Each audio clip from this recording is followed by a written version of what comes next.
That was a Black Beetle challenge. Haven't seen that in a while, have ya? I'm dusting off the classics. Wait until I bust out the Harlem Shake and the Flash Mob in a public library. Speaking of things you haven't seen in a while, how about I show you something you've probably never seen and you will most likely never see again. They don't call me the bad boy of Magic the Gathering for nothing. You may not know it, but you're looking at the 8th wonder of the world. That, my friends, is a pristine, and by pristine I mean pretty trashed box of revised Magic the Gathering cards. This is an authentic, straight from the early 90s box from the early days of Magic the Gathering, and we cracked this artifact open for the sake of our series Box Brawl, where we're going through and opening every single set in Magic the Gathering history, and then playing a 4-player brawl game with our pulls from the box.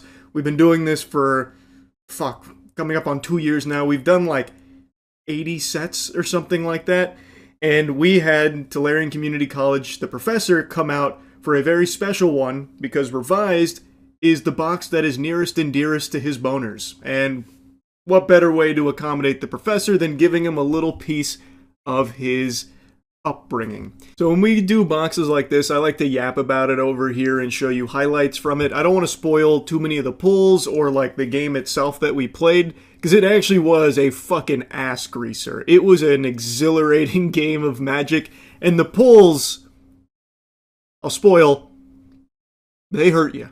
They hurt you down to your soul, because this is a $15,000 box of Magic cards.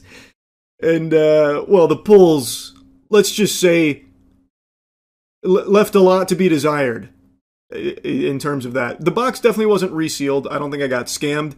I think I just got extraordinarily lucky, and I probably drove the price of all of the other boxes up by getting this one out of circulation, out of the population. I've had it for about 2 years now. And now we can definitively say that I had the worst possible box of Revised imaginable. So it's only up from there for all the other remaining boxes in the wild.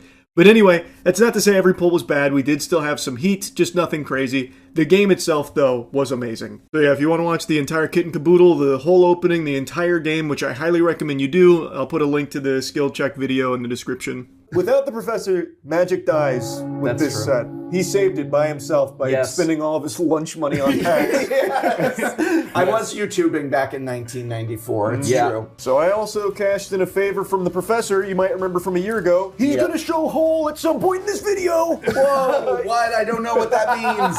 I don't know what that means. Yeah, if anyone knows what it means, it's this guy. Curd Ape. Wow. Wow. Mountain. Wow, they give you a lot of lands in these. Mountain. Berg Raiders, Sea Serpent. Is that my rare? No, that's an uncommon. These the Erg Raiders. Nice. Island. Stone Rain. Nice. Stone Rain guy. Stone Rain guy. Gray Ogre. I think at the start we're going to be going through everything, but probably once we've seen all of the cards, we'll be going a little. Soul Ring. That's page 1. Wow. Zach, what is Soul Ring on page 1? It's like $20, I think. It's like $20. Dude, it's like $20. Fuck. Yes. I'm almost back to making up for the investment. We got the Troll, more land, Dwarven Warriors. Dwarven Warrior, Healing Salve, Banger. Drudge Skeleton, Regeneration. That is one of the best arts ever. The Regeneration? That art is... No, the Regeneration. Oh, wow. That art on Regeneration, come on, that's so kick-ass. That is very 90s. Spell Blast, Fire Breathing, more lands, Unholy Strength, and then... Oh! Circle of Protection White. Sorry, a lot of these cards. Yes! I felt like Bears. oh my god, there's a Pestilence? What are we doing? And that's still played in Pauper. What are we doing? Pestilence is a good deck in Pauper. What are we doing, dude? With so many lands. Merfolk! Oh my god, I actually play that one still. Not that one. Conversion. All mountains are considered basic planes. It's an enchantment. That's great. That's so good. That's so powerful. good. Wall of Air. Basalt Monolith. Wow. That's a banger. Weirdly enough, I think Brain Geyser is page 1. Just Brain Geyser. It's just like $7. Death Ward. What are the dual lands, dude? Forest. Power Sink. Like from that guy. Hill Giant. Plains. Scrib Sprites. Scrib Sprites. Wow. I wished so badly there was Fairy Tribal. 1/1 We could not make it happen. Unstable Mutation. Cool. Shatter. Giant spider. Hey, that's Thank goodness cool. Matt is out here. Whoa! Llanowar That's a banger. That's my commander, baby. That's a that's banger. It's also the best Llanowar art ever. Yes. Oh my gosh, Quite it's so cool. good. I think. All right. So we'll look. I've got double wall. Ah, Water there it elemental. is. Finally. Let's go. The cheapest. Yep. The actual worst duel. But we got there. Well, if you don't want it. Yeah. Yeah. Wait, no, I'm going to play it. Oh, suddenly it's gaining a little bit of Hey. traction.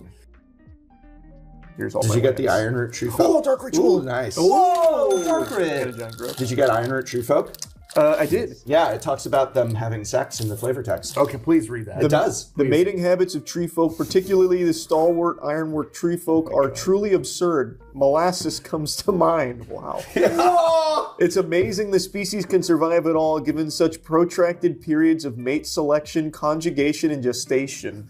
Why? Molasses comes to mind. Just think about it. Why did they do that? The 90s. That's called good writing. Yeah, I guess it's art. is what it World is. building. Here's a counterspell.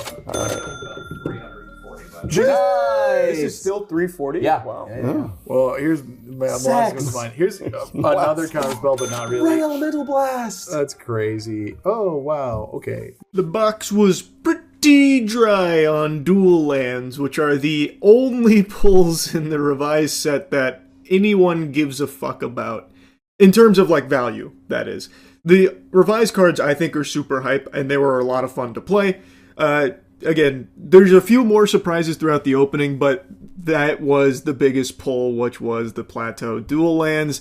It is the worst dual land you can pull in terms of just, like, raw monetary value, but as I've said, I don't sell these cards or anything. We play them. They are for active use, and even when we're done with Box Brawl, we still put them in other decks, or that Plateau probably will just go as part of, like, the skill check collection.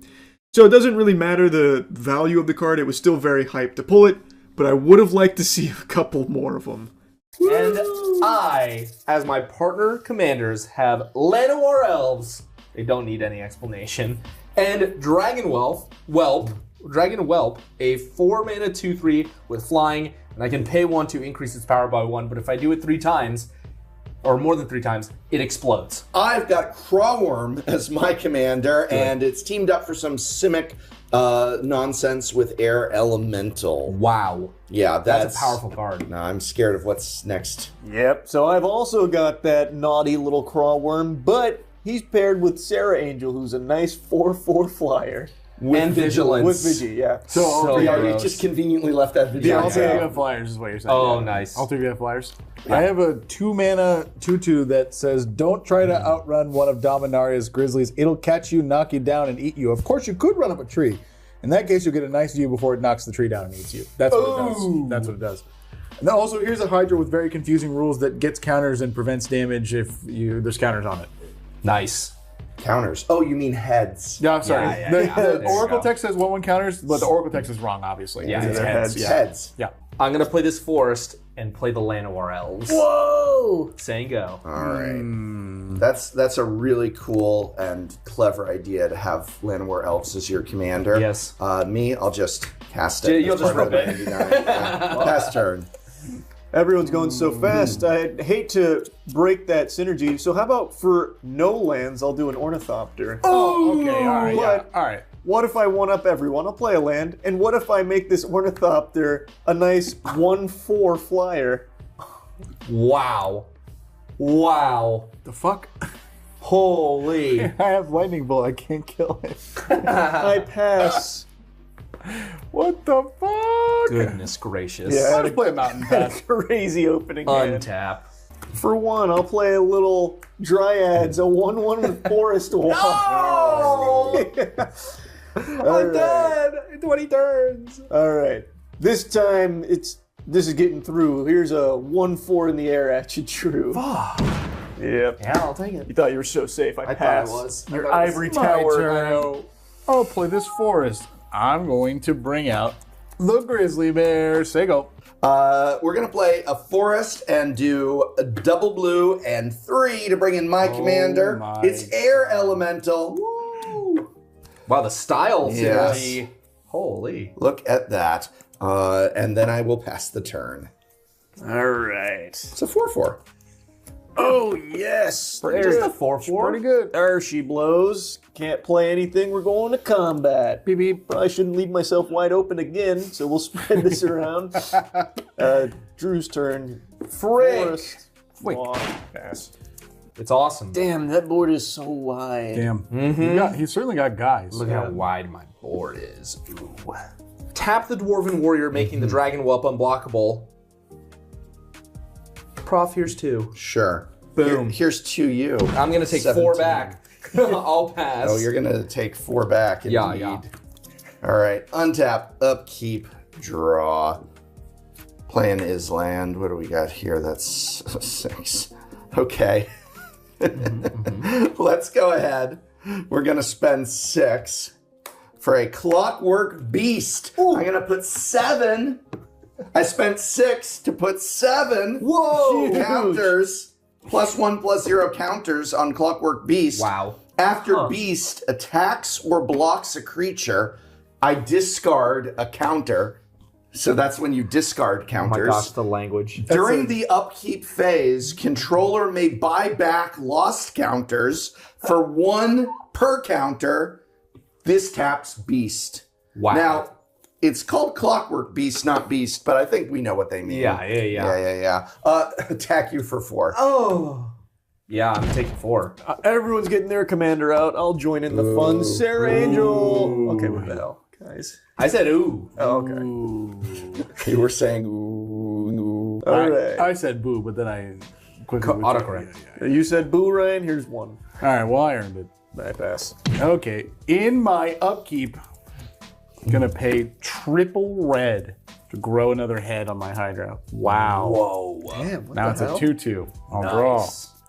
All right, I'm gonna play a mountain. I've spent all my mana growing a head, so I pass. Okay. That was fucking awesome. Untap. And before Sarah Angel starts picking us apart bit by bit, Ryan, I'm going to send an unblockable Dragon Whelp at you in the air. Sounds good. It gets caught in the lightning. Oh, nice. That's okay. I mean, it's going to happen. Then I'll tap 6 and cast Dragon Whelp. Damn, he danced around. Did it pretty again. good. I'm pretty good. I'll pass. All right. Untap, upkeep, draw. That's pretty cool, to be honest with you. All right. So here's the question. I'm wondering, Charlie, if you would trade your commander for my commander, if you'd let my commander through. I'm wondering about that. I'm wondering. I don't know that I want to do that trade. So what's going to happen is the Clockwork Beast is going to come at you, Charlie. Damn, I like the other one better. And the Air Elemental is going to come. Whoa! Yeah. We just talked about how we don't need to have any aerial combat. I thought that was. Oh, I okay. didn't think that was official. Fine. 7 is coming at me. That's just 7. I'll take that 4, sure. Damn. That's a hell of a swing. That's a meat stick. I'm just gonna take. I'm gonna take the 7. You're going to take the I'm 7? gonna take the 7. All right. Wow. Yeah, a little fast and loose, but I'm gonna Yeah. take the 7. All right. Second main, I'm going to tap 3 islands Oh no. and 4 green. And we're going to bring out what might as well be a wall. It's the Island Fish Jasconis. This Wow. is a 6/8. Oh, what the hell? We're so good. I must pay triple blue during my upkeep phase to untap it. And it cannot attack unless the person it's attacking has islands. So I can't attack you okay. because it's an island fish. How's it going to get to you if you don't true. have islands? That's true. So it might as well just be a wall. And to untap it, I'd have to pay 3. It's a really if good you wall. ever destroyed all my islands, I would have to bury the island fish. Oh, and my beast does lose a counter from attacking. Discard the counter, yeah. I've discarded a counter. Good. It's in the graveyard. Okay. I'll bring out my other commander. Coral Worm is here. Yay! We're going to combat. Yes. Okay. Yes. Yes. Drew's a bit of a problem. Yeah, I'm definitely a huge problem. Yes. All right. This is definitely coming at Prof. This is Forest Boo. Walk. That's got to get in. This is going to come at you, Drew. Okay. Vigi, I think. Oh, Vigi, right. I keep forgetting that this is Yep, the I'll arcade take Vigi. 4. I'm down to 6. Ooh. Most threatening 6 health player at the table. You pass? That's all. You can pump it once That's Yes, not correct. Enough. That's I can not hump it enough. once. That's not enough. I'm coming at you. That's correct. Because you came at me. Yeah. And then the Clockwork Beast is still coming at you, Charlie. All right. This time I will not let that hit. So I'm going to throw the heroic ornithopter under it. Sure. I will cast fog. Ooh. I still lose I still lose a counter. Let's go, fog. Yeah. Thanks, Drew. Yes. All right. Second main. Let's go ahead and we're going to put... I think this should be interesting. I'm going to put regeneration on the Clockwork Beast. Oh, nice. So it can just steamroll. Yeah. Yeah. Yeah. Okay. Yeah. The beast. Pass. Wow. All right. A little bit of a lightning bolt. Ooh. And that would be good for like an unblockable guy. The problem is, I think we really need this one, so I'm going to kill Tim. So here's the thing. Hang on. Before you do that, though, you realize that if you bolted the Sarah Angel on my turn, I could tap to do 1 damage to him and get rid of the Sarah. Sarah Angel. But I can And then I could swing in and attack Charlie. I can instantly recast my Sarah Angel. Not But he would instantly. get an attack off. Not instantly at would- sorcery speed. He would get the So attack think on about it. the These are all usefulness, good and points. then I would not be attacking you. I would be attacking Charlie. I have no good deal for you, and I've That's just a pretty attacked good you. deal. And if you do that, we can't beat him. You come to the Kingdom of Lightning looking for politics after making a deal with the man who's using my grizzly bear against me. That's so I absolutely will not be doing that because it would be a better play. I'm going to kill you first. Yeah, I Yes. assume you will. I think that was going to happen Tim will anyway. eat the lightning, and right. I will block your 3/3. I'm going to eat my bear, so I'll take 2. Okay, I'll do You know what's amazing is I know what every card on the table does. Isn't that wild? Yeah. It's because half of them don't do I anything. also don't see Hatsune Miku. Like, where's Hatsune Miku in this set? I You what know, mean? right? I don't get it. It's weird. No Where's Ninja the- Turtles. No so Walking weird. Dead. Where's know my Dwight. Power Ranger? Yeah. No Dwight from The Office. I know. My voice cracked when saying Which one of these that. is the Transformer again? I Yeah. forget. Tier. Imagine hitting him for I one. think what With I'm your about to do actions. is going to change the Oh, board you're state. counting. You're counting. It better not be Armageddon. It's not. It's Okay. not. Oh, It is something Oh, different. no. though. Aladdin's ring. Oh, we're fucked. Oh, All right, read this out for the class. So I can pay 8 and tap it to do 4 damage to any target. Oh, we're fucked. Yeah, my favorite part about this is you just paid 8. What does it do now? Literally nothing. Nothing. Yeah, you have to pay 6. That, thing, nothing. that thing can smoke a Sarah Angel or an can. air elemental. Yep. Yep. All right. Let's go to combat. I'm going to lightning bolt Charlie Yeah, oh boy. in the head. Okay. Man, Untap. if only I Alright. had that prevent damage from a sword. Straw. Oh, that would have been a great card to have 100 years ago. 100 years ago, they'd be like, wow, Yeah. Damn. Whoa. The hell? It's a written word. you were legit. They had writing. They had writing 100 years No, it's ago. impossible. That'll be the end of the spoilers here. This was just kind of like a little montage of some of the bigger moments from the brawl. I highly recommend you check out the full thing. It was so much fun. Thanks to Prof for coming down for it. What a special box to open. Some 1994 Magic actually played better than a lot of the sets we've done in the series from like the early 2000s. Anyway, you probably won't see a revised box opened again. They are very rare to find, and the ones that are out there are extremely expensive. And also, nobody fucking plays with the cards. Legitimately, just like in Pokemon, when Vintage gets opened, it's for the sake of collecting it or like reselling. Very rarely do people play with the cards. We do. I think it's very special and it's a lot of fun. So, yeah, just wanted to yap about it and show you some moments from it. That's about it. So, yeah, there are few things as skin-crawlingly embarrassing as bad freestyle rap. It is this unmatchable cringe that I derive immense pleasure from experiencing. I love watching bad freestyle rap, and I'm sure you've noticed over the years because I've made probably like 20 videos now covering some terrible freestyles, and I just saw one from, I guess, like a corporate club get-together on like a rooftop. I mean, I'm imagining it's like a rooftop bar or something for something called the Amador Club in San Francisco. San Francisco, it's like you're on a trip. You got the rip when you hanging out with the rune like you high on the mushrooms. What? Because this is what we do. It's the love. It's the gift straight up from the God above when you hanging with your friends at the Amador Club, right? And when you got this, it's a flash. It feels like you've got this blush. You're so hot, like it's the gold rush. Because when you're here, you got the AI. It's so fly. And what's AI? Runes? Intelligence. That's what we come in. I was so sad that it cut off abruptly here. I want the director's cut. There's like 5 people filming on their phones. Someone has to have the full rap. Oh, it's so delightful. He's hitting this shit au natural, a cappella. This guy is dropping the stinkiest bars with his whole chest, full confidence, not even a single iota of a beat, very seldomly even hitting a rhyme. He can't even accidentally string together sentences that flow. It is perfection when it comes to shitty freestyle rapping. He even said, AI so fly. Come on, that is divine, god damn it. I love this shit. This guy's up here and he's like, I wonder how it even got to this point. He's probably like, guys, Amador Club, gather around. I want to show you something. I got some bars for you. I might just fuck around and fart some poop with it, dry rubbing my cock until it starts shooting glue. Like, how do you even get to this point? Everything about this just tickles me. Like, he's not doing anything wrong. He's not hurting nobody. He's just up there having a good old time, and I'm here having a hoot and a holler at it. Like, I think it's very fun all around. It's ultimately harmless, and it puts a lot of questions in my noodle. Did he, like, practice this? Was this, like, a premeditated freestyle thing? Or was he just, like, you know, maybe he had a couple of brewskis, maybe butt-chugging a bit, and he's like, you know what, guys? I'm gonna try a little something here. I'm gonna go for it.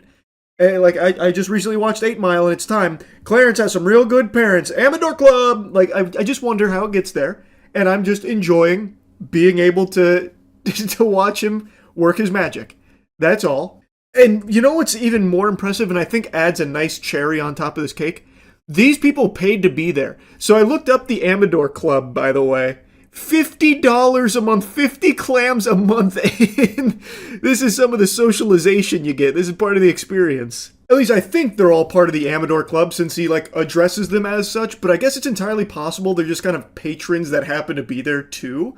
Like, maybe they were just sharing space with the Amador Club, because it looks like they're at, like, a rooftop bar or something.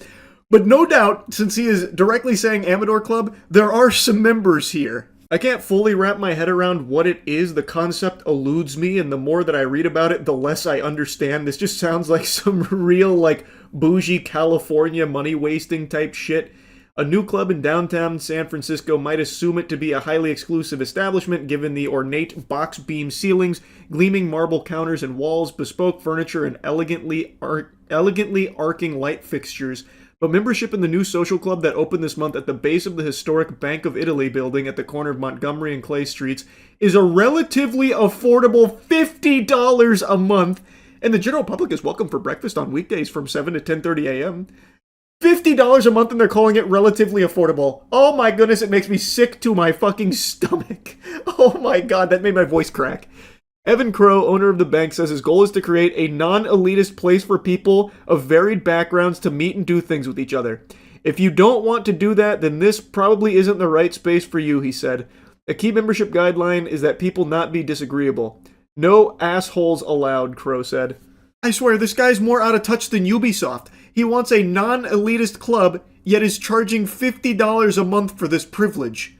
Goofball, the only people that can afford to fork over 50 clams a month for the semblance of having friends is the elite.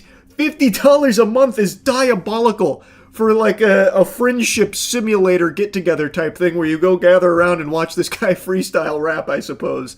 That is a crazy price tag, and yet he's making it seem like he's just giving it away for free. Anyone's welcome. We don't want any assholes, and we don't want to be like an elitist organization. We just need $50 a month.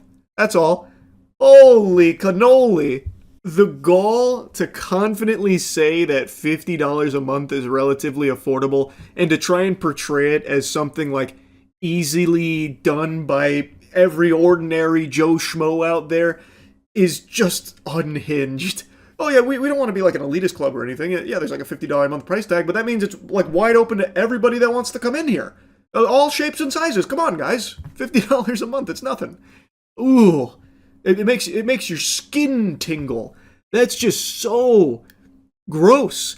$50 a month for friends and $50 a month for a freestyle rap performance at a rooftop bar. Man, I'm having to fight the urge real hard to keep my money in my wallet from just flying at the screen to join the Amador Club there. Oh, by the way, did I say the Amador Club costs $50 a month? Well, get pranked, nerd, because actually, that membership was for something totally different. The Amador Club is apparently something a little bit different, which Crow also owns, and the membership cost for the Amador Club is $250 per month with a $2,500 initiation fee. Now, the good news is there's a lot of value you'll get there. The bang for your buck is almost incalculable.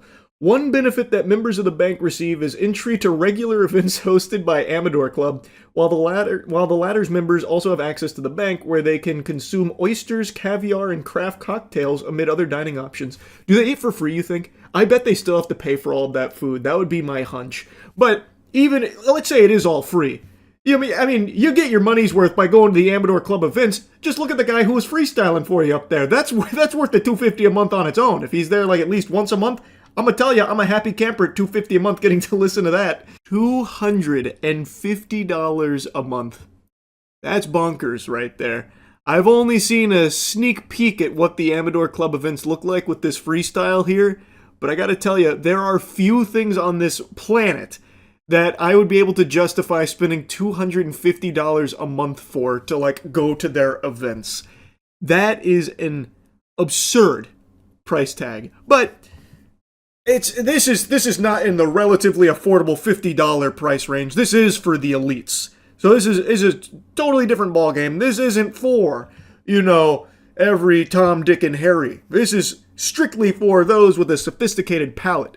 And when you go to their website, they really drive that point home about it being like the apotheosis of sophistication and luxury and opulence, that kind of thing. I just find that kind of shit so cringe. But anyway, I wanted to talk about this a little bit because that freestyle, that had me giggling. I really appreciated his fine wordsmithing up there, a lyrical mastermind on full display.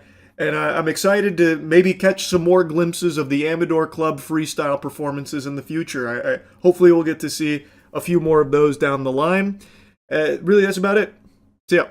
You know what they say, you can't spell druid without D-U-I, and you're about to see the mythical Coors Light druid in full action here as she gets her 5th DUI, this time with her child in the car. So how'd you end up in the ditch here? Actually, I just found here and I just... Okay. I didn't end up a ditch. Well, I'm sorry. You're in the grass line here. I just want to make sure you're okay. Her reaction to that question of why she's in the ditch is perplexing to say the least. Her eyes get so wide I thought they were going to pop out of her skull. She's making the same face Tobey Maguire made in Spider-Man 2 when he realized everyone on the train just saw him without his mask on. Can I just get your driver's license so I know who I'm talking to? No, I actually don't have it with me. I'm so sorry. So I know who I'm talking to. I promise you. I'm trying to tell you the truth. I promise you. I hear ya. Okay. I'm just trying to figure out what's going on. Yeah, it's okay. Alright, how do you spell your last name? The whole time the officer's speaking to her, she's doing some wacky, odd motions with her face like the animatronics from Five Nights at Freddy's. It seems like she's struggling to keep her eyes open and, like, focus on what's happening here. She's emoting the same way the NPCs in Fallout 4 do. When I knocked on the window, she woke up and I said, "Are you okay?" Because I thought maybe she'd hit her head or something. She's slurring her speech. I got an odor of something in there. I don't know if it's necessarily alcohol. Her pupils are huge. Contacts here. Hi, you roll it all the way down. What's your name? All I could see is a little boy, and I was like, well... And she was completely passed out? She was tipped over on the steering wheel. So the lore breakdown is, she works nearby, was taking the trash out, and saw this vehicle here, and went up to check to see if everything was okay, because all she saw was like a child in the back seat, and then she saw that this lady was face down into the steering wheel, passed out, so then she put in the call, and that's why officers arrived at the scene here. I see you got a little problem here, huh? No. I'm good.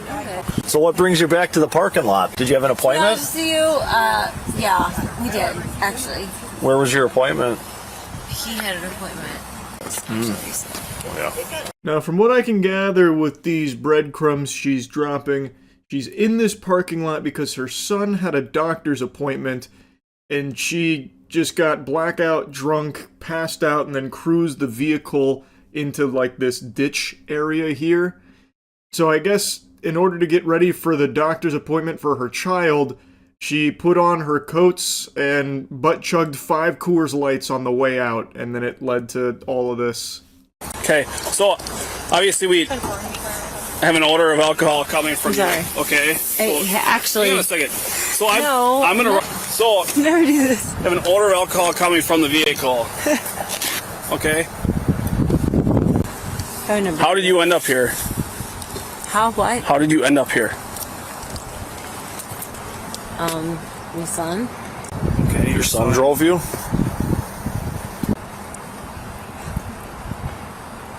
I'm not from here, guys. What do you mean, not from here? Like, from this planet? Because, my god, these are like some very uncanny, almost horror movie-esque motions she's making with her body here. So, she tries to say she's here because her son, and the officers interpret that as her trying to say the son was driving and the kid's like 6 years old, so unless he built himself a pair of stilts like Jimmy fucking Neutron, that kid's not reaching the pedals. I don't think he was the one behind the wheel of the vehicle. I think what she was trying to say is the reason she's, you know, kind of torpedoed her car in this parking lot is because her son had a doctor's appointment here, and she was just so fucking drunk she couldn't get the information across. Okay. That wasn't the question. So why are you here in this parking lot? I'm just curious how you got here. So, I'm sorry. She didn't have one on her. Her name's Mary. How did you get here? Huh? What made you come to this parking lot? I really apologize, but I'm not really. I'm asking you a question. I'm not asking you to apologize. I'm asking you a question. How did you get here? Sorry. Why are you here in this parking lot? It doesn't take a super genius to recognize she's very fucked up. It is a miracle she didn't get herself or her child or another innocent person on the road killed here, because it doesn't even seem like she knows where she is at this moment. And she's making, like, expressions the same way a dog does when you ask it who chewed up the sofa and it knows it's guilty. It is impressive just how many different facial expressions she's going through here. It's like in Super Mario 64, the intro, where you, like, move around his face in a bunch of wacky ways. That's what she's doing. Like, with her teeth and everything. Just hitting some of that. You know, it's more akin to, like, that infamous Charles Manson clip where he's like, I'm nobody. And he does, like, all that weird shit. That's what she's doing right now. She is so unbelievably intoxicated. I think that she was trying to make, like, a conscious effort with her face to appear sober, but just can't quite do it and doesn't recognize everything that's happening. Okay. Is your boyfriend his dad? Yeah. No. No. We knew it. No. I apologize. Are you warm? Are you warm in the car? Yeah. Okay, good. Does your car normally smell like alcohol? No. Where were you coming from? Huh? Where were you coming from? Are we talking The about? road. The road. No. Were you coming from your house? Yes. You were coming from your house. That was a checkmate maneuver from this lady here. The chess master made her move. Where are you coming from? The road. Chef's kiss. Then she just drops the mic. Damn. She played hardball. Okay. So then how did we end up here in this parking lot? Because I came here from the road. Okay. So you just came off the road and just came into the parking lot? Oconomowoc. Okay. Well, the more I hear from her side of things, the more I think maybe I was too hasty to judge here. Maybe she's not intoxicated. Maybe she's just experiencing the 6th dimension. She's in like a whole different wavelength right now, but she's starting to really make a lot of sense when you stop to think about it. This could be a huge misunderstanding here, officers. Mary, do you need an ambulance? Yeah, I actually do. You need an ambulance? Okay. Why do you feel you need an ambulance? What's going on so I can tell them why you need an ambulance? I can't breathe, actually. You can't breathe? You're breathing pretty well. What did I do? Can you please tell me what I did? I can just feel every neuron in Mary's brain banging against the sides of her cranium, desperately trying to get through. Mary, don't ask for the ambulance. Don't say yes to the ambulance. It's a trap. It's gonna be the biggest regret ever when you see that fucking bill they slap you with at the end. Don't fall for it. Don't say yes to the ambulance. We'll have you turn to face me, okay? What you're gonna do is you're gonna follow tip of my finger with your eyes and your eyes only. Do not move your head. Do you understand that? Yes. Okay. Move your eyes and your eyes only. Top of my finger. Follow it. No, leave your head straight. Sorry. Straight on with me. Sorry. With just your eyes, please. Okay? Got that? It's pretty simple. Look at my finger, you're looking at the ground. Okay. Alright. Actually, come over here. We'll utilize this line here, okay? They had to break out further testing because she fucking aced the follow the finger brain buster there. She seems like she's in a state to pass the bar, I'll tell you what. She is crushing these field sobriety tests. Wait till you see how she walks this line. 1, 2, on your... Stop. Don't start the test, please. Okay. When you get to your 9th step, you're going to take a series of small steps like this, turning around, watch me. You're going to take 9 heel-to-toe steps going down the line. 1, 2, all the way to 9. Count your steps out loud. Keep your hands down to your sides. Right foot in front of your left foot, like I explained to you. All right. Okay.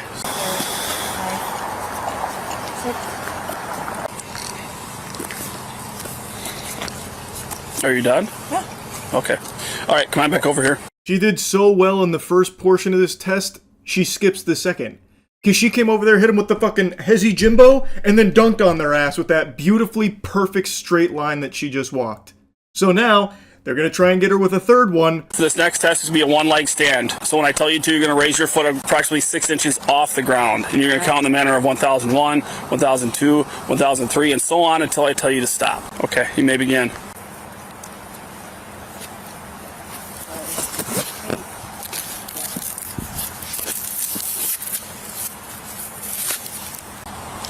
Sorry. You're right. Keep going.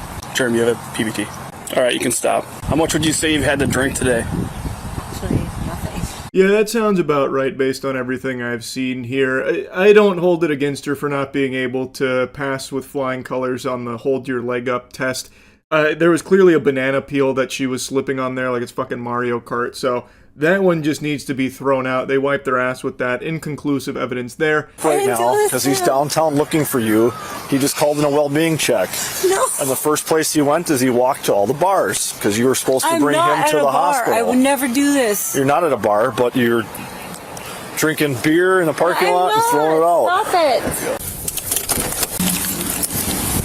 So she declined the PBT invitation there. She said, I will not be attending that hootenanny, so now they're going to take her in for further evaluation. The father has called in a wellness check because she was supposed to be bringing the child to the doctor's appointment or the hospital or whatever. Didn't happen, so he started checking the bars, apparently, looking for her there, because this seems to be a common occurrence with her. And now the officers are going to be picking up the father to bring him to the scene. They also apparently located some Coors Light that had been tossed aside here, and the father confirms that that's her beverage of choice. So the dots are starting to connect a little bit here. How many times have you been arrested for operating while intoxicated? Never? Your husband says 4 times. Does that sound about right to you? No. He's not my husband. Well, okay. Can you please just stop, judging me, please? I'm not judging you. I'm asking you questions. Hey, Mary, I'm judging you, though. DUIs are just completely fucking inexcusable. This is her 5th one now. She had 4 prior DUIs, yet she still gets to get behind a wheel of a vehicle. I don't get it. I truly don't. Why does she still have her fucking license? It seems like the only time she even gets in the fucking car, even with her child in there, is if she already can't even remember her own name because she drank so much. It is so dangerous. She's putting her life, her child's life, and everyone else's life on the road at risk by drinking while fucking hammered like this. And it's something she seems to do often. She has been caught and charged with DUI 5 times.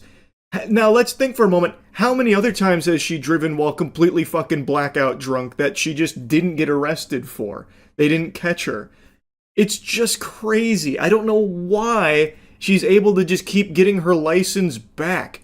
she treats beer like it's Popeye's spinach, and it somehow makes her like, you know, turbocharged and a great driver or something. Prescription drugs for anything? Yeah. What for? Panic attacks, anxiety. Because her pupils are as big as her eyes right now. And we have fresh Coors Light cans in the snow. At her drink of choice? Yeah. Okay. She lives in Pennsylvania. She's here for a visit. Did she come from Pennsylvania today? No. Okay, so she's been on here for a couple days. Weeks. Okay. Officer Kraleski is obviously arresting her for operating while intoxicated. Having the child in the car ups everything higher, and then having 4 priors, it's going to be felony levels, and then she resisted, fought, and kicked us. We were trying to do it back here. I obviously cut out a lot here when they were putting her in the squad car. She was spamming some low kicks there for a minute. Can't really see them all too well, and there definitely wasn't a ton of elbow grease behind them or anything, considering she can hardly fucking stand or keep her eyes open. But even still, they're mentioning that as like her, you know, striking at them while trying to put her in the vehicle. They found Coors cans there, which, you know, hey, they're going to have to run the fingerprints on there because it could have been that dastardly Coors Light ferry that comes through and just happens to sometimes just fucking drop Coors Light cans in the middle of nowhere like it's fucking loot boxes. Maybe those aren't hers. And maybe it's just a big old quinky dink that, according to the father, that's her drink of choice. We don't know for sure. That's all remains to be seen. Okay. Everyone's gonna feel bad for you. Yep. Oh, yeah. She get you too? You okay? Breathe. Let the adrenaline slow down. Idiots. Now you just sound like my father. Okay. To ensure officer safety, the suspect is restrained in a chair and a spit hood is put over her head as she's transported to jail. Her blood alcohol content was determined to be .236, which is almost 3 times the legal limit. She was charged with her 5th or 6th offense of operating a vehicle while intoxicated with a passenger under 16 years old, resisting obstructing, and 2 counts of battery to a law enforcement officer. She is innocent unless proven guilty in a court of law. So the father then picked up the child. Firefighters were keeping him like warm and away from all of like the hoopla that was happening with his mother, because that is just such a fucking terrible thing. My heart breaks for that child. That's just terrible to grow up with a mom like that. Now, when they got her to the hospital, they had a warrant to draw her blood to confirm intoxication and rule out the possibility of it being like some kind of, you know, maybe reaction to prescription drugs that she does have and that kind of thing. But while trying to draw that blood, she was less than cooperative, you could say. It started to look like an exorcism scene in there for a moment. She was wiggle worming and squirming, apparently even like biting. That officer, I guess, got a bloody nose from all of it at some point. I couldn't really see that on the body cam. I don't know how she got up there and got him. Maybe with like a headbutt or something. I couldn't tell you. But it was pretty chaotic in there. But when they got her blood, they confirmed, no, she's definitely drunk. Like, very drunk. That's the root cause of all of this.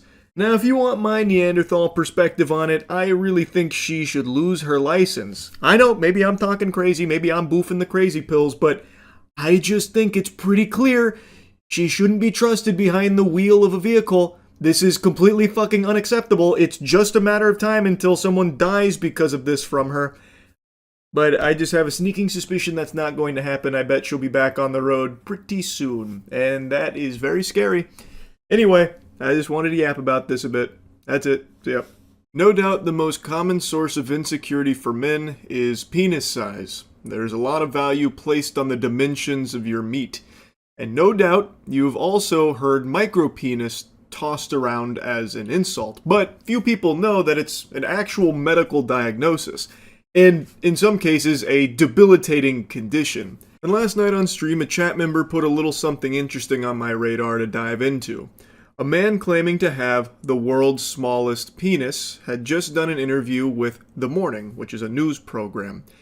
And I thought, okay, this will be, you know, fascinating, but probably incorrect, because I imagine the title for World's Smallest Penis would belong to a professional Reddit moderator.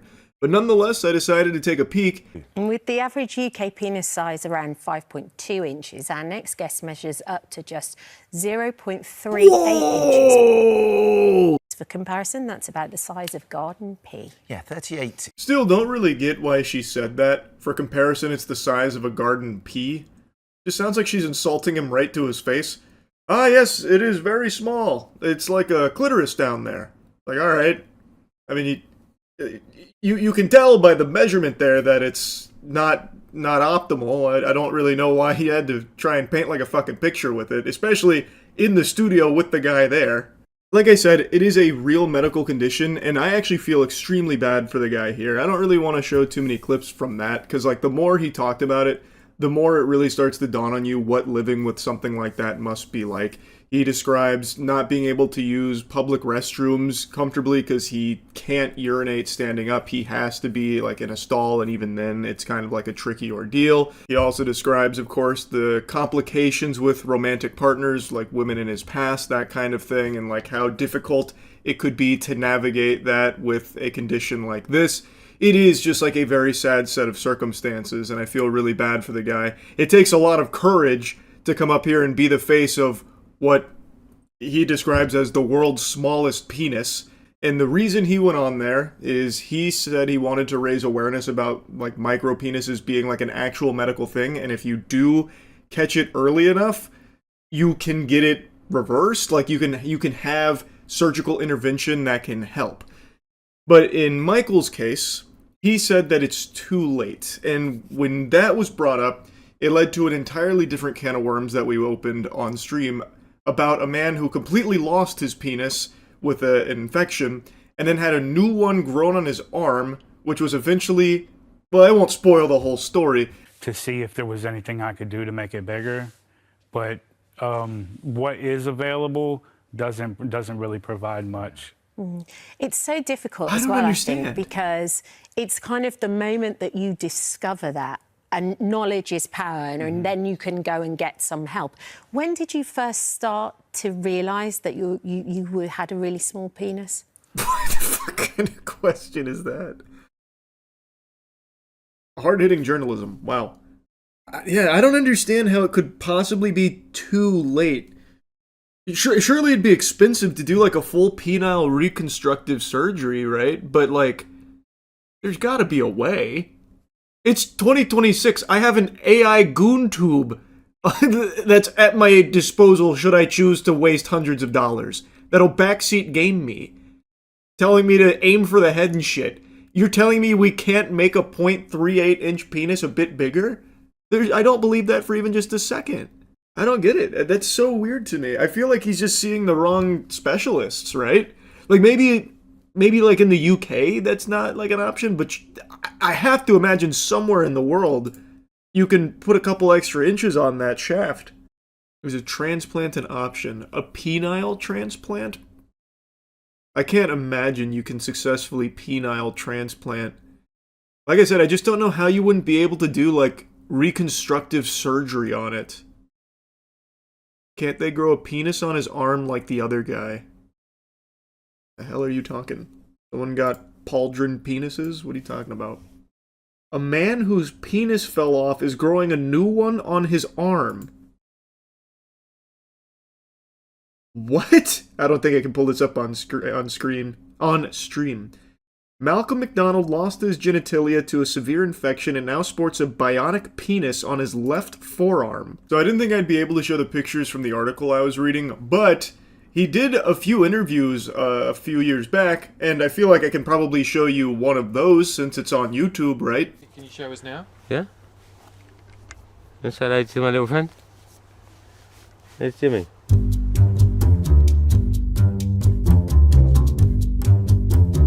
Imagine rolling up your sleeves to pull your cock out. That is wild. So, it's not like clickbait, it's not like phony baloney headlines here. This was a real medical procedure here to grow a new penis on this guy's arm to get it ready to move back to his groin. That was the goal. It wasn't to like, that wasn't its final evolution there. That wasn't the, perfect cell form of having, penis arm or anything. It was to get it there, get it healthy, and then get it ready to move to the groin. It is an unbelievable story. After a mechanic from the United Kingdom lost his penis, medical innovators fashioned him a replacement out of his existing tissue, and it now rests on his left forearm. But why put it on his forearm? Why would you... If you can grow it again, just put it downstairs. So as I read more, it became clear that they couldn't grow it back there at the time, so they chose his arm for it. But even after doing more digging on this, I don't understand why it had to be the arm in a place that's so visible. I don't know why they couldn't grow it on, like, his thigh, or, like, you know, maybe a little more up here on the arm meat, you know, around, like, the triceps area or something, as opposed to, like, his actual forearm here. That then just meant he couldn't wear, like, t-shirts or anything like that. It just felt like the placement was suboptimal. But again, full disclosure, surprise, surprise, I'm not a cock savant. I'm not a wiener scientist. So maybe the forearm is the only environment in which you can plant that seed to, you know, grow dicks. But I don't know why it couldn't go elsewhere, like the thigh, somewhere less visible. You know, the chest, you know, on the titty, you know, dick nipples or something. Like, pretty much anywhere but there. Because in that position, that means he has to be extremely careful when out in public. Because it could just at any moment fall out, which you're going to read, well, you're going to hear did happen. He's just got a dick on his arm. It's fucking crazy. It's like the Assassin's Creed Hidden Blade, but wiener. Ralph and his team partially removed this section of skin, blood vessels, and nerves from McDonald's left arm, shaped it into a replacement phallus. A urethra was then created via surgery, and 2 tubes and a pump were inserted, which would allow the new penis to achieve mechanical erections. Once the penis was finished, the shaft was detached from the arm, allowing it to grow additional skin and tissue while dangling freely. The original intention was for the new penis to be surgically reattached to his groin in 2018, 2 years after the original procedure. However, due to various scheduling issues, illness, and more recently widespread delays caused by the coronavirus pandemic, this is 2020 by the way, McDonald's new penis has been on his arm for the last 4 years, and it looks like it may be staying put for the foreseeable future. Yeah, so McDonald, who was profiled in the post back in 2020, eventually became used to having the appendage on his arm. People ask me about it when they see me in the pub, and of course people make jokes. But I get it, it's not every day you see a man with a penis on his arm. Of course, I see the funny side, I have to. I don't have any other option. In a new documentary, The Man with a Penis on His Arm... You couldn't give it a cooler title. McDonald recalls helping an elderly lady retrieve an item from the top shelf at a supermarket, only to have the penis pop out from beneath his sleeve and nearly hit her on the head. It's something to tell the grandchildren, isn't it? McDonald tells the program, clearly keeping a sense of humor about the situation. Earlier this year, however, doctors finally performed a successful surgery, moving McDonald's man-made penis from forearm down to pubic area. It was a 9-hour op. First thing I did was look down and I was like, oh my days, they got it this time. Nerves and blood vessels... no, this is different. Nerves and blood vessels were taken from the arm and stitched together in the pubic area to establish blood supply to the manufactured penis. Urologists worked with plastic surgeons during the process to make sure McDonald could have a functioning urethra, meaning he will now be able to pass urine normally. And the clever medics even installed 2 tubes to allow McDonald to inflate the penis with a hand pump in order to give himself an erection. Oh wow, so he's the master of his own fate now. He doesn't need to rely on nature. This could be a turning point in my life, the divorced dad gushed, thrilled at the prospect that he'll finally be able to have sex again. Turns out McDonald's artificial penis is even better than his real one. The dad designed his dream penis with the help of surgeons and added an extra 2 inches to the man-made model, making it 6 in total. They were happy to listen to what I wanted it to be like, which was amazing. Not many can say they have a designer penis. Well, it has a happy ending. I don't know where you saw that he chose not to put it down there on the groin. Yeah, I can't show you it on his arm, but I can show you the scar. And then immediately it gets right to his arm. Yep, that went to the top of the page. I was going to show you that, but it went to the top of the page. It's blurred, though. So if we can do this, why can we not help him? I don't understand. That guy's condition seems far more severe. He literally lost his cock to sepsis. This guy just has a very small one.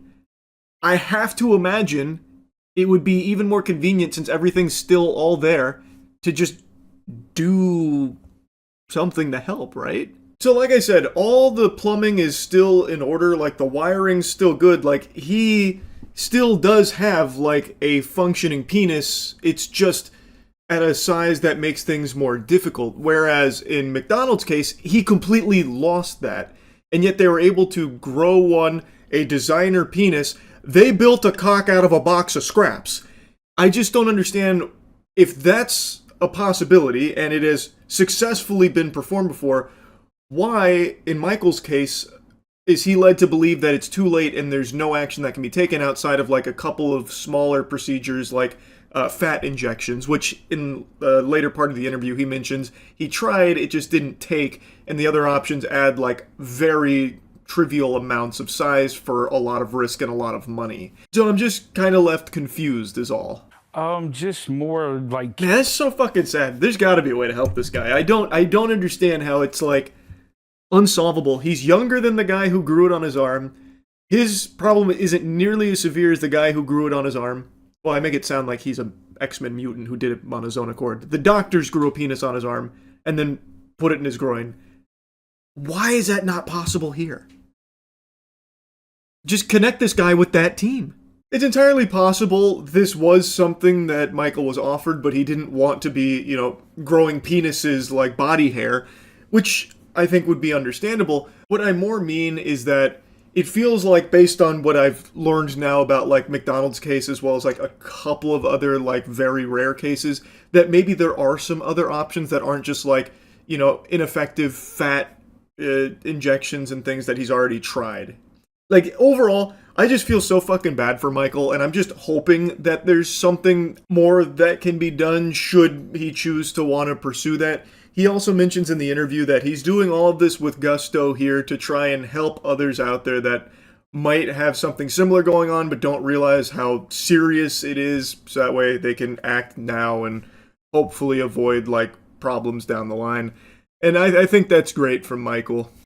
Yeah, they got a lot of wild ones. This is the same station that had that woman come on about like how she left her husband because she was fucking a ghost. Right? I'm pretty sure it's the same station. So yeah, this program does have a lot of interesting stuff come across. When it comes to the topic of aliens, nobody knows ball like I do. Legitimately, my whole life, my father and I have talked about aliens till the cows come home. When I was born, I feel like my first word, if it wasn't mama, would have been Puma Punku, with my father shaking me saying, Puma Punku, son, explain that if not aliens. So believe me when I say there are few people on this planet that are more seasoned in this subject than I am. So of course, when Trump made that post yesterday about declassifying alien information and UAP stuff, I knew two things. One, Epstein files really breathing down his neck, doing all that he can to desperately try and distract from that. And I knew that, two, we probably weren't going to be getting shit. Like, I feel like what's going to be released in regards to aliens is going to be the same shit that's come out already about them, like with the classic footage, like the Tic Tac, stuff like that. I'm not expecting anything really groundbreaking from this, if anything even comes from it at all. Yeah, no, I saw the Trump post about aliens being declassified now after Obama went on a podcast and said they're real, and then somewhat walked it back. The whole thing on the podcast was, he asked, are aliens real? Obama said, they're real, but I haven't seen them. They're not at Area 51. There's not like an underground base unless there's a big conspiracy to hide it from the president. But he said they're real. Then Trump was like, he released classified information. And then an hour or two ago, he apparently made a post about, I'm just declassifying everything. Which is a really convenient distraction from all of the Epstein stuff, which is starting to boil over. That's a really good, like, emergency lever to pull. Aliens! I guess we'll see what they actually release. I have a theory that what they're going to do is the same thing they did with the Epstein files until recently, where they just keep repackaging old material as if it's new. My guess is they're going to do another dump of the same files that were released 2 or 3 years ago, with like the Tic Tac and stuff like that. I am of the firm belief that they are not going to release anything of substance. I just don't think so. I don't see it happening. Remember the small alien corpse? Yeah, that was a really fun hoax. That one was really goofy. Look at this goddamn weird alien. He's got like 3 fingers and 36 nipples. It's weird, right? Made out of paper mache. Do you believe in aliens? Oh, I 100% believe they're out there. I am just of the firm belief that they've never been here. I feel like if they ever have been here, we would never know because their technology would be so incredibly advanced. I just don't think we'd be able to even comprehend, nor would we ever even be alerted to their presence. Like, I don't think they drunk drive onto Earth and just spontaneously crash in Roswell, New Mexico.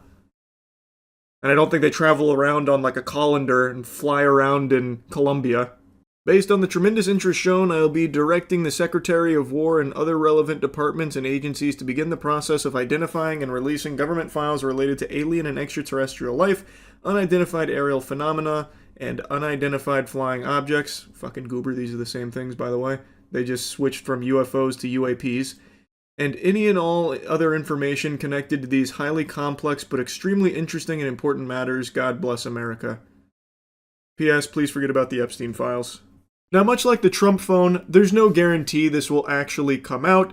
This could just be more smoke and mirrors and him just giving this lip service to really try and divert attention away from things like the Epstein files or the glyphosate stuff, all of that, and put it instead on, aliens are coming! Aliens are... Everyone, look! Aliens! It's a pretty classic strategy. Listen, you plebeian swine, stop talking about Israel and Iran! Aliens! This is what we should be paying attention to and focused on, forget everything else. And hopefully most people can see through that. And even if, like me, you do care a lot about aliens and would love new information on it, I think you can and should be able to care about multiple things at once. So, hopefully that doesn't immediately make people just forget about everything else, but who knows, I suppose, at this point. But I guess we'll see. I 1000% believe aliens are out there in the universe, deep in the cosmos, but I don't think at any point in our species' history have they ever paid us a visit. I don't believe they've ever driven past Earth and taken pictures or waved, and I certainly don't think they've ever stopped by Earth for a little vacation. I think those dirty bastards have no way of getting to us the same way we have no way of getting to them. The amount, it is incomprehensible, the technology they would have to have acquired to reach us. It's beyond our level of understanding, so even if they did ever arrive here, I don't even think we'd be able to process their presence, and I really don't think they would have crashed here at any point. I don't think, they fucking torpedoed their space cruiser into some dude's backyard, and then, one of those perverts came over there and started molesting his butthole, probing him. I don't see that ever having happened at any point, and I definitely don't think we have any alien wreckage or anything like that, or extraterrestrial beings that we're keeping on ice or anything. So I don't think, even if they do declassify some files, I don't think it's going to be anything super crazy. But I would love, very, very, very much love to be wrong about that. Anyway, just wanted to yap about it. That's it. See ya. I am filthy pig stink greasy right now, and I was just about to hop in the shower, get all clean and bathed with my cheeky soap, but as I was getting the towel, I had a memory hit my hippocampus like a Jimmy Neutron brain blast. Earlier today when I was streaming during a tournament, I saw a ton of people ask me for hours what I thought of Watch Mojo making fools of themselves. The Watch Mojo crash out is what they were saying. And when I saw it initially, I had to do a triple take, because I hadn't seen the name Watch Mojo in who knows how long. I'm telling you, 2026 is dusting off some fucking old school villain cameos here, like James Charles and now Watch Mojo. So I decided to pump the brakes on the whole hygiene thing so I could take a look at this before I lost the memory again forever, just have it fall into the void. And it is kind of wacky, so I do kind of want to yap about it because it's really goofy. And Watch Mojo is, again, a name that I think probably most of you haven't thought of in a long time. They were one of the earliest corpo slop YouTube channels that capitalized off of, here's the 5 most terrifying Disney deaths, here's the 8 most important lessons we learned from The Poop That Took a Pee, the musical. That kind of thing. It was just algorithm bait in the early-ish YouTube era that caught fire, blew up, and they became like a conglomerate. Nowadays, you never hear that name brought up, not even as an insult. It's just a forgotten relic of the first wave of corporatization of YouTube content. But they didn't close their doors and sail off into the sunset. They still are out there with a sad whimper, just petering through and still desperately clinging to their formula that doesn't really work anymore, but they're still just tooting out the slime goop that they always did. 13 times toothpicks appeared in Quentin Tarantino films, or top 10 moments AI made the internet mad, that kind of shit. And recently, they made a comment that everyone has been dunking on, and that's why Watch Mojo is being talked about right now, because people are making fun of them for their crash out. Well, a YouTuber known as Voyan released a video called Watch Mojo's Downfall Should Be Celebrated. The video talks about how Watch Mojo was some of the first slop content on YouTube and has slowly decreased in views over the years. Not that their content was ever high quality, but it's definitely gotten a little bit worse. A little bit worse? What are you smoking? Get off the crack pipe, Buster. Who doesn't want to look at the top 10 AI-generated songs? That's some heat right there. They're cooking. I think they're about to enter their golden age again. I got a hunch. Anyway, a YouTuber named Voyan made a video covering kind of just like the whole history of Watch Mojo, the time period in which it existed, where it was prominent, and also where it is today and how everything's kind of unraveled for them. Anyway, it is a video that is pretty harsh on Watch Mojo. And, well, they weren't about to take that on their bellies. They weren't just gonna bend over for them. So, they decided to fight back. And what battlefield did they choose for this pugilistic combat with a mean YouTube video about them? You guessed it, the YouTube comment section. They left a little piece of their mind down there, and it's pretty embarrassing. They opened strong by saying, "The day no one talks you is the day you are irrelevant, so thank you." They couldn't even get their first sentence coherent. The day no one talks you, huh?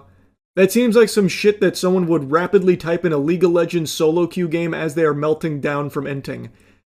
How do you even fuck that up? They are a company. This isn't just a guy. This is a company that's posting this, by the way.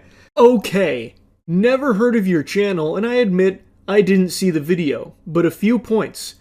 Yeah, these are going to be really strong points. When you haven't even watched the fucking video you're responding to, what in tarnation? In 2006, when we first started, we were obviously a bit ahead of the curve. In 2012, when every channel was some vlogger sitting on the couch, we mastered our signature style, and many cried as it looked more like VH1, MTV, ESPN, and not what the vocal minority viewed as YouTube content, aka corporate brand shit. That was the complaint, that it felt soulless, that you were just delivering off of like, here's 5 games, okay, and there they are. That was the complaint.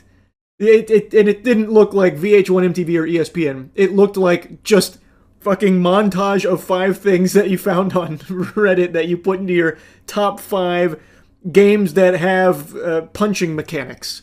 That was what people were talking about there. The challenge in media is staying relevant, keeping your audience guessing, etc.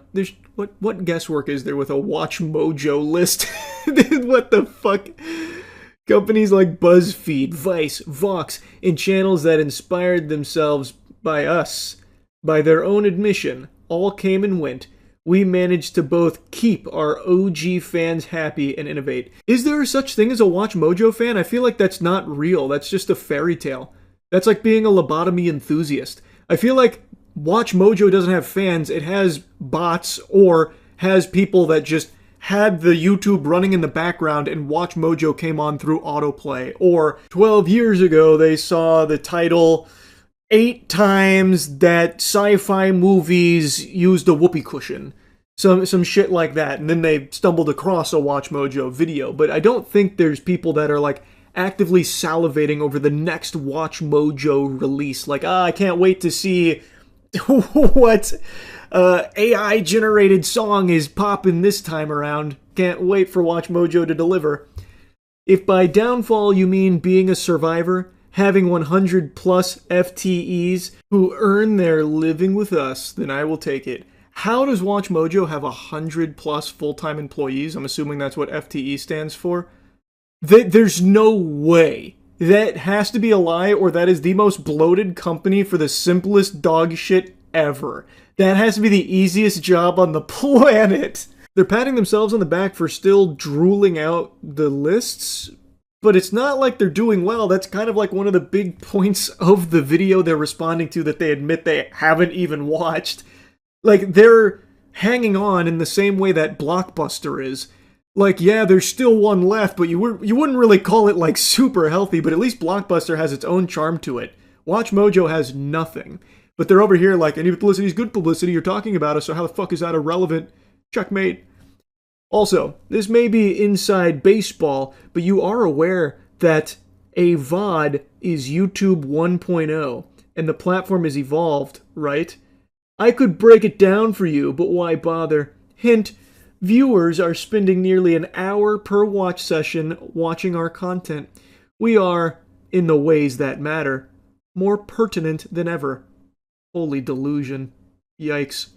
As per Sound Mojo, again, think of 2012 when the vocal minority whined and then we got the last laugh. Then they sign off with a mic drop. Haters, envious, jealous people are fuel to our fire. The reply right under it had a big giggle out of me. It says, this is like the Ouija board speaking back. I thought that was a banger. Pretty stupid to respond to something they didn't even watch in the first place, and they just come across as like a bitter, delusional douchebag organization. What a dumb response. And again, they didn't watch the video, so they have like nothing to even like refute or even really dive in about. They just instead suck their own cock about like how long they've been around and how they were ahead of the curve. And actually, based on the data that matters, are more pertinent now than ever, which is just provably false. They are not. Unless they're going by like watch time metrics where they themselves are juicing it by auto-playing to bots or something, they are not as pertinent as ever. Anyone can look that up and see that that's just a full-blown lie. Maybe they're trying to like convince investors or something, I don't know, but it's not going to work on like sane people.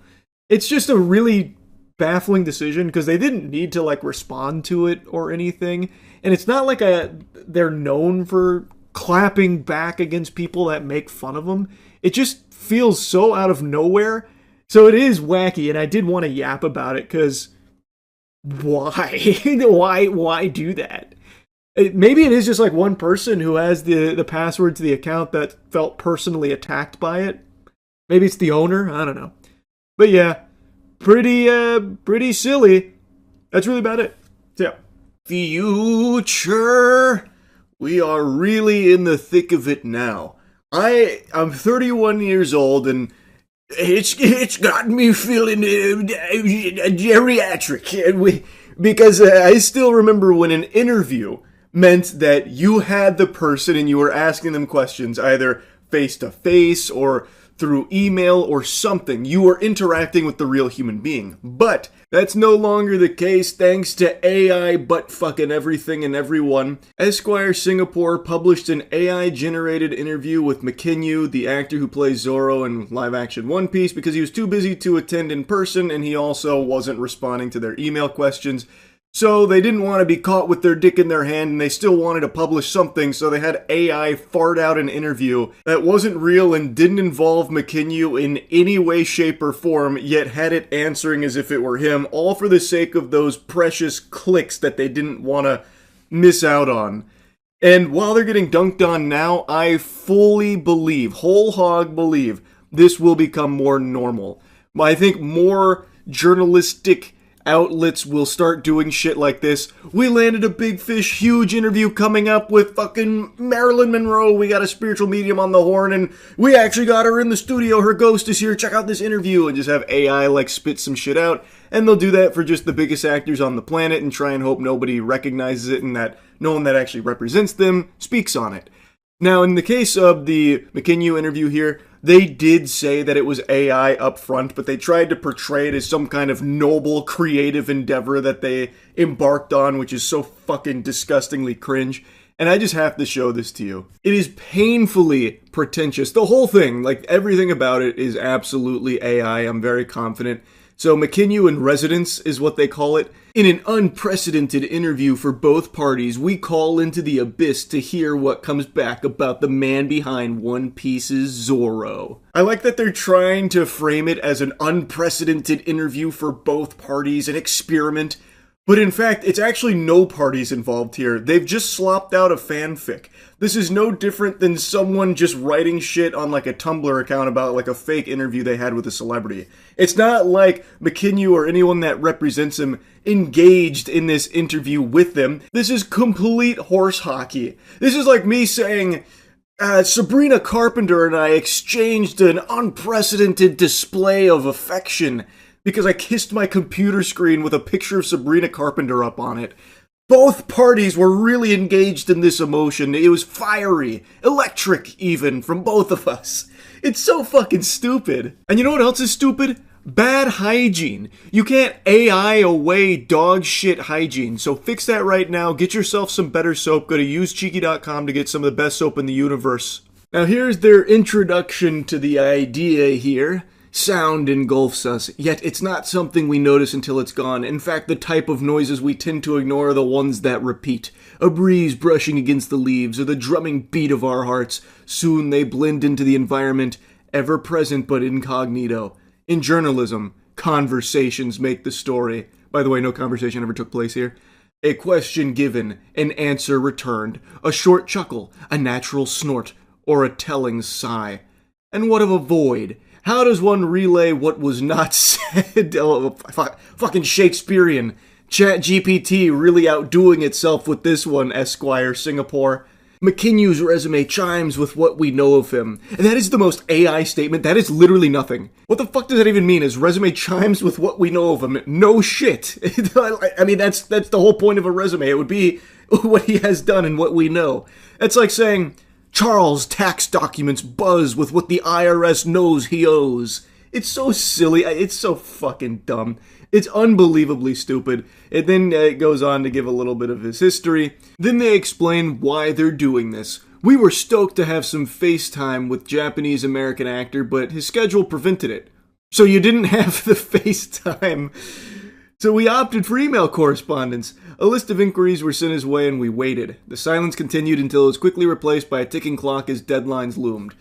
See, that's somewhat honest. Hey, we wanted this interview, we didn't hear anything, and we had a deadline, so we made it all up in order to meet the deadline. We had the photo spread, but nothing directly uttered by the 29-year-old. With a driving need for a feature, we had to be inventive, harnessing our creative license. So creative. Hey, Grok, can you generate an interview with McIntyre for my dog shit publication? And then put him in a bikini. Thanks, Grok. We pulled his verbatim from previous interviews and fed them through an AI program to formulate new responses. Are these words we expect from McIntyre? Or are they just replies from an echo chamber of celebrityhood that we want to believe is from him? Profound. Really thought-provoking. And here's what this trash looks like. Esquire Singapore. How important is it to you to draw boundaries in your career? AI McKinney. Boundaries are important, but I didn't always have them. When you're young, you want to say yes to everything. I had this anxiety that if I stop, I disappear. Well, good news. Now you don't even have to say yes to anything. They'll just do it anyway thanks to AI. You don't even have to agree to do an interview. They'll just make one up thanks to AI and put words in your mouth. So don't even worry about that anymore. Esquire then tries to dabble in like emotional questions and get emotional responses from the AI here, which is completely fucking useless. And it's always these like cliche platitudes. So like, how do you deal with disillusionment over the years? I go home, spend time with family. May sound boring, but I give my best when I'm working. so those moments help me. Disillusionment happens when you lose sight of why you started. Doing the simple things remind me that this is a job I chose and I love. It puts the hard parts in perspective. But the next one's a real doozy. Any advice on how to deal with pressure and expectations? I separate pressure from weight. Pressure is external, like people's expectations. That I can't control, but the weight of my family legacy. The goal isn't to match my father, it's to make him proud, and maybe inspire someone else to do the same. Pressure can crush you, but weight can ground you. That section is especially tasteless, and it's one a lot of people are pointing to show just how disgusting this whole thing is. So, McKinney's father was Sonny Chiba, and he passed away. He was a legendary actor. And now, in the Esquire Singapore interview, they are shamelessly having AI start talking about his father and the family legacy, and it's really gross because you have AI McKinney here that Esquire Singapore is put on for the interview that is now talking about his deceased father in this way. The whole interview is fucking silly, but that part is pretty out there. That's pretty degenerate shit right there. There is just no defending this. Even if you don't find it as dystopian as you should, what value is there in pretending that this is an interview with a large actor here when it's not? It's an AI-generated script of a fucking fantasy interview with this actor. It provides nothing. It's not real. It's all make-believe and based off of AI's interpretation of like previous answers he's given in other interviews, and they just Frankenstein this monster together. It is worthless. And like I said, I'm pretty confident this will become more commonplace as more publications have these deadlines where they're supposed to get interviews and, exclusive access and stuff. They might get desperate and start just doing this for the sake of clicks or meeting those deadlines. It really is something that I think is going to be more often seen than not. Right now, this is the first one, but I think it's the first of many to come. Hopefully I'm wrong, though. I just don't think I am. This is going to save them a lot of money because then you don't even have to book any interviews or anything. You also don't even have to pay to get like a production set up to actually interview them. You could AI generate the video interviewing them too, and it'd be extremely cheap. And all of these publications, all of these companies only care about saving money and getting clicks, and this would still accomplish those goals. So I just see a lot of this in the future. This shit sucks. I had to yap about it. That's about it. See ya. I imagine a lot of you are tired of hearing me whine about insomnia in the intro of some of my videos recently, lamenting my lack of sleep. Well, that's too bad, Buster. And dagnabbit, I haven't slept again, in case you couldn't quite tell. And you know what? I don't feel like turning that light on over there, so you're getting the scary campfire lighting right now that makes me look like a character out of Fear and Hunger. So deal with it.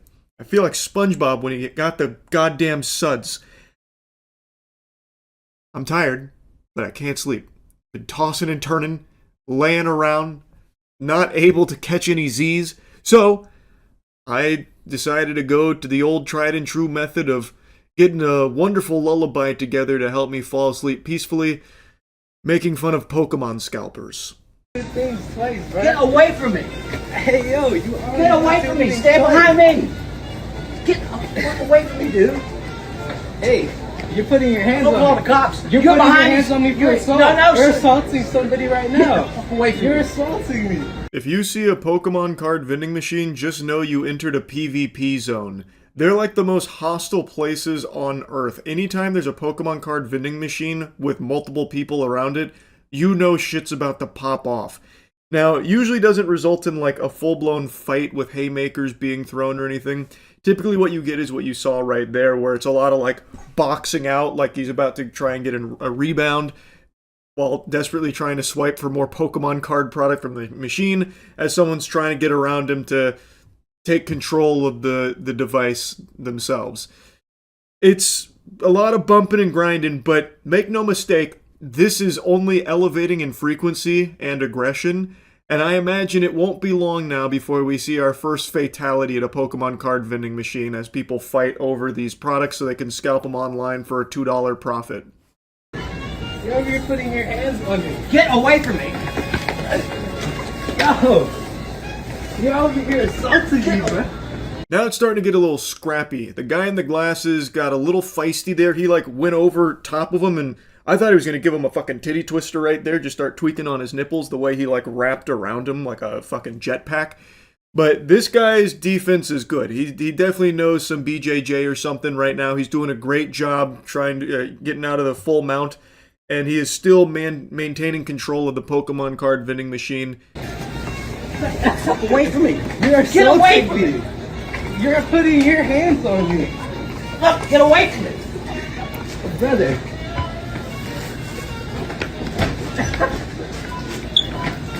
Really funny.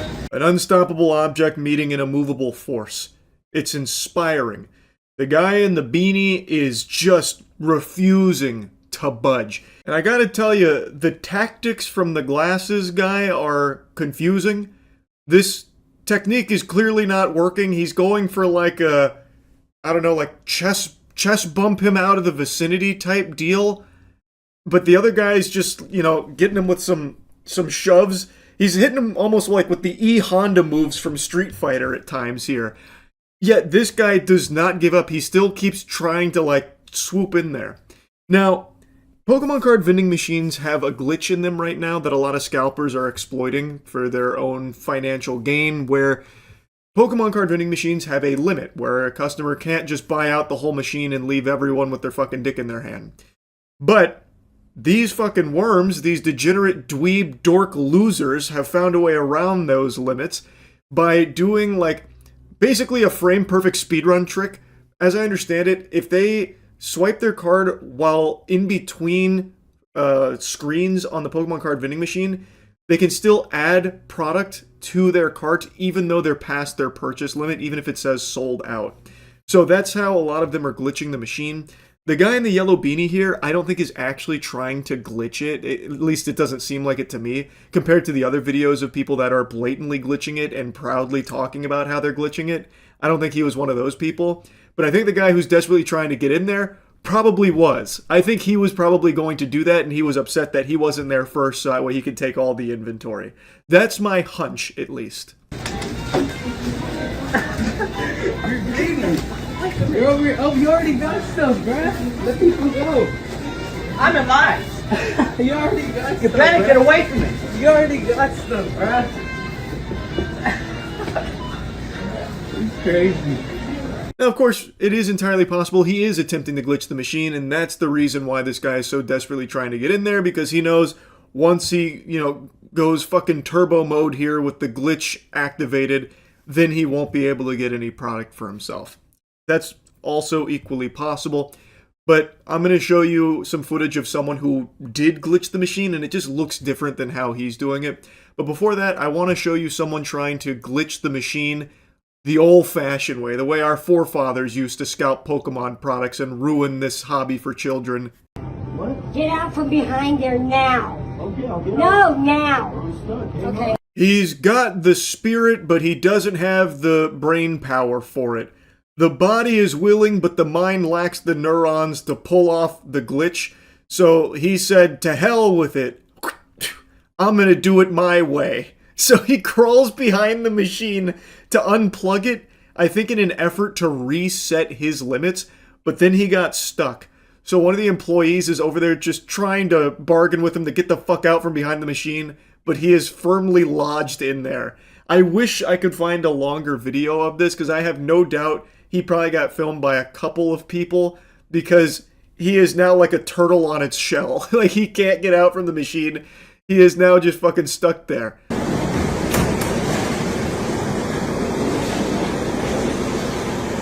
Look at this dude. Glitching out the machine like a loser. But kids can't get it. What the fuck is wrong with you? You know it's actually illegal to tamper with vending machines. I will. I will. So this is someone who does appear to be glitching the machine. You can see he's adding products that's labeled sold out into his cart, which is a result of glitching it. As I understand it, sometimes it'll say sold out to a customer in order to prevent them from adding more product past their limit, but it's not actually sold out per se, like there is still more product there, but it's the Pokemon card vending machine's way of trying to fight back against these fucking parasites. So they just say that it's sold out, but even that's not enough to stop them. So this guy is apparently glitching it out, and this guy is now just insulting him to his face, and he mentions that tampering with vending machines is illegal, that it's a crime, which I'd never heard of before. And I looked it up, and I guess, yeah, it does seem to be true. I don't know if anyone's going to get arrested for this, but that would be fucking amazing. If the Pokemon Company worked with law enforcement to have everyone who's been caught glitching their machines fucking thrown in jail. Can you even imagine? Holy shit. That would actually probably cure my insomnia on the spot if I heard about that happening. That'd be incredible. I feel like anyone would be able to sleep peaceful knowing scalpers are out there miserable. That'd be great. But unfortunately, that's not the case right now. This fucking hobby is truly a cesspool. Like, I know I cover a lot of Pokemon scalper shit and a lot of Pokemon armed robberies that seem to be happening a lot now. And I can't help it. It's just out of control, and I gotta yap about it. This shit is fucking disgusting. Hell yeah. These guys are the guys glitching it, as always. Mm-hmm. Dude, I know who you guys are. You're the Tui boys. I know it. Hell yeah. Hell yeah. It's alright. Just goes to Pokemon Center. They already started one on you guys up north. That's fine. I don't give a fuck. I'm enjoying this Red Bull. You enjoy it. Having a good day. Oh, the way he's nursing that Red Bull there, just sipping it like he's at his first fucking college frat party with a PBR in his hands and unable to figure out how to socialize. So all he does is try and like put his hand in his pocket and drink from the fucking can. Just to try and make it seem like he's not bothered by this, even though he clearly is. So a big thing that's been happening is people glitching the machines, and when people glitch them, they immediately get filmed and shamed, it seems. Even among scalpers, that's apparently a big no-no. So now, all of these losers that are glitching the machines are being filmed by, in a lot of cases, other scalpers who are pointing and laughing at them. So now there's, in the world of Pokemon scalpers, there is people even scalpers look down on. And it's these Pokemon card vending machine glitchers. It's pandemonium out there. There are so many videos of people just going up and insulting individuals or even groups sometimes that are glitching these vending machines. It's a ton. But I don't think I need to show you all of them here. They're popping up every single day, and multiple times a day. So anyway, I just wanted to make fun of some Pokemon scalpers again. That's really about it. So yeah. I just learned about another TikTok prankster facing multiple years in the slammer for absolutely trash pranks of just being a nuisance to society and harassing fast food employees for their content, treating them like props, like subhuman objects for them to be exploited for his content. This is the story of Heston James, who right now is looking down that soggy pipe of potentially 9 years in jail, which is a substantial amount of time. That's more than, like, actual super criminals that do unforgivable, unfathomable, heinous evil. But they are really coming after this prankster in particular, and I've seen on TikTok there's a huge movement about how his pranks are, like, harmless and stuff, because he's apparently the guy who, like, did screaming in department stores or something to annoy the workers, which is cringe garbage, but I guess ultimately harmless, and that's what they're saying he got arrested for? It's not. Also, that mentality can suck my whole cock. Yes, it is harmless, no one's getting hurt or anything, and it is a step up from the average TikTok prank, which at this point is just assault, so it's better than that, but it's still a pile of garbage. You are just bothering and making the days much worse for just normal, hard-working people that are just trying to get by. And he knows, and these pranksters know, they can't do anything back because they're not allowed to. They will get in trouble. They might lose their job, and it's very difficult to find a job these days. They don't want to lose their income. They need it to survive. So he goes in there and takes advantage of that for his content. And the content is at the employee's expense. The joke is pointing and laughing at the employees for their reaction to the screams and shit. It's humiliating them. That's not fair. I think that shit really sucks. He got arrested for the pranks where he would go interrupt businesses with hordes of his fucking clowns, his circus troupe that he brings with him, and just spends a handful of minutes taking over their job and berating them, saying how bad they're doing. So we're from corporate, we're taking over, and just harassing these employees. Just normal, everyday civilians just trying to go about their day, doing their job.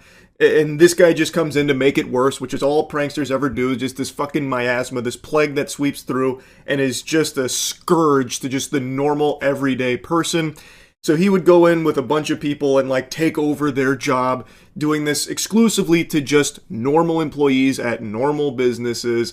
And one of them even got a bit physical where they went to like Pep Boys, and some of his goober-ass friends, I guess, were like bumping into the owner to push by him, and then even getting like a little handsy, taking things and using things on cars while they pretended to work on the cars at the auto shop, and actually putting themselves in danger, like getting underneath the car while it was still like up, so they could have actually just died there as well. So contrary to the misinformation they shit down your throat on TikTok about Heston James, where they're trying to like fight for justice for Heston or whatever, his squealing in department stores wasn't what got him arrested. It was these pranks where he actually went and harassed the employees directly and even allegedly got a bit physical and put people in danger doing it as well. That's what he got taken into custody for and what he's facing the charges from. And if I'm being honest, I do think 9 years is too much for what you're about to see. But I do think a precedent needs to be set because pranks are completely out of control. TikTokers hear the word prank and basically just go out and harass and assault people for pranks for the most part. One guy even poisoned food. Like, I already talked about that guy. I'm not going to regurgitate. But one guy thought pranking was literally poisoning food that could have killed people. That was the prank, by the way. So something needs to change. I do think he should face like serious punishment for it, but I think 9 years is too much. You see the EW body cam of the TikTok prankster? I actually have that up right here, because that was in the recommended when I pulled that last one up. So I have not seen this. I assume this would be the body cam of the AI pranks guy, but I don't think it is, just based on this. Come on, everyone, come on. Everyone, You think this is like a TikTok thing? It is a TikTok thing. I clocked it immediately. nice. Good job mopping that. These idiots are going to do this to the wrong guys or a guy that's having a bad day, and they're going to get hurt. So what is this? When a TikTok prank draws millions of views online, a young influencer sets out to top it with an even bigger viral hit. But after one stunt... It's crazy how every TikTok prankster literally looks exactly the same. Every single one of them looks just like this. They must be made in some kind of like cringe lab or something. With an even bigger viral hit. But after one stunt spirals into chaos and violence, the attention it brings... Jesus, even the people that he brought with him look exactly the same. Oh my god, they're all clones. Jesus Christ. It's like when Obi-Wan Kenobi went and met Jango Fett. Holy fuck. Into chaos and violence, the attention it brings is not the kind he had in mind. After the manager, Emma, reported an unusual encounter at the restaurant. A Lovecraftian horror experience. Tell me what happened. Cosmic being came through. I had a customer. You think this is like a TikTok thing? It is a TikTok thing. I clocked it immediately. And yeah, it was just like harassing and just getting in the face and stuff. Your personal sizes have been lacking. So I'm here to make sure you guys are staying in check. Get out my floor. So I'm going to clean house. Go ahead and bring in the guys. What is going on? What is up with the frames here? Why is it so laggy? These are my workers. How many times did the police download this TikTok? It's all fucked up. They deep fried it. No, you have to get out of my store. Mop, I need everyone cleaning. Doing a great job, sir.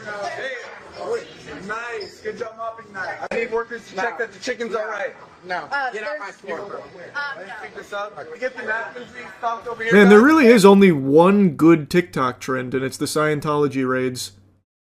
It's just always shit like this, and it's always to fast food employees. Genuinely, every single time. What fucking losers, man. What a shame. Got you, boss. The group of fake workers all appeared to be dressed in Chipotle-branded hats and T-shirts. Emma claims that business was disrupted by the group's behavior, some of which was captured on video by an employee and customer.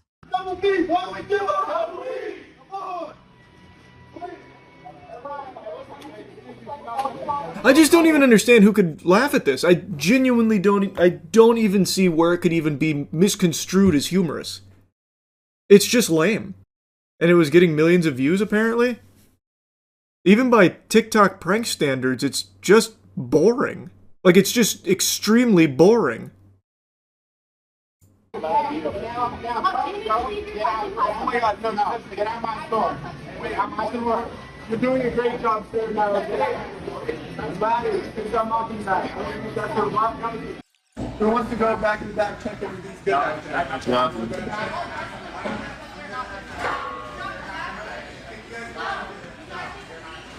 right, everyone, we quit! Just play it, man. Done.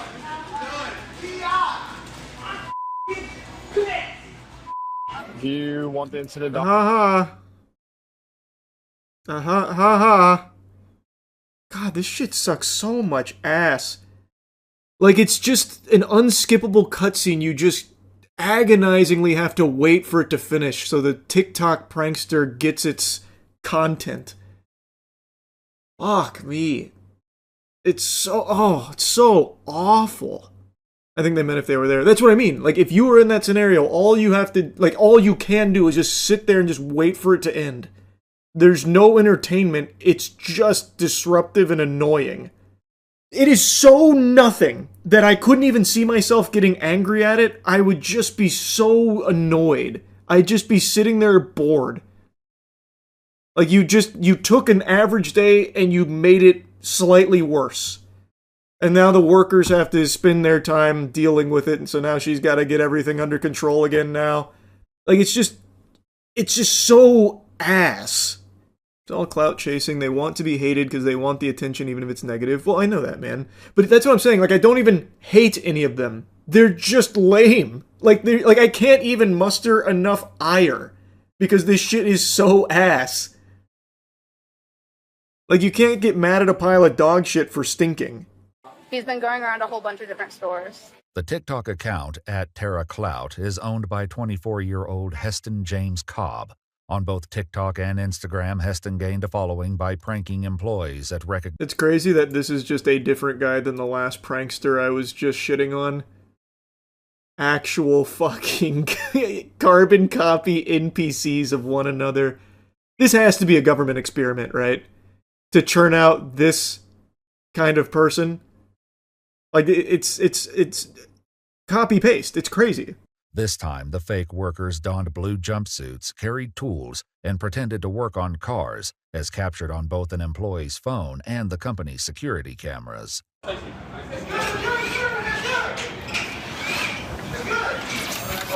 what's going on over here? Hey, it's a little early. Call the cop, dude. I got the place. Heston James back with another banger. Okay, everyone, let's go. Everyone, let's go to the next shop. All done. Let's go. Oh yeah, I got a bunch of guys. According to police records, no one was assaulted, nothing was stolen or damaged, and if Heston recorded anything, it wasn't published to... I feel like if you laugh at these kind of pranks, you need to be Baker acted. Like, for your own good. And, like, that's the whole prank. That was the whole thing. They go up, interrupt the business, pretend to work on the car, and then leave. That's the joke?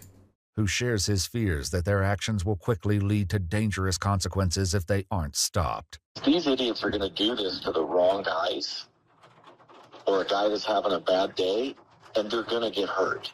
Officers learned that those concerns became True. a reality during the group's final prank of the day, when they were dispatched to a Pep Boys after a 911 caller reported a strong-arm robbery. I'm just going to be bringing in all my guys, because you guys have been doing a really slow job. I've been getting multiple complaints. I'm from corporate, I told you. So this corporate... Oh, no. I didn't get to see his side profile till right now. Poor dude lost his whole fucking jawline. Someone stole his chin. That's what we need to work on. There's a fucking maniac on the loose. They stole this guy's entire fucking jaw. Goodness gracious. Yo, everyone, take that tire off. Take that tire off, quick. I got stuff for you guys. Everyone, check the oil. Check the oil. It's good. It's good. It's good. It's good. The incident ended in a clean getaway for the pranksters. The one at Pet Boys took a very different turn. The manager explains that when the fake employees began trying to work on customers' cars, he armed himself with a torque wrench and told them all to leave. Everybody out. Get the out of the shop. Get out. Attaboy. They were backing out. And That's what I like to Alex, hear. The manager was in front of the van. They started moving towards it, so I took the crowbar and I hit the windshield to get the driver to stop. And that's where I saw that. Yeah. All right, here we go. That's some good news. As well as both the driver and passenger side windows were shattered before the group escaped. Posted, that's the Big Brand Tire there on Southern and Mill. Yep. You need to go and talk to that kid. He has people driving by his location and heckling him as he's trying to work. It happened last week. Oh. What's crazy to me is the people that are watching that prank are old enough to drive. That's fucking tragic, man. They're already down the path of just being an unlikable, insufferable loser. Oh, they're already too poisoned. They're too far gone. He was the one that actually in the video reached down and yanked the kid out from underneath the car. Because the engine was just sitting there balanced on a 2x4 because the transmission was out of the car and he didn't want that kid getting crushed. Oh, Jesus. They're crawling under cars and stuff. Their buddy leans against the rack. And he pushes that thing down. You think that kid's going to think it was funny at that point that he killed his friend? Probably not. Yes! Yes, man, that's views on TikTok. You're trying to reason with the unreasonable.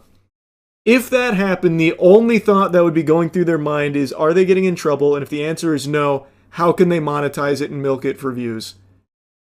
1000%. There's no reason to even try and, like, appeal to human emotion because it's completely absent from these fucking worms. 1 week later, on July 23, 2025, police prepare to arrest 24-year-old Heston James at his home and execute a search warrant. They had food delivered about 10 minutes ago, so there are people home. Tempe Police Department, we have a search warrant. You need to come to the front door with nothing in your hands. Heard something. Quickly, call the clown car. Get your boys here. Hey guys, we know Heston. you're inside. We have a search warrant for the residents. You have to come to the front door. Heston, get your mechanics out here. Come on, where's the clown car dudes? Where's the bang bus, Heston? Stuff moving inside. Come outside and I'll show it to you. Good. Dude, looks like a cryptid. Oh man, the way he wandered out there. Put your hands on your back. Okay. So it's the pranks that you've been doing, like all over at the auto shops and at the Chipotle and stuff.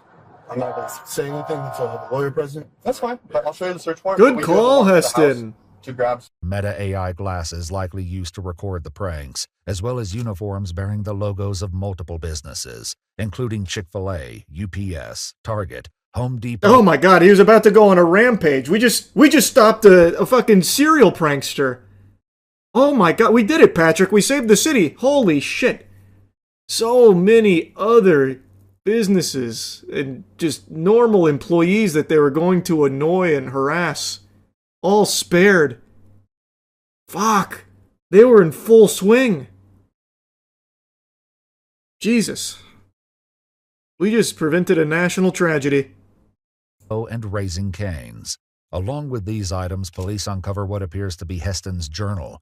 This is the most important year of my life, and I can't waste a single day. I will use this book to keep me accountable. Heston, don't think the most important year of your life got off to the best start, bro. There is no outcome where I don't succeed. Not a matter of if, it's a matter of when. Poor dude also just listens to the platitudes on the goddamn self-help affirmations. Goal for the end of the year is 1 million followers. That's your only goal? Like in life, that's it? A nice little peek inside the psyche. That is the only thing they care about. Wow. Incident, he writes, I have no other choice but to make this work by any means possible. I will give my family the best life due to my hard work.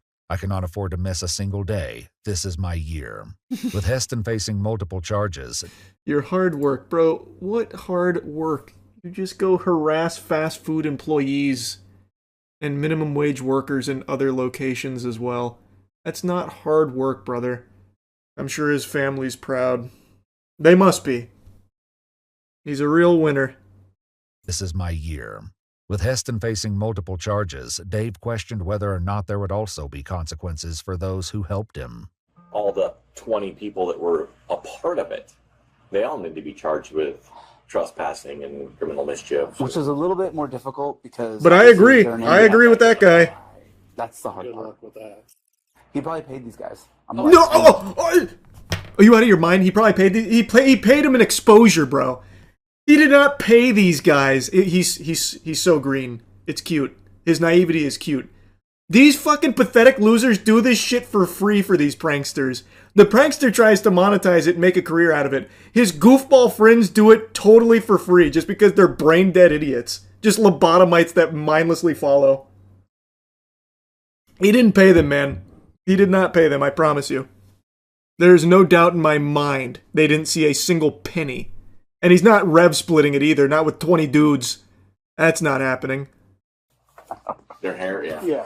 According to court documents, 24-year-old Heston James Cobb was indicted on 3 counts of felony burglary in the 3rd degree, 3 counts of felony criminal impersonation, 2 counts of criminal trespass in the 2nd degree, and 5 counts of disorderly conduct. He entered a plea of not guilty, and the case is still ongoing. Looks like he's looking at 9 years, apparently, if the TikTokers that are opining on it are correct. That's pretty steep. That is a lot of charges he racked up there. Man, they're fucking coming after him big time. 9 years seems a bit much, but he should definitely spend a pretty not insignificant amount of time in jail, I think. Not even because I think his pranks are some of the worst or anything, or most egregious, but there needs to be a precedent. Because right now, it's just the Wild West.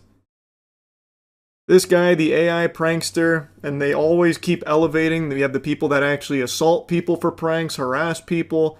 There needs to be a crackdown on it. So maybe it starts with him. Give him like 3 years in jail or something. I think that'd send a very strong message. 9 seems overkill. Didn't Johnny Somali get less years in charges? Yeah, it's true. But again, if they settle for something like a 3-year stay in the slammer, I think that's perfect. Then I think that would be an extremely strong deterrent from other fucking dumb assholes on TikTok that are doing these ridiculous pranks. I love the smile. I love the laugh. I love the speedrun. But I haven't speedran anything in a long time now. I've been on a bit of a hiatus. I haven't retired or anything like that. We haven't hung the jersey up. It's just... I haven't had the itch, and I haven't seen a game with a speedrun that really calls out to me. Last night I learned that it's not always games that beckon for a speedrun. I learned about the 2 cigarette, 2 beer, 2 Rubik's Cube speedrun, Pringles, pencil sharpening. There's this whole plethora of real-life speedrun routes out there that, you know, maybe it's about time I start looking at competing in. Definitely won't be the 2 cigarettes, 2 beers, 2 Rubik's Cube one. I'll leave that to the professionals. Maybe there's something else out there for me. Anyway, though, I want to show you some of these speedruns, because this shit was fucking incredible. Oh, it's former world record, too. My time to beat is 3 minutes, 33 seconds. I can't remember the world record, but it's around 1 minute 30. You can see it up here. Will I beat that? Who knows, but I'm hoping for under 2 minutes. Also, the up top camera is dead, so hopefully you can see what I'm doing. Anyway, let's do this. He's got the speed stacking starter. Nice. Okay, I don't want to get DMCA'd. Okay.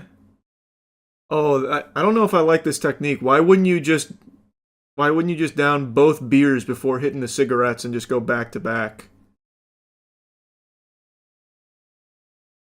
He's teasing it.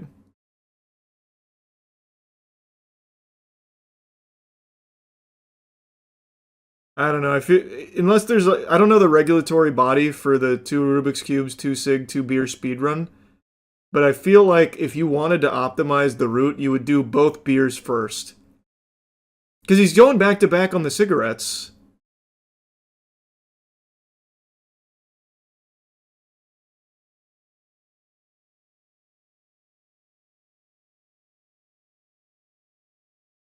His cubing is good.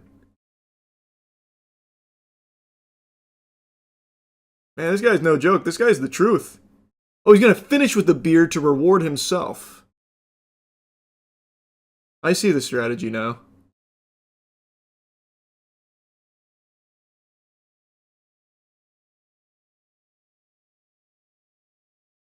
Okay.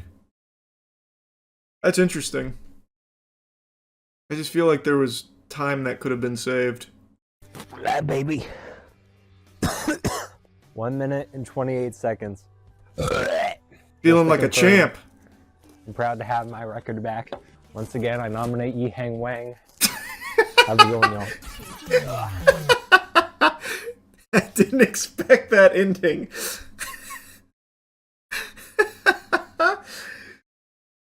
Uh-oh. He's been called out. Shit. And someone else did it over here, too.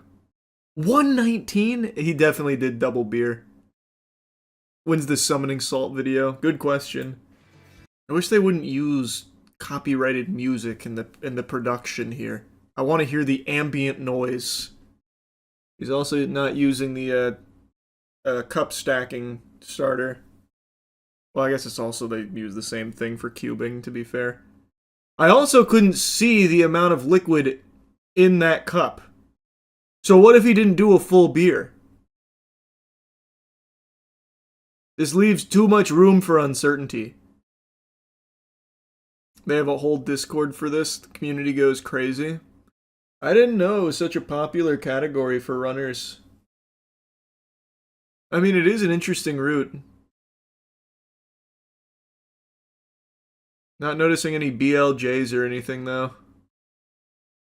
This must be the glitchless category. But you see what I'm saying? How you can't actually see how much beer's in there?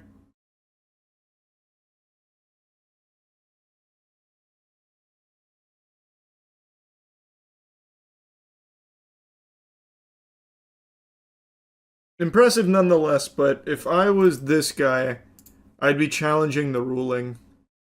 Oh, he's in different he's going for a different category right now. Looks like he's doing the 1 cube, 1 cig, 1 beer. He's on the diet now. Can you solve a Rubik's Cube with dementia? Something not a lot of people think about.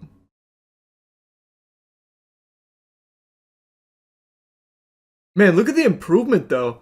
6 months ago, he had the record at 333, and he was able to get it down to 128, and then someone got it down to 119.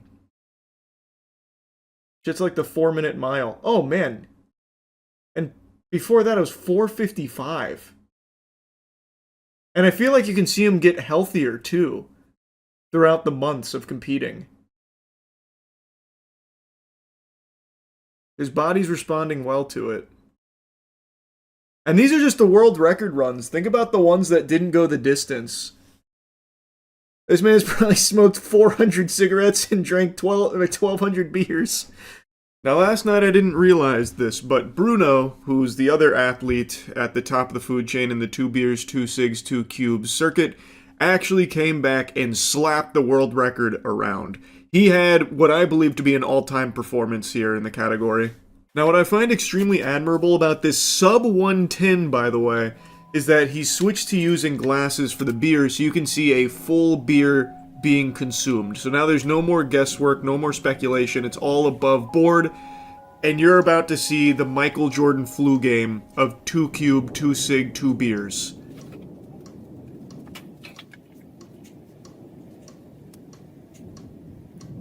He was checking all his tools, making sure everything still works. That way it's all in one attempt like that. All lickety-split. No room for error because of the instruments. I've got to mute the music again because it's DMCA. But an excellent chug. That brewski never stood a chance. And he's sticking with the classic route of 1 beer into double cigarettes. So that way he can start solving the cubes, which I've come to appreciate. I still think if you double chugged, if you went both beers back to back, double fisting them, you would probably cut a couple of seconds off. You could shave some I guess, minuscule time, but in a category as optimized as this, every split second counts. But look how quickly he solves those cubes. It's a work of art. It's like Mozart. We're watching a master. The cigarette's giving him a little bit of trouble. This is where he loses most of his time on the second cig. That one was just being real stubborn.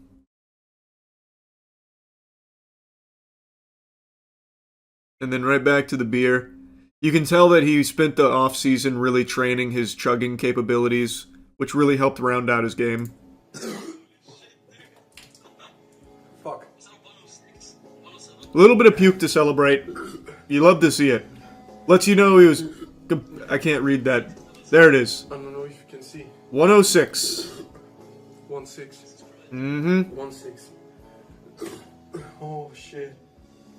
Oh, almost threw up. That's how you know he let it all hang out there. He put it all on the line. Yes. Oh shit. 1 sig done. Can you see it? Sig done. So I think he's communicating with one of the judges on his laptop there. Second sig done. Oh. I did 2 attempts. I only had 4 beers. I did attempt before this one. World record 115. And another one. Sub 110. He knew he had more in the tank. See, that's the sign of a true professional right there. He did 2 attempts, he got the world record on the previous one that we're not seeing here, and then said, wait a minute, I got another one in me. And then came in and did a sub 110. That's a world first. Did you know speedrun.com has an actual Pringles eating category sorted by different can sizes? Alright, so solo popper. Oh, they have co-poppers here. What is a co-popper? Oh, they have someone. Oh, wow. Interesting route. Okay. Porque hay categorías, bro. 3 grams. Ah, que esto es para algo oficial. Sí, bro. No. Cuando se empieza, bro. Yo lo hago. Oh, he hasn't even been trained on the technique. Wow. Joder,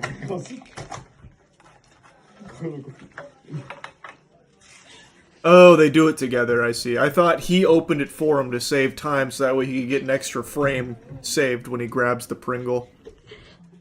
Alright, that's less than impressive. Then we gotta go back to the solo popper. So right now it seems like Eric PR46 is the world champion Pringle popping speedrunner. Let's see. 0.4, 40 ounce. Follow the can of chips autofocus. How many attempts has he done? I see an open one over here. Oh! He got the top and the seal in one go. Oh, and he's grinding up. Oh, wow. That's big brain. Now that's a strategy.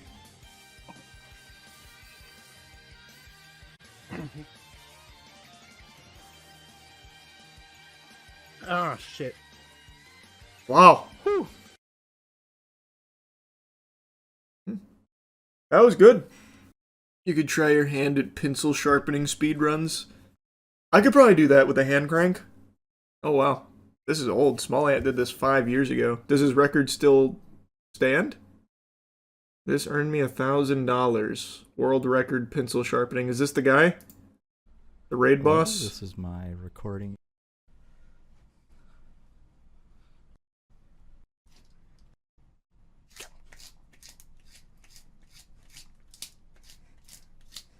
I feel like I just heard the pencil snap. Surely that's a DQ. Also, how short do the pencils have to be? Surely there has to be some kind of uniformity to it. It is a creative tactic. He's doing it like a hand drill, like for starting fires. It's good. I wouldn't have thought to do that for world record pencil sharpening.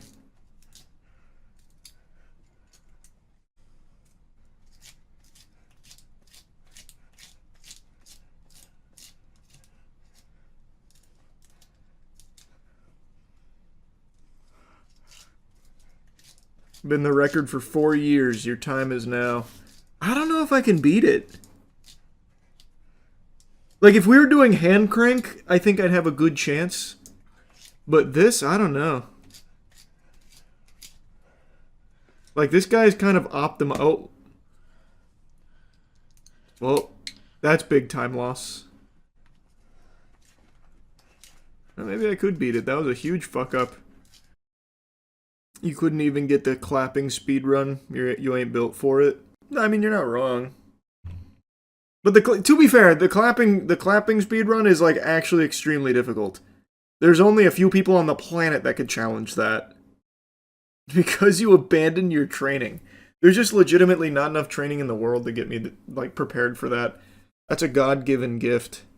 Dispatch continues to have me in a titty twister here. I am just gripped. I'm so invested in the world and its characters.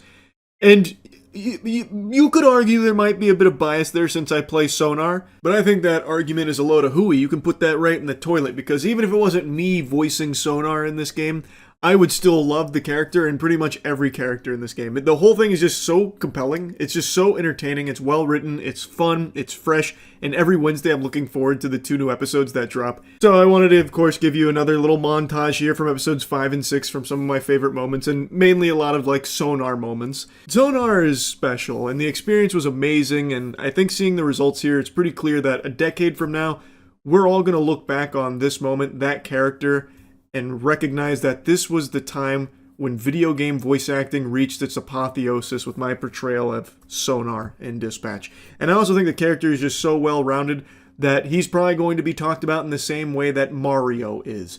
When you think of video games 20 years from now, you'll think of Mario, you'll think of Sonic, you'll think of Master Chief, and you'll think of Sonar. Oh, 35s. Come on, Robert.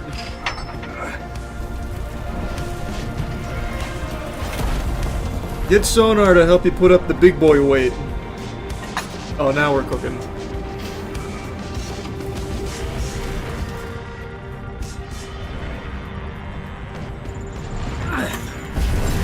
That's kilograms. I don't believe in kilograms. I only know freedom units.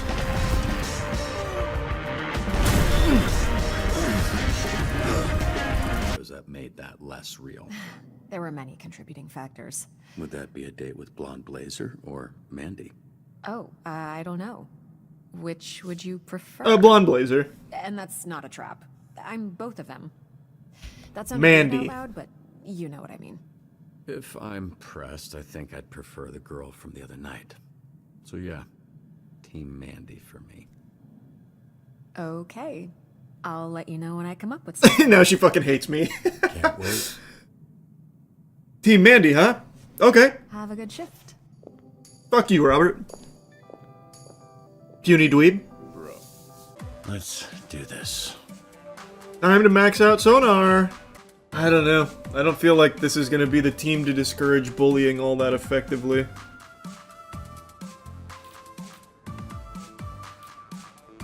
Let's throw him in there anyway. Quick heads up, Sona is in a mood this morning. That way we can go there instantly. Miss a rabies shot or something?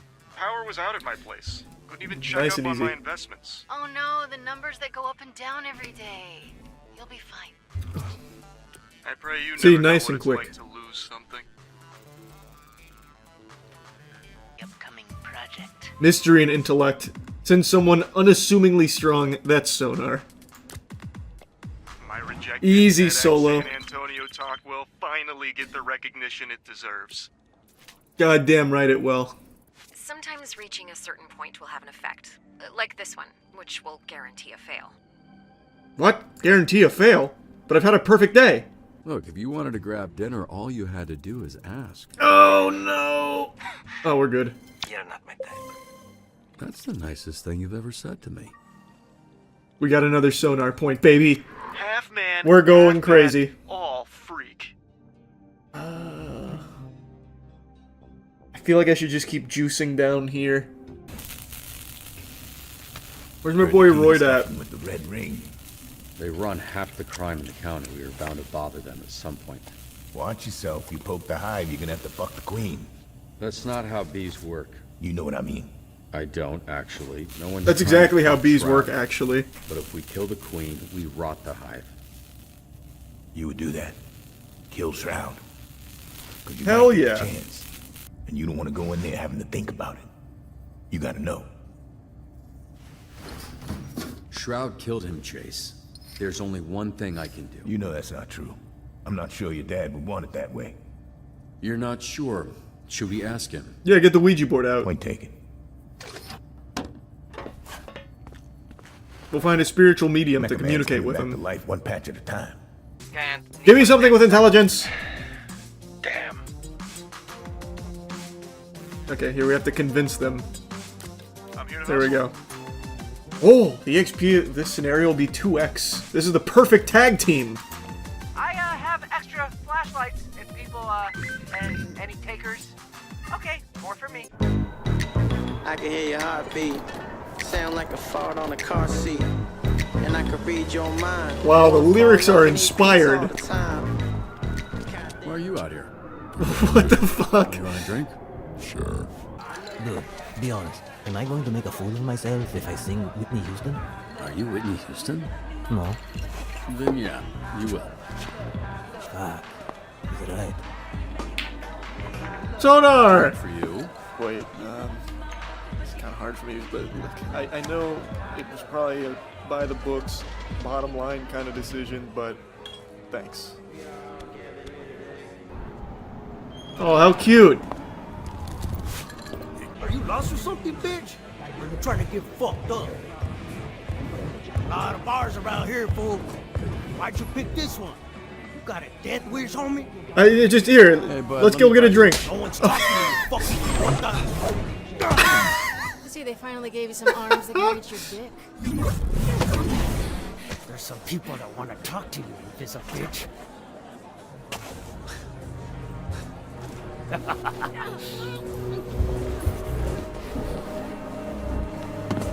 Fair fight. Oh, wow. I got cooked. Sonar, help! Oh, shit.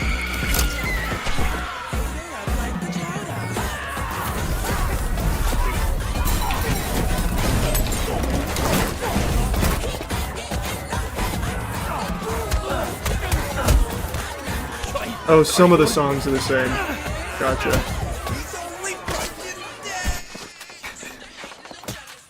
You wash your hands after touching all them filthy nutsacks? Thought he seemed salty.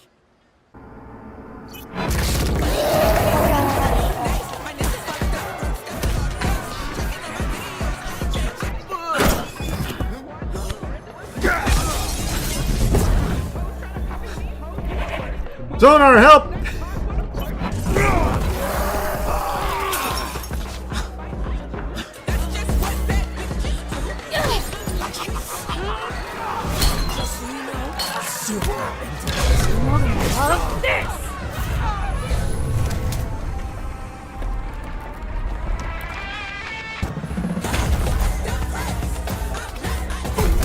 See, I knew there'd be a way to get Golem in here.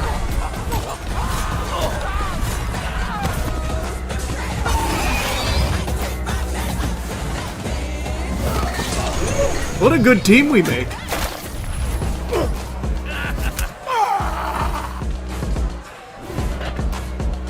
Oh, shit.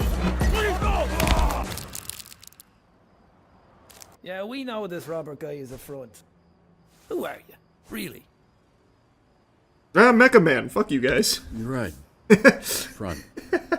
This guy, Robert, is a mask. I'm Tony Stark. He's the guy who sits behind his desk, biding his time, dreaming of the day he gets back in the fight.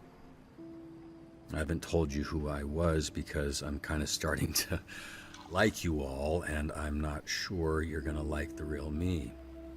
But the difference between this team getting by and this team being great is trust. So you should get to know the real me. I'm Phenomenon. No fucking way. Can't be. Could be. That's like a real superhero. It is you. You little shit.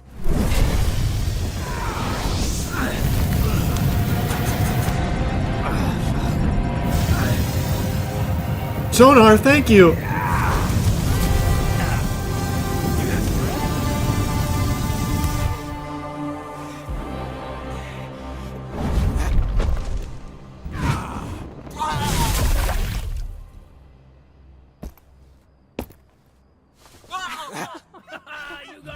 Just a bit of water, come Oh, on. wow.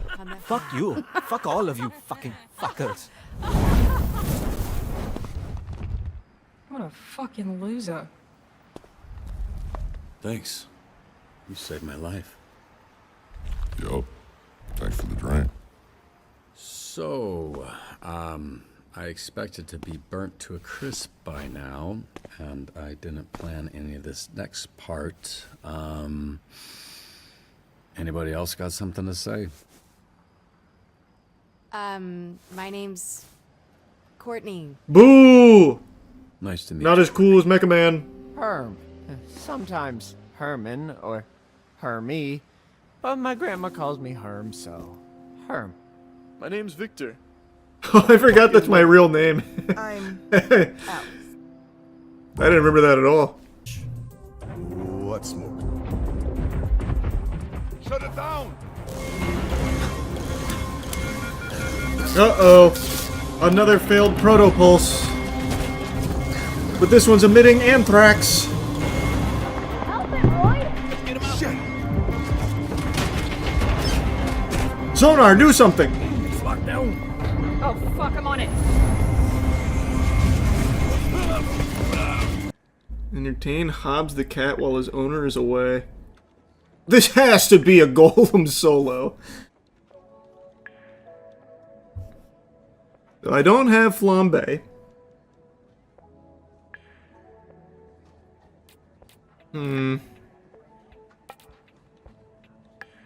I don't even know what this would be. Ooh, it'd have to be charisma, right? So probably Sonar. Sonar can probably solo this. I'm just gonna do Golem though. Alright, guy. I think Golem can do it. Wait, why am I ones? These aren't typically ones for Golem, are they? Easy enough. Hello? Yes, it's that time of month again. Send your finest over to clean my abode. Oh, yikes. I really need Sonar not in bat form. I have a plan. I need another call to come through ASAP. Please. Good lord, please, give me another call. Fucking anything! Help Grandma across the street! Give me a call! Unlucky.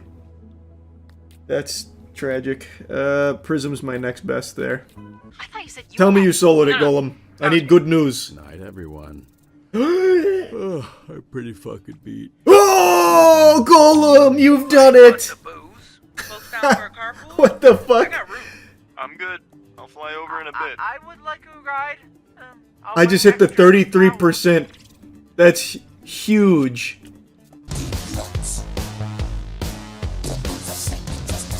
Hey, Sonar!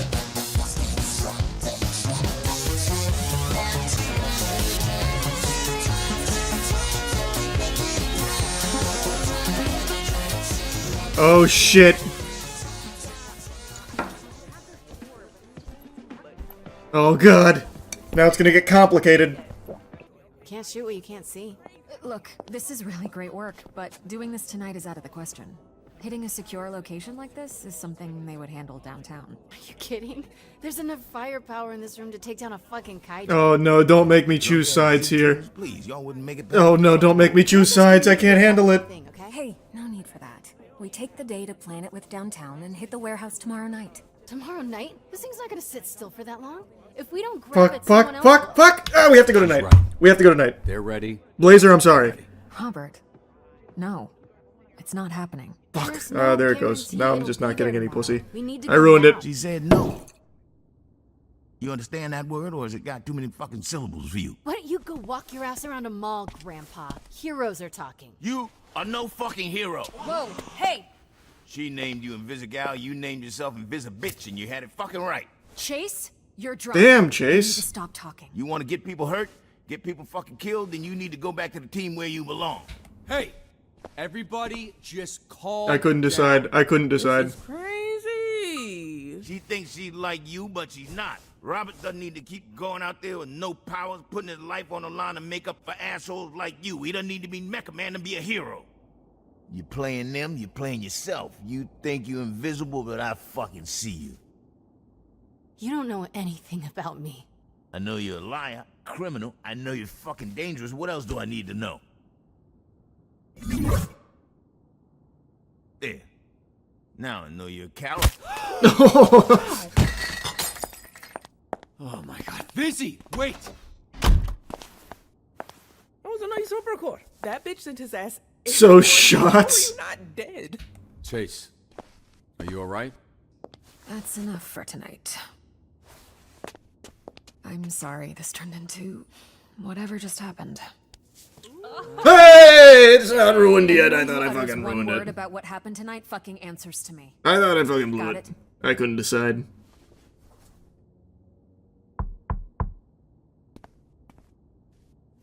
Visigal.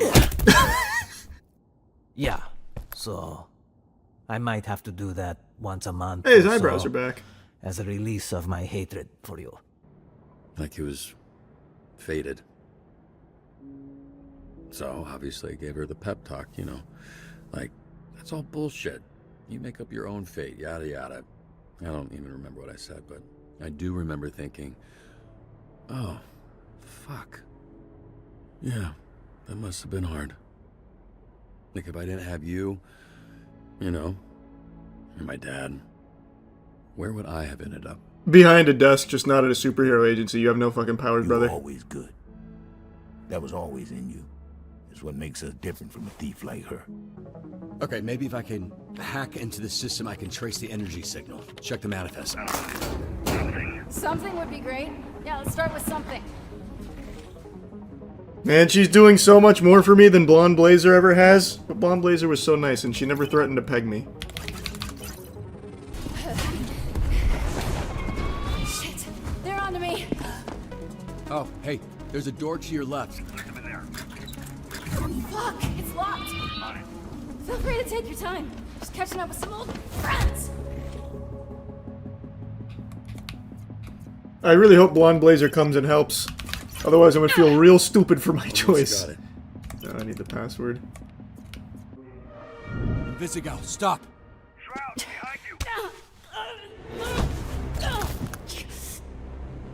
No. No! Hey, Busy, stay calm. Your inhaler is...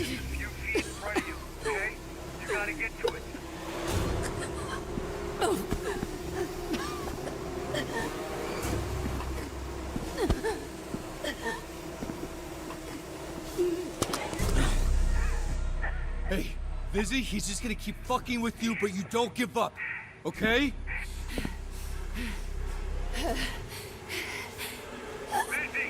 Busy, you gotta fight. Please. Busy, hey, listen to me. You get up. Get up! Beef, we gotta do something. Keep up. Oh no. Oh, that's tragic.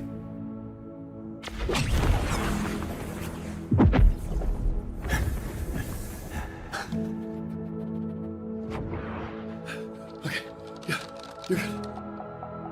He won't die, right? He's still got plenty of years. He didn't even run that far.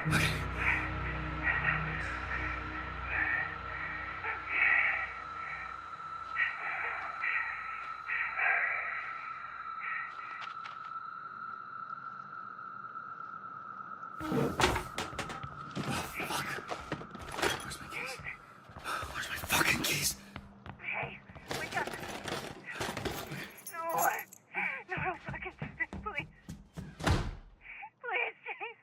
No shot. He fought crime for years using his powers. There's no way he's dead. He's 40 with the body of an 80-year-old. I know, I just feel like... I feel like he could handle that, though. That was very short. Like, that run was super short. I don't think it would blow up his heart that quickly. I don't know, though. It probably did. God damn it, that was so good. Now we wait till next Wednesday. Last night was the Game Awards, and there was a stat that chat was regurgitating that I didn't believe. I thought it was so outlandish they must have escaped from a mental institution and were spewing a bunch of mumbo-jumbo until I checked and verified the authenticity. The claim was that last year's Game Awards had higher viewership than the Super Bowl. And I said, well, that's a bunch of fiddlesticks, no way. Super Bowl had like 120-something million viewers. It was like the most watched Super Bowl ever. No way the Game Awards beat that. Turns out it did. Jeff Keighley hung his hog on the Super Bowl numbers. 154 million global viewers. Now, Super Bowl is an event that mainly only Americans care about. I get that. Game Awards is international. But even still, those numbers blew my fucking mind. Blew my ass out. So, it is like a super big deal. And I watch the Game Awards every year, but had no idea it was this big. And now that I have this knowledge locked away in the old steel trap up here, it makes the Game Awards final reveal from last night even more odd, just peculiar. Because it is a blunder. That is the most important final reveal. And last night, boy howdy did that one fall flat. Unfortunately. And I know a lot of people have criticized Jeff Keighley, like playfully teasing about how he'll overhype things that don't warrant that level of glaze or, anticipation, where Jeff Keighley will sometimes, get you like biting your nails like, holy shit, what's he about to reveal? Because he's hyping it up so much like, in my numerous decades in the industry, I've never been this excited. This is my honor, my privilege. This is the apotheosis of gaming. I present to you the world premiere for The Poop That Took a Pee 2, as he's starting to get like tears in his eyes for it. And it's like, well, I think you oversold this one a bit, to be honest with you.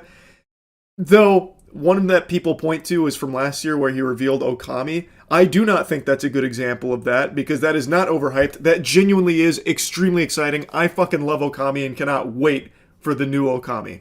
But he does have a history of doing that occasionally, and last night was one of those examples for the final reveal. Our final world premiere comes from 61 members of the team that built Apex Legends and Titanfall. 4 years ago, the principals founded a new independent studio with the hopes of pushing the shooter genre forward with a new original game. If that doesn't put a boner in your trousers, nothing will. You cannot have a more hype introduction than that right there. Those sentences alone could make the Grinch's heart grow 3 sizes. And when I was watching this live, I actually thought for a moment we might be seeing a Titanfall 3 or, at the very least, a spiritual successor to Titanfall. But that's where they get you. Jeff's got you eating out of the palm of his hands right now. You're hook, line, and sinker buying into this delusion. Like I have said for a long time, we will probably not see a Titanfall 3. Unfortunately, I think EA is going to kegel on that property forever and never use it for anything ever again because they didn't perform financially well for them. Even though these games are beloved, I don't think we'll ever see a new entry into this franchise. But I really was starting to buy into the fantasy here because he's mentioning that a lot of people responsible for those masterpieces have broken off and are now pursuing something new together, and you're expecting like maybe it's in a similar vein to Titanfall. Professor Utonium's in the lab and he's putting together all the ingredients of the perfect little shooter. But that wasn't what was on the menu. Instead, what was served up on the plate was a seemingly standard hero shooter. Now, I always have a great time watching the Game Awards. This year I also had a lot of fun watching it. I just really don't understand why they would save this game as their final reveal, which is like always the most important reveal because it's the one that sticks with the viewers the longest. And it's usually reserved for the one that's going to fucking have them, gushing grannies. And having a generic hero shooter be in that place feels really odd, and a lot of people have been kind of clowning on it for it.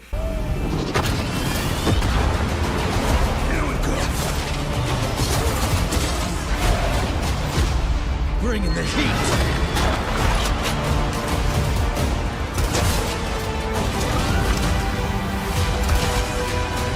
Your light belongs to me. Forming.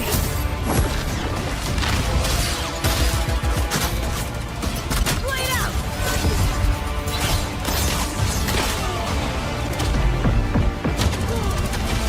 Siege tower coming in.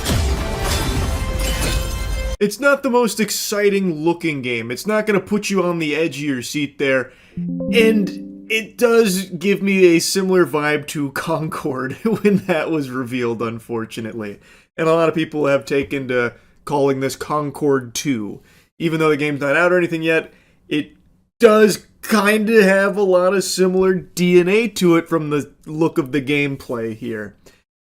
And it just feels like a game that shouldn't have been saved for last as like the big oorah. This should have just been a game that they show somewhere in the middle or towards the beginning where it's like, hey, this game's also right around the corner if you want another hero shooter. Like if you're really salivating for more hero shooter action, here comes Highguard.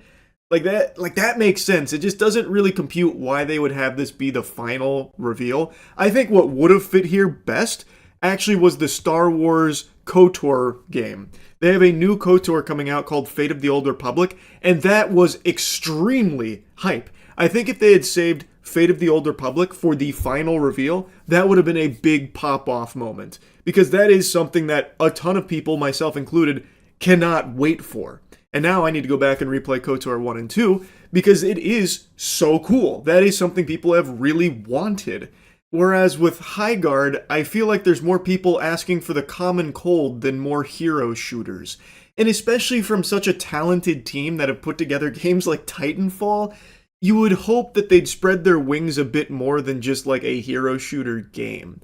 So it's just one of those things that is underwhelming for a final game reveal. Anyway though, I had a great time watching the Game Awards, as I do every year. It's become a tradition, and I always think Jeff Keighley and his team put on a really impressive and really entertaining show, and I really appreciate all the hard work that goes into it. Though I will say I think this year there is a lesson to be learned in the amount of nominations a game can get. With the E33 sweep, I do think there maybe needs to be some kind of limitations in place. I said from the second the credits rolled on that game that it was special, and it is in my top 20 favorite games of all time. I think it is a full-blown, full fucking chub masterpiece. But that being said, I don't think it should be in every category that it was in, even if it could fit into that category, like the most contentious is the indie game category. While yes, it is by definition an indie game, I do feel like it shouldn't be there to give room to other games to shine in that category. Like, it is an unbelievable game. And by being as good as it is and in every category that it was present, it drowned out a lot of other extremely impressive games from this year. 2025 was genuinely an amazing year for games. There were so many super slappers, absolute bangers out the wazoo, but if you only watched the Game Awards, you would think that it was just Expedition 33, really.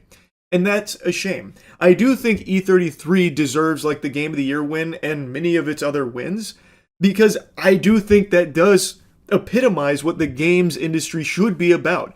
A team of passionate creators that all banded together under very unlikely circumstances with a very wild way of assembling this team of creatives to create something that's really not been done before to the degree in which they did it with the budget that they had, apparently less than $10 million. It is an unreal story, and the person at the head of Sandfall, he is like a gamer's gamer. That guy, I've watched a couple of his interviews, he is always singing the praises of the GOATs that have came before him, and he's not just doing lip service, he knows his shit. Like, this is a guy who lives and breathes this medium that wanted to do something truly special in it, and I think they succeeded, and it's great to see the reception be as positive as it is to their art. I'm very happy for that team, and I think it deserves all of the glaze that it gets. But when it comes to the Game Awards, I just think it would have been best if it was reserved for, a handful of the categories that it was nominated in. And I also think that would have been better for Expedition 33 overall as well, because when people who aren't overly familiar with it see it keep winning everything, it makes them tired of it. It makes them soured on E33 as a whole. I saw a comparison drawn by a lot of people about like the Patriots when they were on their dynasty run winning everything. People fucking hated the Patriots because they were so good. Expedition 33 is having a similar phenomenon. It won so much, people now just hate it by default. Like they don't want to engage with it anymore. They'd rather spit and shit on it and that kind of thing. I just overall feel like less is more in this case, where it'd be in its strongest categories, like voice acting, narrative, music, and game of the year, that kind of thing, as opposed to like 13 categories, because it is a lot, and it does unfortunately push out some of the other extremely good games from the year. Like Kingdom Come 2 didn't win anything, when I feel like, by all definitions, it should have won Best RPG of the Year.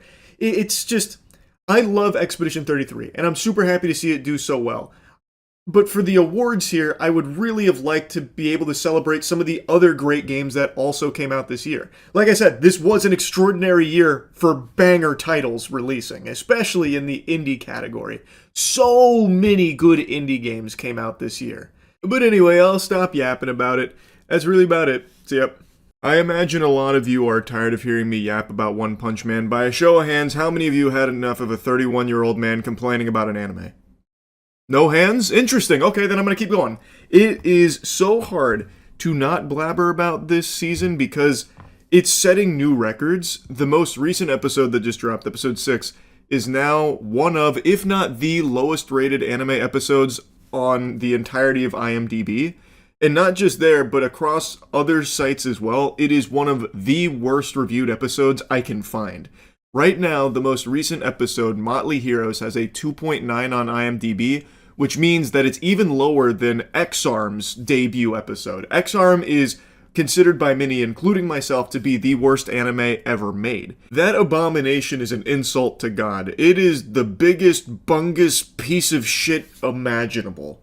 And yet, One Punch Man Season 3 has found a way to be hated even more than X-Arm. And the crazy thing is, I watched X-Arm. I don't know how many of you remember this. I was going through the worst rated anime of all time to find the single worst one ever made. And when I got to X-Arm, I literally just ended that series because I hated it so much. And it actually like blew up my fucking neurons up here to the point where I felt lobotomized watching it. So I called it quits after X-Arm. It was that bad. And yet I would actually say it kind of makes sense why episode 6 is rated lower than this X-Arm debut. Because at least in X-Arm there is movement. At least you can say you watched an animated thing. You watched something animated. With One Punch Man Season 3, you have to stretch your definition of animation. Because it is entirely composed of still images, almost. And in episode 6 here of Season 3, from what I can recall, I just finished it, there's only 4 scenes that have movement. And by movement, I mean one of the scenes is Child Emperor doing this with his hands.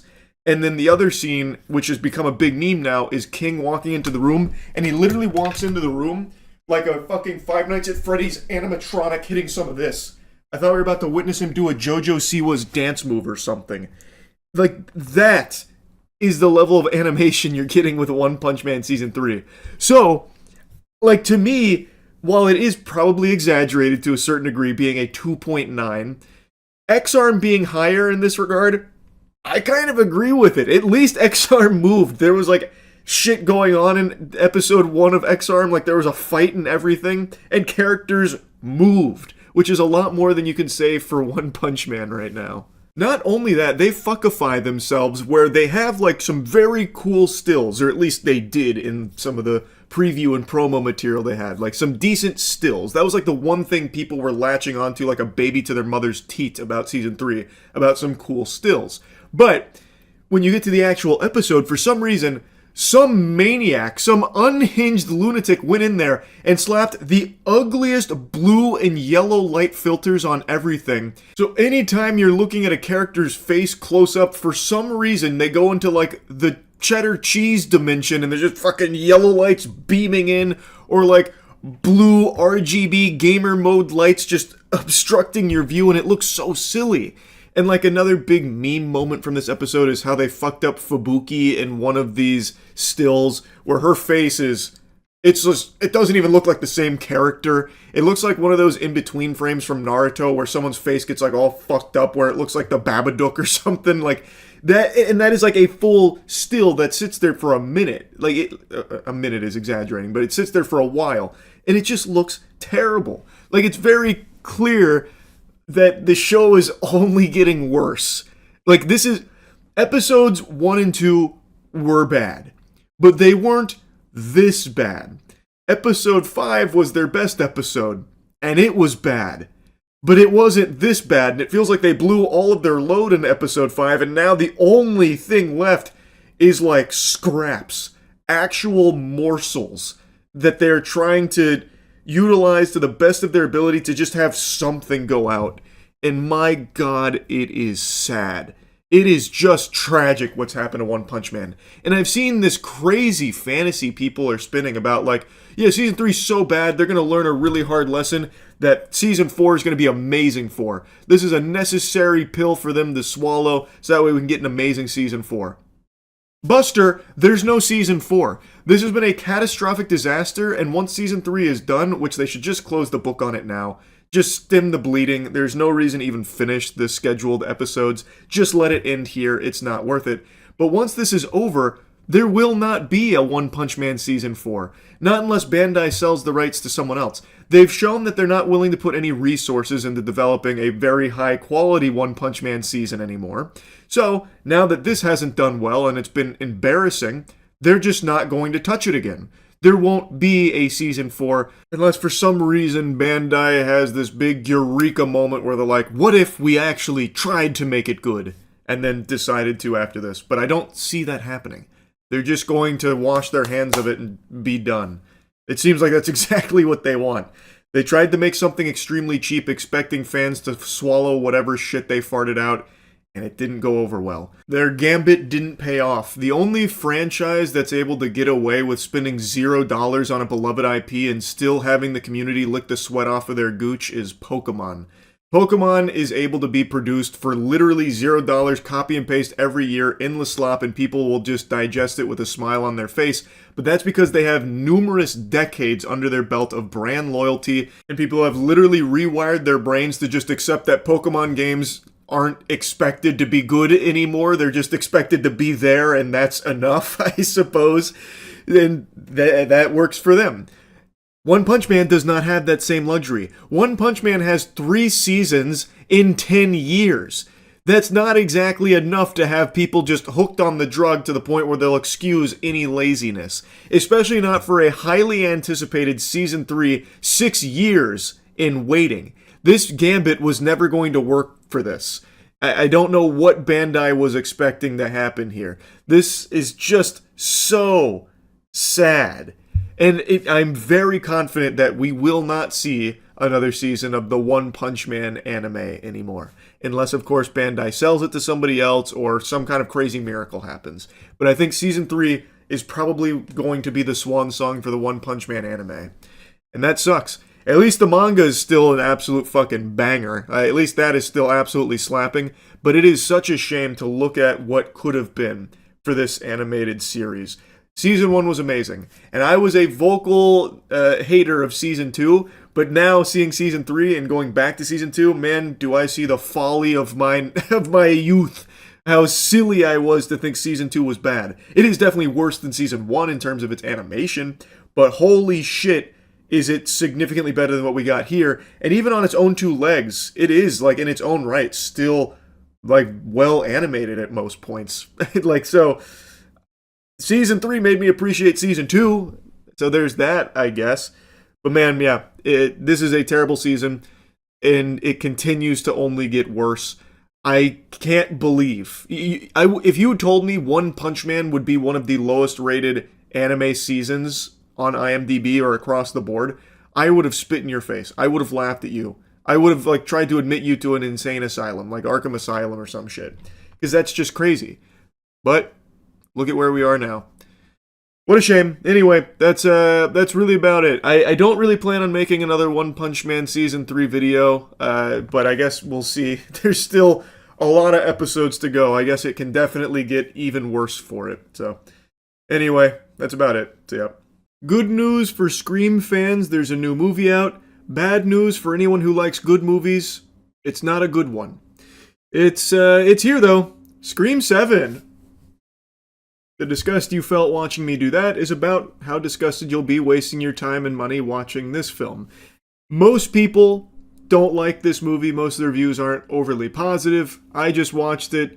I am also in that camp now. I didn't find a whole lot to like about it. We're just going to dive right in, get into the weeds. So here's your spoiler warning. The best part of this film is the first, 15 minutes.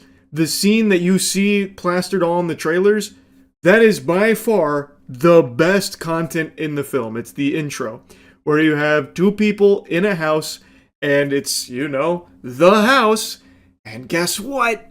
Ghostface is there and he kills them. And it's actually pretty tense. It's also pretty charming. You actually care more about those two characters in that house than any of the other characters that you spend the rest of the movie with. They did a better job making you care about those two, connect with them, and actually root for them than any of the other characters you see from that point forward. Every character that you meet outside of, the core characters of Sydney and Gale.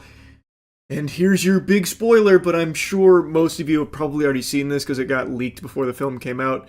Stu, played by Matthew Lillard, also makes an appearance in this movie. Outside of these three characters, everyone else that you meet is the biggest throwaway nothing burger of just generic writing ever that just ticks off boxes of buzzwords without ever exploring anything about these characters, and you get actually nothing. They are just meat balloons waiting to be popped by the ghost face killer. That's it. Even Sydney's daughter, Tatum, the relationship between Sydney and Tatum is hardly explored. Now Sydney's an overprotective parent. Tatum kind of resents her for that, and now she's kind of rebellious. But they never actually even really talk or connect through a shared experience until the very end, kind of. It's just all of a sudden, Mom, this is really fucked up stuff you've been through, and now that I've been subjected to it, man, I really get why you were so protective all these years. It's oh, okay. Glad that resolved. But, there's never anything built up with, any of these characters or their relationships to one another. And every character that is introduced in this film, every new character, I shit you not, is here solely to be killed. You get nothing of substance with them. They get killed, and some of the kills are actually pretty decent. Especially in the tavern, there's a couple moments in there that was oh, that was a really silly kill, but self-aware silly. But the character that dies, you probably don't even remember the fucking name of. They are the most they have one character trait. For example, Lucas is the creepy guy. He's obsessed with horror films and the story of Sidney Prescott, so could he be Ghostface? Or is he just a obsessed weirdo guy? And then they also introduce two new characters that are working with Gale, and they're reporters, and they're into true crime and stuff, so they're investigating all of this, and they're doing it could be Tatum's boyfriend, or it could be creepy guy, but creepy guy maybe a little too obvious, creepy guy loves this a little too much, maybe creepy guy could be Ghostface, that kind of thing, where it's supposed to be self-aware, but it's very clearly written by a 60-year-old man who clearly has no idea how people actually talk, so it's just really embarrassing and cringe to listen to. But anyway, every character that gets introduced has one personality trait, and it is all they do, and that's it. You get nothing else. They hardly interact with each other, and when they do, it's very stiff and very bland, and then they die. And like I said, some of the kills are interesting, but that's all they do is just die. So this whole film is just, here's a kill in a sequence that isn't really intense. The sequences aren't that intense outside of the first 15 minutes. That ends with a kill that may be satisfying, or maybe it's just they got stabbed and died. There's a couple of those. But Ghostface racks up quite a kill count here. The KD ratio went ballistic, and yet not a single kill felt like it mattered at all. Because also, the main characters, like Tatum, forget about all of her friends. All of her friends die. They are brutally murdered. And she actually even witnessed her boyfriend getting stabbed to death. And she basically forgets all about it by the time the credits roll, and even drops a hard one-liner saying, "I'm Sidney fucking Prescott's daughter." It's okay. Wow, this was quite a turnaround. What about all your friends and your boyfriend that has all been murdered? I guess, whatever. We'll wipe her ass with that, I guess. It's just crazy how little they actually tried with any character in this movie at all. And I think it's important to have characters that you actually want to see survive. Otherwise, you're just watching a montage of kills and sequences that aren't exactly amazing most of the time, and nothing else. There's really just nothing of substance here. Anyway, though, I mentioned Matthew Lillard makes a return to this film. Kind of.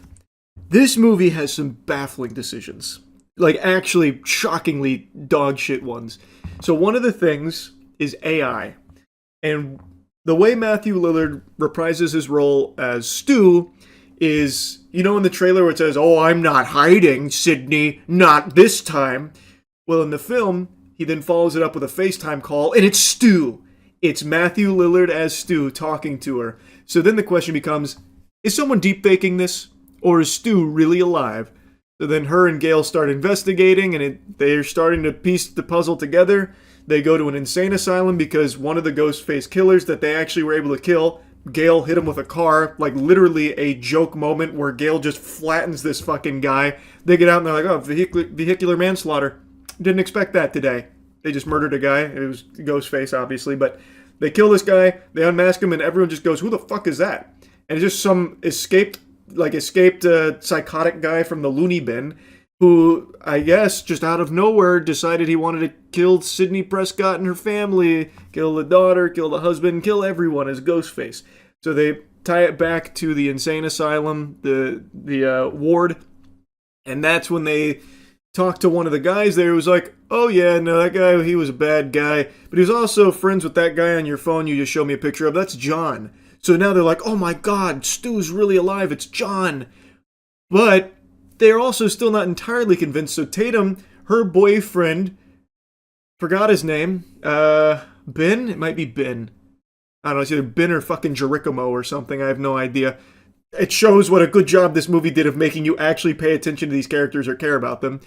But they've said multiple times that this guy, her boyfriend, is really good with technology, so it could be him deep-faking Stu, because it's really unlikely Stu's still alive. And then Tatum even discovers that he was deep-faking himself as Stu, and he's like, "Wait, no, I can explain, babe. I was just seeing if the technology can do that, if it's even possible," and she beats him with a laptop. Turns out, wasn't him. He really was just seeing if it was AI. He dies in the next scene. Completely worthless. Again, completely worthless. And every single time these characters are together, it's a battle of who can make the dumbest decisions fastest. So all these characters, all of her friends, and even like the investigative reporters that work with Gale, when they are interacting with the group of friends, they all just make the worst decisions and even call out how stupid their decisions are while making them right before dying.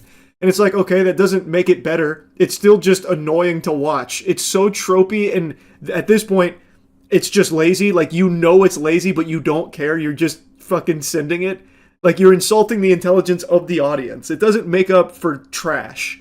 It's crazy how dumb the decisions are. For example, like Tatum, when she's getting ganked by Ghostface and her mom's on the phone, it's like, "You gotta shoot him through the wall. Shoot him now." And she shoots him a bunch and he goes down.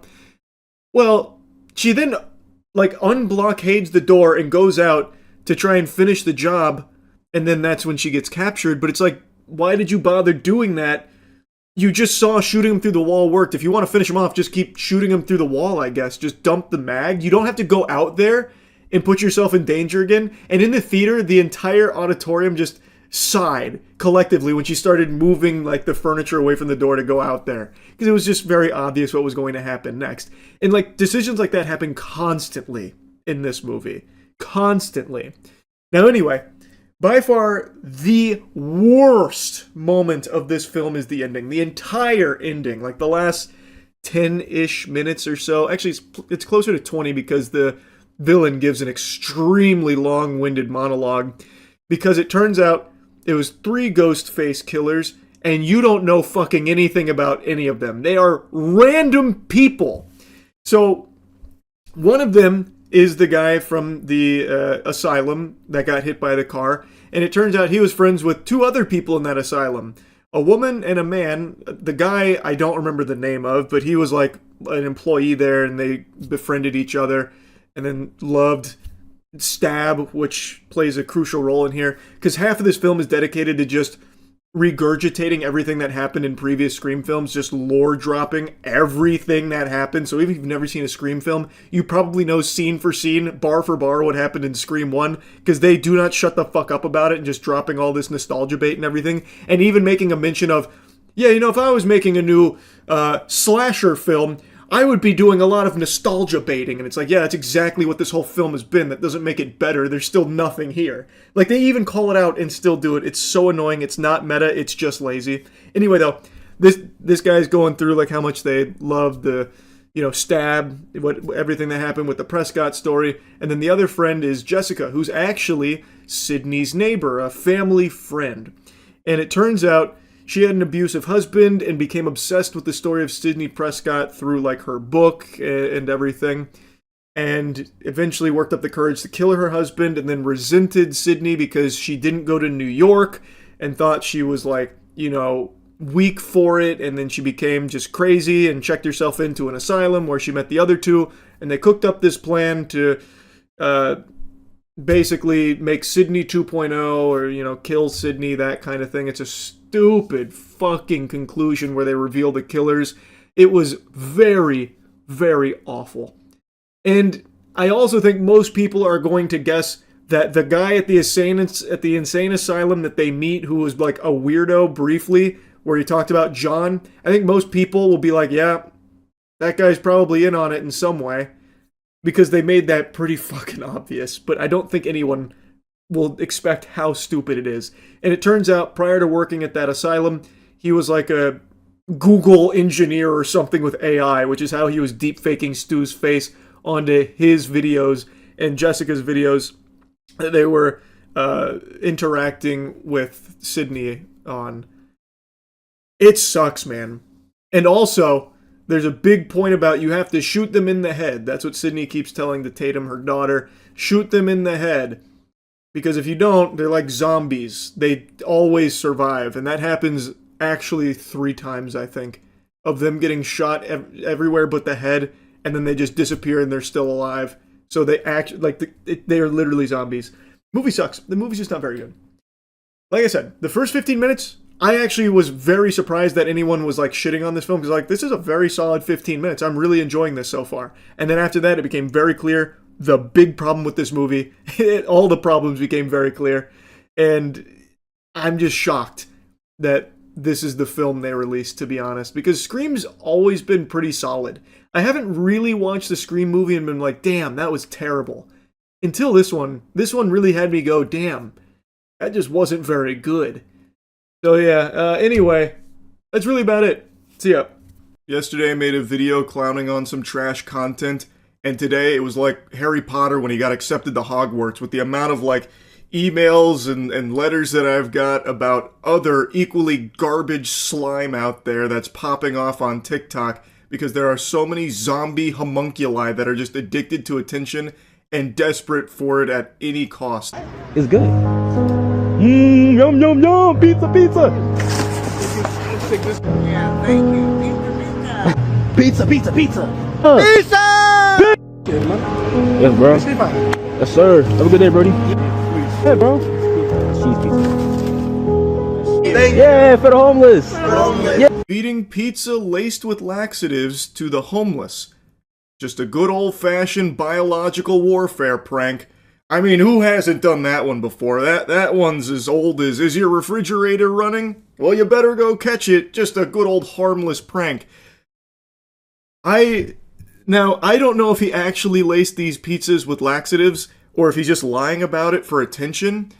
But if he actually did do that, he should be in jail. 1000%. This is a crime. Now, I know internet influencers are addicted to exploiting the homeless for content, like this guy from back in the day who actually received a 15-month prison sentence for filling an Oreo with toothpaste and feeding it to a homeless man. And what this douchebag here is doing with the laxative pizzas is arguably even more cruel.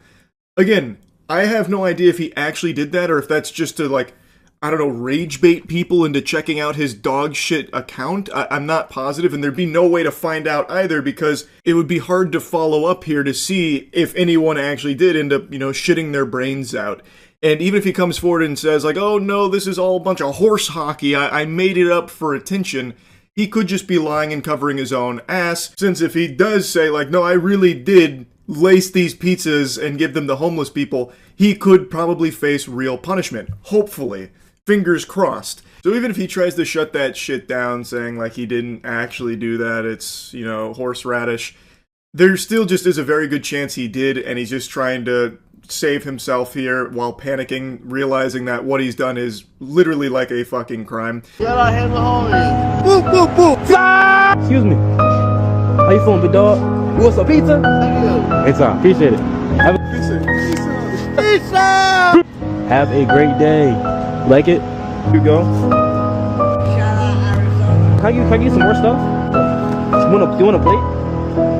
Pizza. I don't want your dollar, man. I want to get some pizza. Yum. Here you go. Of course, but you want one more slice? Take a bite.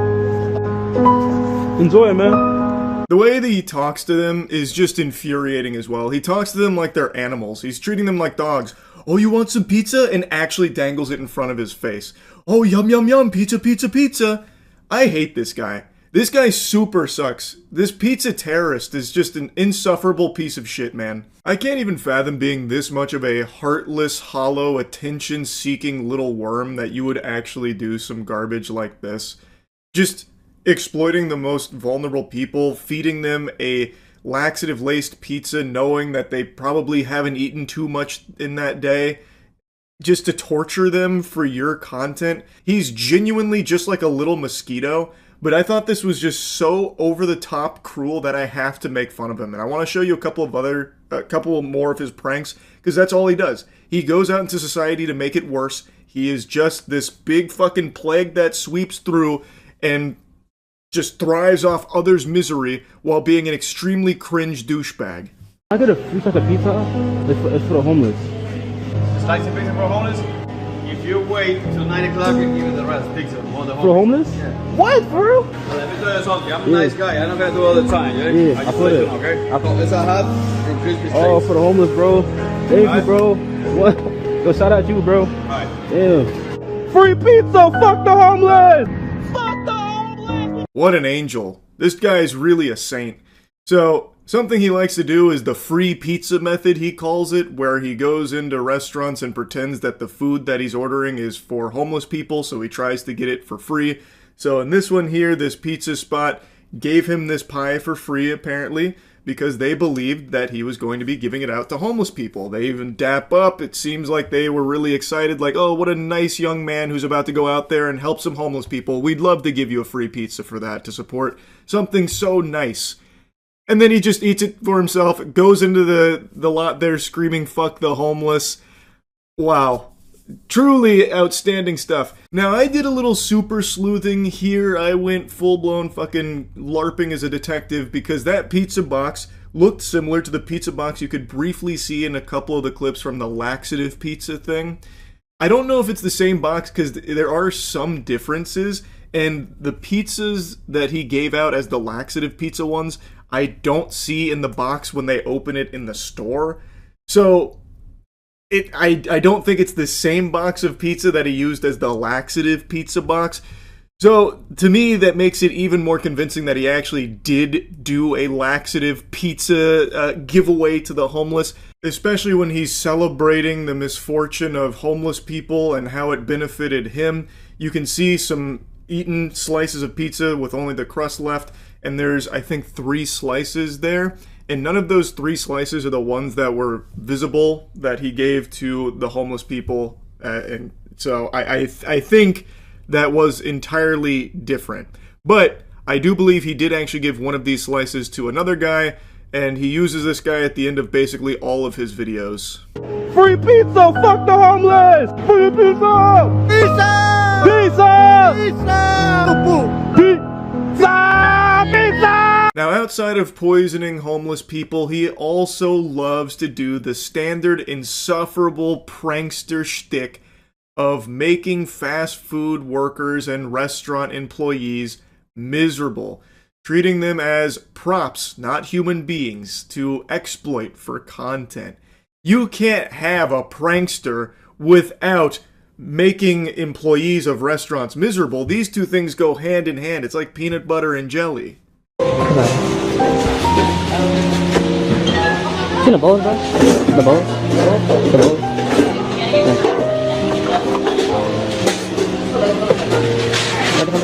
What's up? What's up, bro? You making it? Yeah. What's up, bro? Yeah. You gotta wait for the guy, man. I got you. What are you doing? I'm making a bowl. Yeah, why? Okay. Get out. What are you doing? I'm making a bowl, bro. You don't work here. That's not funny. That's not funny. Get out. What, bro? I'm making a bowl, bro. I don't care. Why are you back here? I'm sorry, bro. I'm confused, bro. Yeah, I'm confused too. Oh my good golly, how devious. He went back there and made himself a bowl. Wow, so brave and tough. Man, that's incredible work. Now, I know this one isn't exclusive to just him. This was a bit of a trend on TikTok for a little while where pranksters would just go behind the counter and get their own fast food and all that, which, from what I understand, is a huge nuisance to the employees there because then they have to like swap everything out because, well, it could have been a problem if they didn't. Especially in the case of a dangerous asshole like this who apparently fed laxative-laced pizza to homeless people. So who's to say he didn't just start poisoning the food here at this Chipotle? It's just so fucking stupid, man. I actually don't know how anyone found this entertaining at all, because there's not even like a joke there or anything. The joke is literally, he's doing something he's not supposed to. Ha ha ha. My hand, Dad! Bro, my hand is gone! Help me! Bro, help my hand! It's gone! What, bro? Call them, my hand is gone! Where's my hand at? Guys, let me find my hand. Yeah. Where is it? When he's not just directly impeding people's ability to just go about their day, he's then doing this kind of like baby shit where he's like, where's my hand? And making a silly voice with it. That's his comedy. Oh, yeah. Wait, these can fit my feet? Huh? You can fit my feet? What size is those? This might be too big. No. You sure you wear 15? I don't think so, bro. Yeah, I think so. Let me check. Let me see. Can I just try them on first to see if they fit my feet? No, that's gonna be too big, man. What do you mean? Bro, this is size 10. Bro, I want 15. No, 15 too big. That's way too big. I want a size 15, bro. You want a size 10? 15. You want? All right, here, I'll let you try it on. This guy's nice. It's gonna be too big. I'm letting you know now, but I'm not exaggerating. When he's not like directly harassing people or like getting in their way and being a huge fucking nuisance, this is what he's doing. Just being extremely annoying. Literally doing like baby talk. Well, not even baby talk. He's actually just putting on goofy voice and being dumb. That's not even entertaining or anything. It's genuinely just completely useless, baffling mumbo jumbo. It's just such a fucking loser. This guy is just such a loser. Excuse me, sir. You have a... Can I put this right here real quick? Thank you, I appreciate it. Why are you putting it in my cart? No, because like I have a finger problem, so like... Oh, okay. Well, what am I going to do with them? Can you put it back in my hand for me real quick, please? Just put it in your arm. Like that. Thank you, I appreciate it, man. Thank you, thank you. Now this one's very creative, actually. This one's clever. He's pretending he's got a finger problem so that way he can do this to everyone in the store. That's really naughty. Oh my goodness. And he's so big and tough that he loves to target elderly people, just like all of the other awesome pranksters out there. Just a swell gentleman all around, harassing fast food employees, targeting the elderly for these garbage-ass disrespectful pranks, targeting the homeless for a little pizza terrorism. Man, what a guy. The cucumbers? What is your deal, dude? The cucumbers. Yeah, I see you have cucumbers. I also see you throwing me the bird. What's No, I have a finger problem. I'm sorry. It's a finger issue. I'm sorry about that. The bread? The bread? What are you doing, man? The bread? I can see you recording, okay? Come on. Put your finger down. Move on. Sorry about that, man. Move on, dude. That last guy just dressed him down right there and spanked his bottom. He's like, yeah, I see you recording. This shit is embarrassing. Put your fingers down and move on. Get away from me. And he's like, oh, okay, I'm sorry. And you could actually see him take his fingers away. I'm surprised he left that in there because he just looks like a huge bitch here. He's very tough when it comes to the homeless and the elderly, but the second some guy like actually calls him out directly to his face, he fucking deflates and like shrinks into himself into fetal position.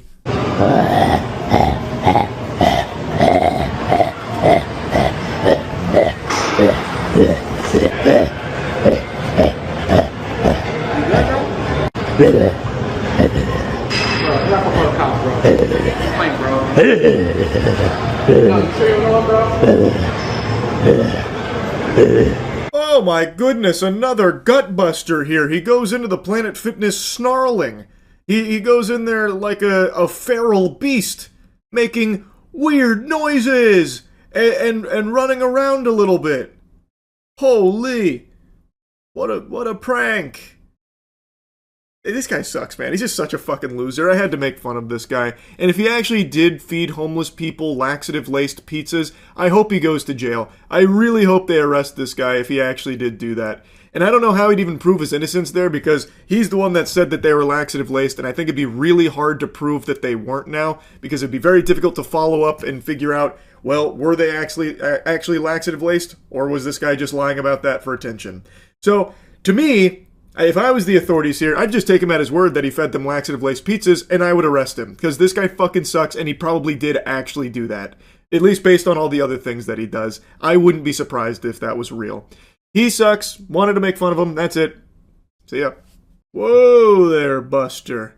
That's a flag on the play. 5-yard penalty. Unnecessary frowning. Let's try and fix that attitude now, shall we?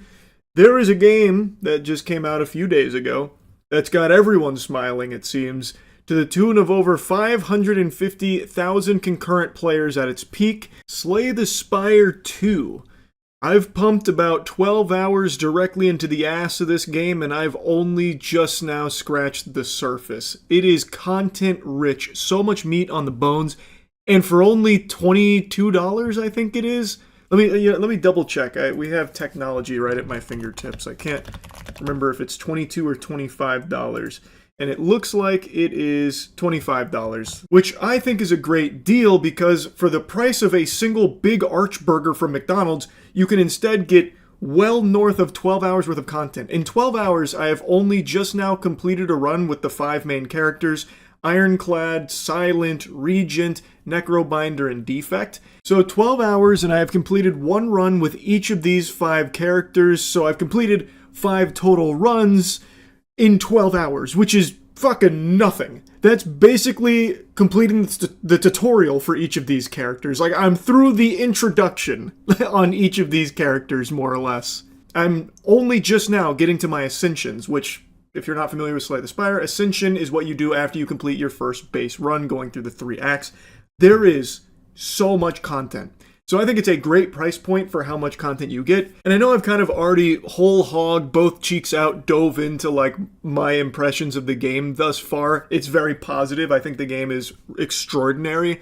And that's probably no surprise to any of you that follow my gaming channel, which all of you should be following the gaming channel, Moist Critical Gaming. I've got numerous videos up for Slay the Spire 2. I am loving it. So I wanted to give you my review of the game after 12 hours so far, because a lot of people are seeing the headlines about how popular this game is and how much it's been, going ballistic out there and wondering, well, is the game good? Does it live up to the hype? And I'm here to tell you that, yes, I think it does live up to the hype. I really think this is something very special. If you played the first Slay the Spire, you know exactly what you're going to be getting in Slay the Spire 2, but everything is improved. The visuals, I also really like the new characters. Regent and Necrobinder, I think, are extremely fun with very, very cool mechanics.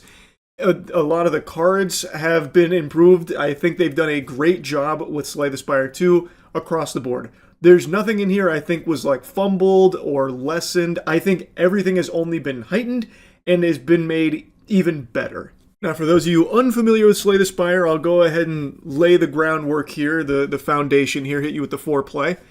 It is a deck-building roguelike game, which I know in the current landscape are a dime a dozen. You can go on Steam right now and dumpster dive, finding 40 of those bitches released over the last 2 weeks. Roguelikes have become the new wave, the new hotness, and I know everything is ham-fisting roguelike mechanics into everything. But Slay the Spire is like the OG deck-building roguelike that blew up many moons ago, and the sequel, I think they carry that momentum and show why they're still like the best in the business when it comes to this genre. I really think they nail the formula, and there's just no other game I think that does it this well. I think Slay the Spire is to deck-building games what boobies are to happiness. The GOAT. Now, if you know nothing about deck-building games, deck-building roguelikes or anything, I'll just break it down to the bare bones. you will choose a character, and each character plays vastly different from one another. They have access to different cards, and they utilize different mechanics. And they also have a different starting relic, and relics are something that you collect throughout your runs to try and juice your shit in order to, gear your build the way you'd like it to go, or, all kinds of different things. There are just so many different variations. There are so many different cards and combinations and strategies. It is just endlessly replayable. You go through Act 1, 2, and 3, killing a bunch of enemies, which will give you other cards. You'll have potions that you can utilize in the middle of combat. You'll get relics, and you will always be changing your build around. No runs ever really play the same, even if you try and do like the same thing. For example, if you're playing Necrobinder and you want to laser focus on Doom, you will never have like the same Doom run every single time because the relics will always change. The cards you get will always change. The enemies you encounter will change. It's just so fucking fun. There is just endless depth to this game, and I can easily see this being like hundreds of hours to like really min-max everything and just fully fucking complete everything this game has to offer. In Slay the Spire 1, A20, Ascension 20 was like the max challenge there. I'm not deep enough into Slay the Spire 2 to know if that's still the case here. Maybe there's even more, I'm not sure. I'm trying to do most of this blind because I think it's much more enjoyable to go in there and like fully just have things, fucking golden shower on top of you as fresh as they can be. So I've been really enjoying like learning everything through trial and error, discovering things. It's been so fun, and I am only just now at like the very tippity top of the surface here of how much content this game has. I'm playing it daily for multiple hours a day. It's so good. So I truly do think Slay the Spire 2 lives up to the hype. I know this was many years in the making. It was worth the wait. $25 for this much content, I think, is a great price point. I love to see things like that. I know I glazed and commended Hollow Knight Silksong for something very similar, where you get so many hours of content for a low price compared to like AAA games, where you'll pay like 70 or, Lord help us, God forbid, but unfortunately even $80 sometimes for like a 6-hour game or something, right? Like, I think this is just so refreshing. It's super nice and also very simple. It's a game you can enjoy with your friends. Slay the Spire 2 has multiplayer. I just tried it for the first time last night with my buddy Ryan, but it has, I think, 4-player co-op. So you can have a run with your friends too. And they scale it up so that way it's not just like a full-blown fucking steamroll. Like, there is a challenge to it. Granted, of course, since there's more of you, there is more flexibility, so you probably will have an easier time, like if you're struggling by playing solo. I know a lot of new players have found it kind of punishing, which it is, and I appreciate that. I think it's a good thing. It doesn't hold your hand and put the training wheels on or clobber you with sock'em boppers. It's giving you the raw, knuckle sandwich, and I think that's wonderful, and it will enable you to get better over time as you keep doing runs and figuring out better synergies and what cards work for what builds. It is just a game that I think is just a joy, start to finish. And like I said, the multiplayer is like a really nice cherry on top because playing with friends is a lot of fun. I had a great time playing with Ryan, and I imagine it's even better playing it in a fucking 4-stack. I bet that goes ballistic. I don't have any real complaints. Like, there's nothing in the game that I was like disappointed by. I will say that there are some cards in here that are utterly useless, just pure poop ass. Like, you will never take them in a run, and if you do, you will feel like an idiot for it. There are just some genuinely awful, terrible cards in here that I think could use a little, sprucing up, a little tuning on. But for the most part, I think they do a good job with all the cards having a place and a role to serve and a function. Some cards obviously are much better than others, but yeah, that's always going to be the case. There's always going to be some cards that need a little tweaking, balancing, but I think just off rip here, they've done a really good job balancing things. Silent, I believe, is probably the strongest character in the game right now, but even then, I don't really think it's busted. Like, I don't think there's anything about Silent that makes it just like a complete cakewalk every single time. Like, you still need to activate neurons. It doesn't play itself. So, like, I have no problem with that being like the best character right now, and I still think it's in a good state overall in terms of balance. So I'm very happy with Slay the Spire 2. I'm really happy to see that it's doing so well right now. Over 500,000 concurrent players at peak is amazing. That's an incredible accomplishment, and I'm glad to see it holding so strong. Still over 200,000 players every single day? That's great. Hats off to the team. They knocked it out of the park. I just wanted to give you this little review as I continue to play through it, and of course post more of my runs on the Moist Critical Gaming channel, and really that's about it. So, yeah. Can't resist the urge to talk about this. It's diabolical and just an abomination to what they deem justice here. It's a story out of San Francisco about an 80-year-old woman who was driving 70 in a residential area.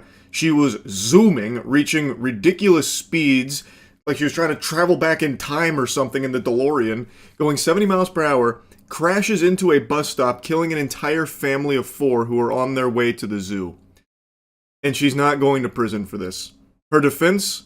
I don't know what happened. Car just took off. And I guess that was enough. We learned the victims, Diego and Matilda, were celebrating their wedding anniversary and were headed to the San Francisco Zoo with their 2 young children before they were killed. They were waiting at the bus stop when 80-year-old Mary Fong Lau crashed into them. Matilda's mom, brother, and Diego's sister spoke to the judge about the pain and trauma they have endured and described Lau's request to reduce the felony charges to misdemeanors as insulting. It is insulting. It's despicable.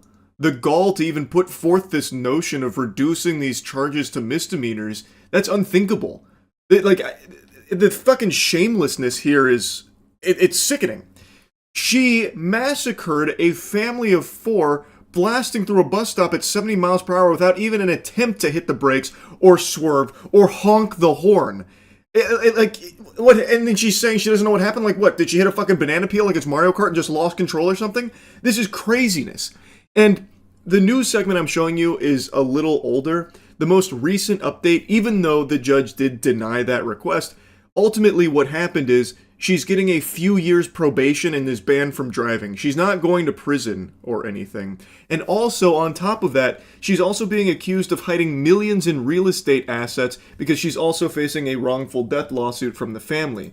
So, according to the information here, she fraudulently transferred her ownership of 2 San Francisco homes in a commercial building to Nevada-based LLC corporations in August, which was not permissible under state law to transfer the property while facing the wrongful death lawsuit. This new lawsuit exposes an intentional scheme by Miss Lau to place assets beyond the reach of grieving families seeking justice, showing an unwillingness by Miss Lau to take accountability for her actions, the attorney for the victim's family stated.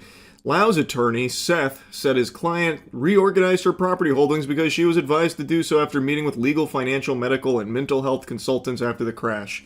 Yeah, I'm sure that's what it is. Listen, Miss Lau, I know this is a very traumatic period for you. You're the real victim here in all of this, and I think it's important for the healing process for you to hide all of your multi-million-dollar assets right now. It's going to make you feel a lot better, trust me. It's horseradish. This is just very clear baloney here. She is trying to hide those assets so that way they cannot get them. She is very wealthy. She is very wealthy. And this feels like a case of her being so wealthy that she's above the law. She killed a family of 4 with her dangerous, carefree driving, hitting a bus stop at 70 miles per hour in a residential zone. Lau's attorney asked the judge to consider her clean record and the fact that her husband died in a vehicle crash when she was 25 years old, becoming a widow with 3 children. But the judge denied that request. Judge, listen, there may be 4 corpses right there, 2 of which very young children. That's bad stuff. Big thumbs down moment, I get that. But have you considered that this is the first time I've done that? Can we put that into the equation here? What do you think? Oh, also, here's something entirely unrelated about a tragedy that I've experienced, back at 25 years old with my husband. Can we consider that as well? Like, that has nothing to fucking do with any of this. You killed a family of 4. It doesn't matter what's happened previously to that. There needs to be punishment there. There needs to be justice for the family. It's such a slimy, weaselly tactic. And then she goes a step above that by hiding multi-million-dollar assets so that way the grieving family can't get their paws on it, so that way it can be protected from them, so that way she never faces any real punishment. A few years probation and she can't drive anymore. That's justice? In the courtroom, the victim's family members questioned why Lau didn't hit the brakes or honk as she sped 70 miles an hour in the residential area where she crashed into this family. Lau's attorney said she was headed to her brother's house to take him soup and couldn't explain why the vehicle, quote, took off. Oh, I see. It's like that scene in that Fast and Furious movie where they hacked the cars and just fucking took control, assumed direct command of the vehicle, and forced it to go 70 miles per hour in a residential zone, and then crashed into the bus stop, killing a family of 4. This is actually her defense, by the way. She doesn't know how it happened. Oh, geez. Well, if she doesn't know how it happened, what are we supposed to do about it? How are we supposed to know what really went on here? You know, maybe it wasn't even her fault. Maybe this was like in Mario 64, that speedrunning phenomenon where a potential cosmic ray flipped a bit and caused that, one-time glitch to occur. Maybe that's what happened to her vehicle with the sun phenomenon, forcing it to go 70 miles per hour out of nowhere. If she doesn't know what happened, then what are we supposed to do about it? This is such a strong defense. We're powerless here. The real justice is making sure, she gets 3 years probation and the grieving family gets nothing. That if I was putting myself in that place, I would never take this case to trial. I don't think a jury's going to respond to an explanation that I don't know what happened, so I killed 4 people. Huh. It almost sounds silly when you put it that way. The defense of, I don't know what happened, now 4 people are dead. Can I go home now? It's almost like that's fucking stupid. And yet, it's worked. I guess she had enough money where anything would work, so now she just gets off with the tiniest slap on the wrist imaginable. The Superior Court judge in the case indicated Lau will likely get probation and no prison time after factoring in her age, remorse, and lack of criminal history. The judge said she would likely serve 2 to 3 years probation and be banned from driving. James, the attorney of the victim's relatives, said they were appalled at this development in the crash where a single family, including 2 children ages 2 and under, were killed, saying, a no-contest plea avoids the moral accountability that this case demands. Yeah, I agree. That is avoiding the accountability this case demands. Also, factor in her hiding assets worth millions of dollars for the sole purpose of trying to protect them from a family that is suing her for the wrongful death of an entire family of 4 that she has killed. It's actual craziness to me. It's actual craziness to me.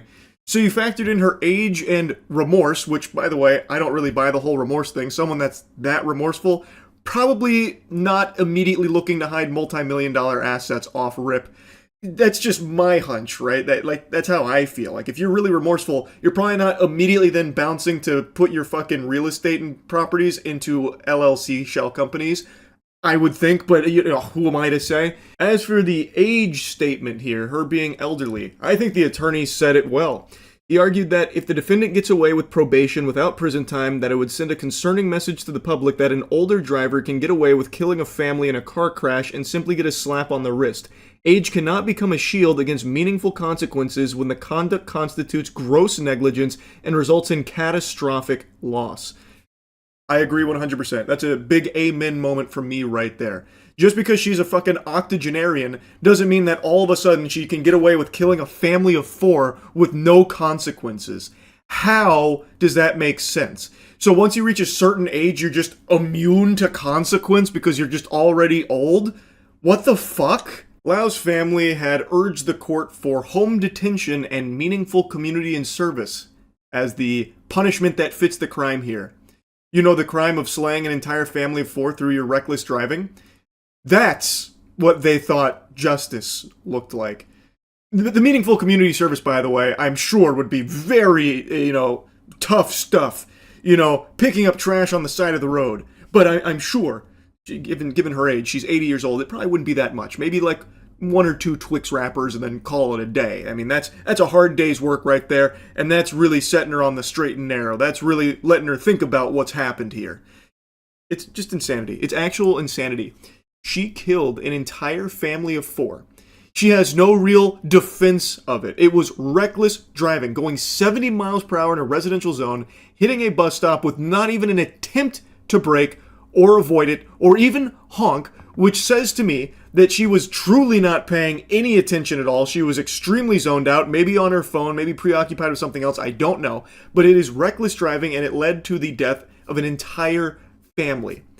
And then she goes and then she hides multi-million-dollar assets in order to try and protect those, it seems. And she is getting away with it. no real consequence. How is that justice? It's fucking absurd, man. It's insanity. I had to yap about this once I learned about it. It just blows my mind. Anyway, though, that's really about it. So yeah. You're looking at a man who finally broke the cycle. Can you tell? I'm glowing. I feel rejuvenated. I broke the Call of Duty cycle.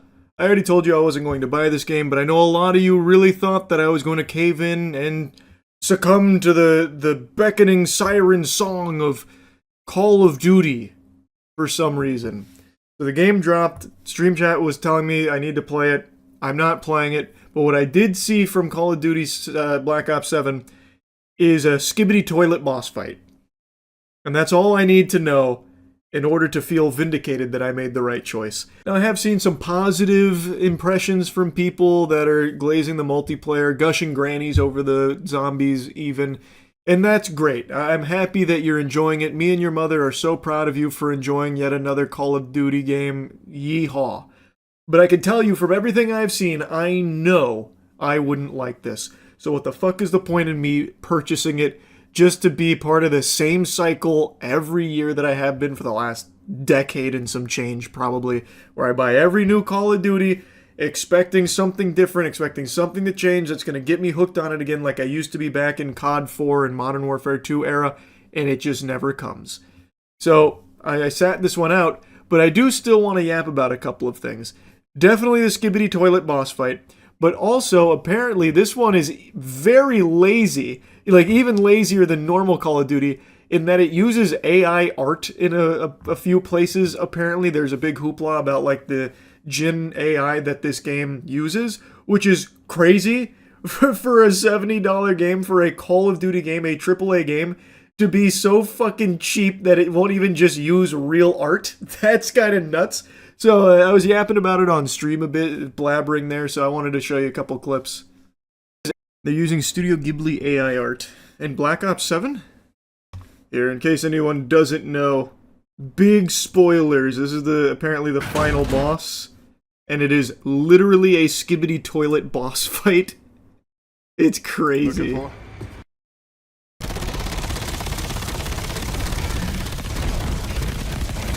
Very cool.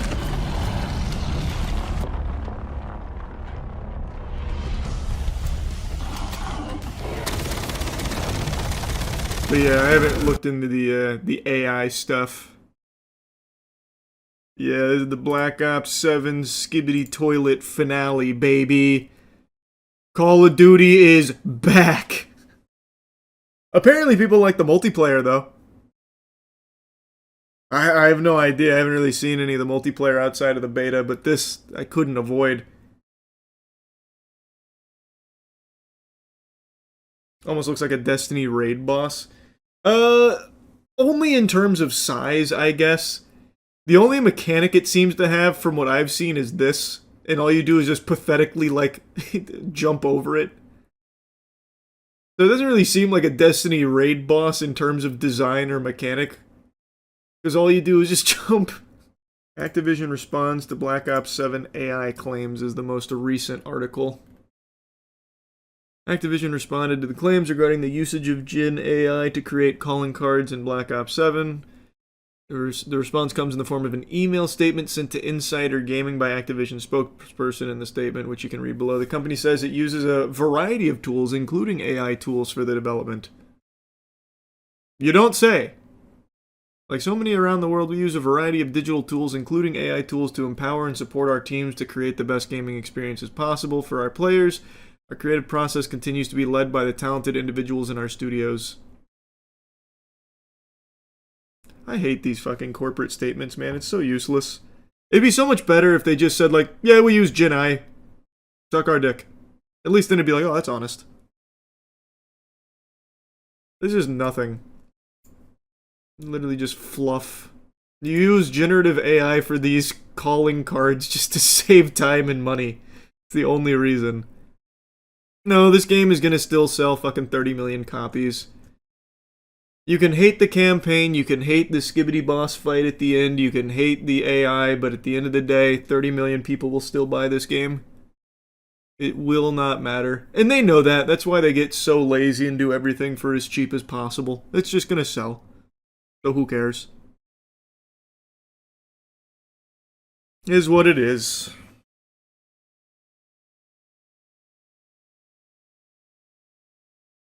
There's another article with the AI art. It's literally Studio Ghibli art. You see?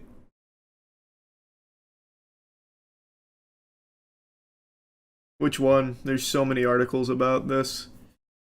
I'll just type in Ghibli. Oh yeah, here. This is a Reddit post that was showcasing some of it. Nice. Very cool. They have certainly empowered the creatives over there at Activision. You can really feel the heart and soul. Awesome. It's just easy money. Well, like I said, it doesn't matter what they do. They could literally release this game with nothing but placeholders in everything except the multiplayer, and people will still pay for it, and it will still sell 30 million copies. Like, it could actually just be like 404 images and nothing else, but as long as the multiplayer's there with the same fucking regurgitated slop, people will still be excited. No matter what, Call of Duty legitimately is too big to fail. There will never come a Call of Duty that actually flops anymore. Vanguard. Vanguard is like the closest thing to a flop, and that still sold, I think it was 25 million copies. Let me see. I'm going off memory, so I could be wrong. Call of Duty Vanguard sold, nope, 30 million copies. Still 30 mil. Like, it truly, like, again, does not matter what they do. Vanguard sold more than Battlefield's best-selling game. It's too big to fail. Agreed. Player retention is always low, though. For Call of Duty, who cares? It's a yearly cycle. It's not like they support the game for the whole year. They'll support it for a couple months, and then it's right on to the next one. They don't give a fuck. It's not like they invest in those games long-term. Just fart it out every year. Sell 30 million copies. Who cares if they drop it in a month or two? And that's the cold water of it. There is no reason Call of Duty ever needs to put even an iota of effort into their titles, because no matter what they serve up, no matter what slop is on the plate, it will be consumed by every little piggy out there. Their baseline for sales for Call of Duty games seems to be 20 plus million. Like, I haven't looked at all the sales figures for Call of Duty games post Modern Warfare, but I'm pretty sure most of them are in the 20 to 30 million ballpark. It is unfathomable how successful this franchise is. And it's very clear they just coast, and have been for a long time, and I'm just tired of it. I'm not gonna bother buying Call of Duty games every year just to have the same shit again with a different coat of paint. Same shit, different toilet. Now, with them already feeling so comfortable and confident to use AI in Black Ops 7, I think it's gonna get even lazier. That's my bold prediction here. That's the crazy Baba Vanga, Charles White predictions for the next Call of Duty, the next handful of Call of Duty. I think the future of Call of Duty is going to be mainly AI-driven, where they're going to look to cut even more corners and squeeze even more money out of this franchise for even less effort. I'm not super surprised to see that they've already, intertwined AI art with Black Ops 7, and I think it's only going to get more and more egregious. So yeah, I think the state of Call of Duty is pretty pathetic and pretty embarrassing, but again, no ill will to anyone that is enjoying it. If you're having fun, all power to you. I just wanted to showcase a little wackiness here from Black Ops 7. A lot of quirkiness from Black Ops 7 here. Anyway, that's really about it. So yep. You ever seen a 31-year-old man shake his hair dry like a dog? Have you ever seen a 31... Have you ever wish you would do so bad you'd do anything? AI is here. Did you know that? You're welcome for keeping you abreast on everything that's happening. I'm here on the cutting edge. I'm going to do something I don't normally do.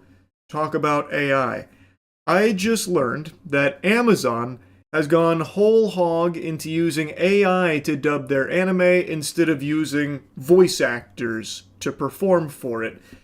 From what I understand, it's been going on for a minute now, but it's mainly been for Spanish dubs of anime, where they're just spitting out, churning out the most soulless, flat garbage imaginable, much to the chagrin of pretty much anyone with ears. It is not received overly positive from what I can find, and now I just learned that they are doing it for English dubbing as well. Instead of hiring voice actors, Amazon is electing to instead just have AI do it.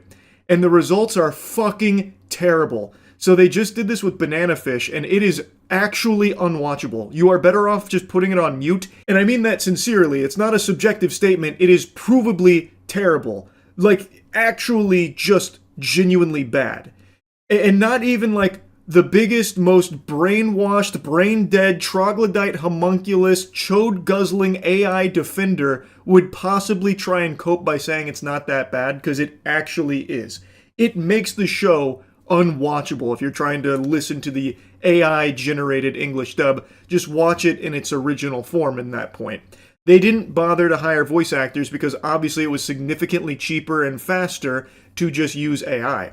And I remember they had actually toyed around with this idea back in like March, or maybe it was May, I can't remember, where Amazon was just being very bold about it, saying like, yeah, we want to speed up localization, so we're going to be using AI to start dubbing our anime. As advertised, they were true to their word. It has arrived, and boy howdy does it blow major ass. This shit sucks farts through a crazy straw. It is bad. I would love to show you some clips, but I know that would get the video taken down if I showed you clips.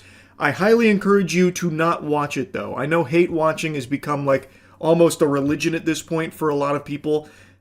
I strongly urge you not to for this, because Amazon did this for so cheap that even like 10 people firing this on is probably net positive for them on their return. Like, it is something that they have very openly stated that they are doing because it is faster, it is cheaper. So they are not hiring any English-speaking voice actors to dub Banana Fish, they're just letting AI do it. Now, I learned about this from a voice actor named Damon Mills, who is a prolific voice actor. You might know him as the voice of Frieza in Dragon Ball Super. He said, "Anime is more popular than ever. This year alone had 2 of the highest-grossing animated movies to date at the box office, both of which are eligible for Oscar noms. Amazon's choice to use AI to dub Banana Fish is a massive insult to us as performers. AI continues to threaten livelihoods of performers in every language, yes, even Japanese performers who are also incredibly vocal on this topic. Voice actors deserve the same level of respect as on-camera performers. Anime already pays talent very little. Dub production costs shouldn't make a dent in these companies' pocketbooks. Using AI for a dub of a show that released nearly 8 years ago and had no rush schedule just spits in our faces, has infuriated the consumer and completely destroys the art. All they've done is make a shitty product and piss off a lot of people." Obviously, he's 100% correct here. Anime has never been this popular. The new Demon Slayer movie, the new Chainsaw Man movie, both of these films went fucking nuclear in the box office here, blowing the titties off of like everyone's expectations of what an anime movie could do at the box office. And it has shown to a lot of people that were maybe oblivious to it, fucking living under a rock, that anime is a huge, mainstream, successful medium. It is nonsensical, smooth-brained shenanigans to try and capitalize off anime being on fire right now by pulling your britches down and doo-dooing all over it by using AI dubbing for a show as cherished as Banana Fish. This show was extremely popular, and as Damon Mills mentions, it aired 8 years ago. Like, it's been around for a minute. There's no rush for the English dub. It's something fans have wanted for a long time, and what you have provided them with is a carcass. You gave them a rotting corpse of what they were hoping for. With no exaggeration, it does ruin the show. It becomes more of a comedy. Like, it's kind of like Ghost Stories, except at least the Ghost Stories English dub, they were all laughing and having a good time. There is soul and passion in there, even though it is very silly on purpose. It's still real performances from real people enjoying it and putting real work into their craft. This is just a complete affront to God. It is bad. Even if you love AI, if you sat down and tried to watch Banana Fish with the AI English dub, you would probably turn it off in the middle of episode 1. It is unwatchable. It ruins it. And this is very clearly the direction that Amazon wants to push, is AI as like a replacement for voice actors. I know everyone's like, oh, that's never going to happen. Don't be so doom and gloom. That's such an exaggeration every time I mention that. But it's very clear. They are investing so many resources into being able to replace as many people as possible for as cheaply as possible, which is the entire purpose of AI in this field right now. Because it can do this, albeit very poorly. It can do it, and it will get better at it. And it will save them a ton of money. Instead of hiring real English-speaking voice actors, real talent, they can instead just spend 12 hours one day just having AI crank out the dub for it and just fucking send it. That is what they are doing, and this right here is their first real push to make it, like, normal. And I imagine other companies will be following suit, which super sucks because it is a worse product. It is enshitifying things for the sake of saving money. It is literally trying to erase voice actors from this entire business, because they're just going to do it as cheaply as possible if Amazon can prove that it's profitable. And then what you're served on the platter is just nothing burgers. Just all AI trash. Like, and I know people love to celebrate and wiggle their finger. AI is going to replace all the voice actors, yippee. And I don't understand how we've reached that point. Like, that is such a stupid thing to be fucking celebrating. As if you're going to be safe. Right now it's focused on, like, the creatives, because I guess they can save a lot of money on their bottom line pinching pennies by just trying to replace as many people in, like, the voice acting space or, like, the art space as possible. But it's going to come for you too, goober. And in the meantime, before it replaces you, it's going to be giving you worse content. Like, I don't know why you'd be happy about that. Just because other people are miserable, it makes you happy. It's just the saddest, most pathetic fucking existence. This is the cheapest option. This is the laziest option. And now all of a sudden people want to pat companies on the back for it because it hurts some voice actors they don't like. Crazy. It's actual lunacy. Actual baby brain Neanderthal mode. Also, Damon Mills briefly mentioned, like, on-screen actors. And I think this is also going to be going for on-screen actors as well, and it's something I said even like 2 years ago. In its current form, the AI tools at companies' disposal aren't able to fully replace flesh, blood, and cringe on the big screen, like the real human beings performing on camera. It also can't replace voice actors either, but companies have deluded themselves enough to think that it can, and they believe that people are receptive enough to the slop that they just won't care. It'll just be endless consume like fucking zombies in front of their screen, and they'll just swallow the AI dubs with a smile on their face. Hopefully they're wrong, but they're confident enough that they'll use AI in its current form to replace voice actors going forward, I imagine.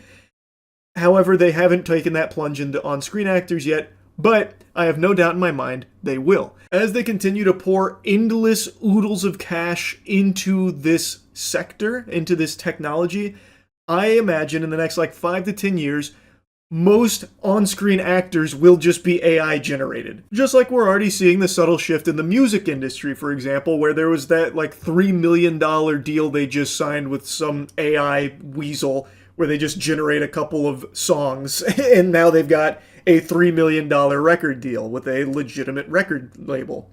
I think that same phenomenon will be happening in the movie industry as well as TV.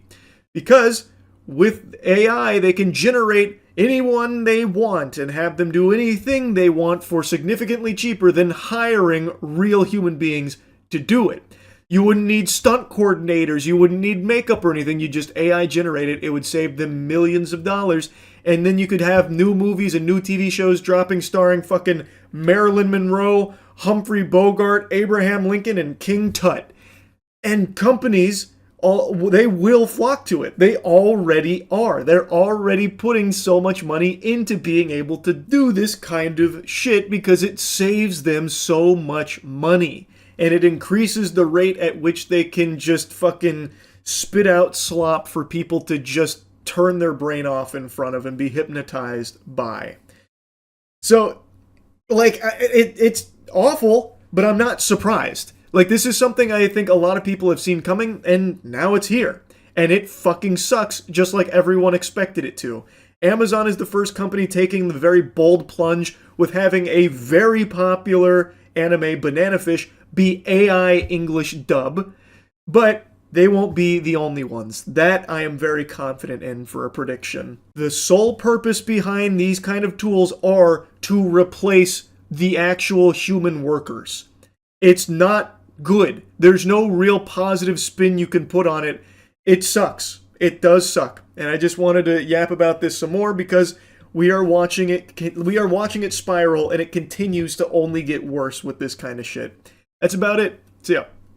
You're not going to believe this, but the CEO of McDonald's just made a fool of himself. More of a clown than Ronald McDonald. He wanted to do this, I guess, short video to hype up the new Big Arch burger hit in their menu.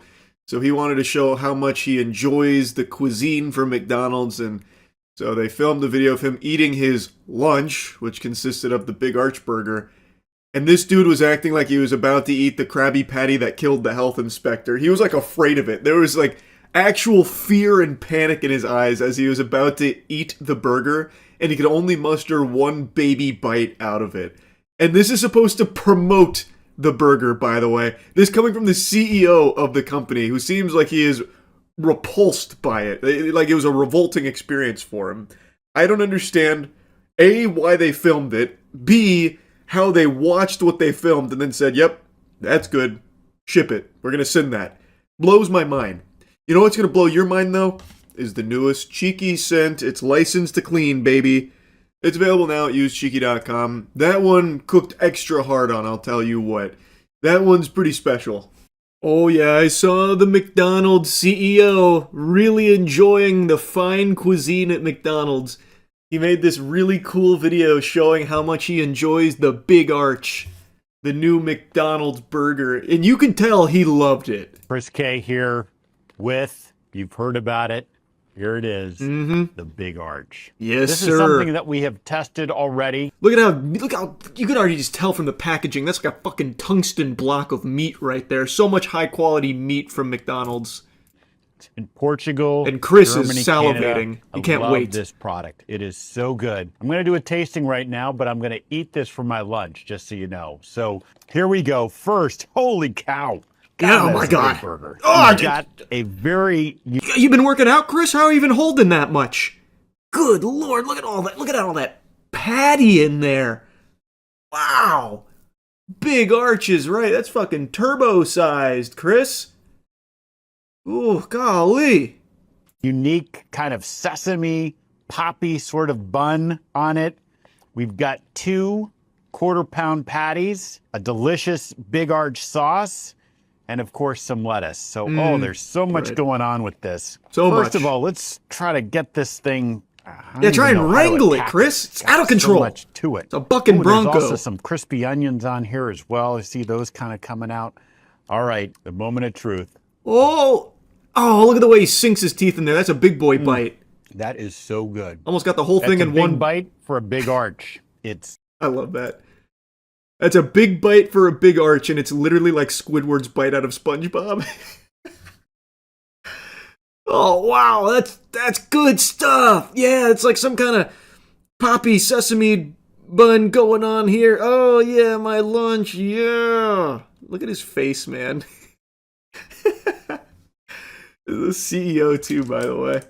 I don't know why he thought this was a good idea.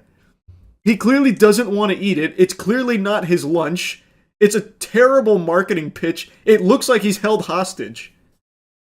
And he doesn't take another bite, by the way. That's a big bite for a Big Arch. It's distinctively McDonald's. Only McDonald's could do this type of burger, but it also McDonald's is unlike invented anything meat else on our and menu. bun. It's a delicious No one else product. does You know, that. you've got sort of the cheeses and the gooiness, but those crispy onions as well gives a nice texture. And of course, we've got the pickles. So I'm going to enjoy the rest of my lunch, but Big Arch, try it when you can get it. You know that went straight in the trash can. Look at that face.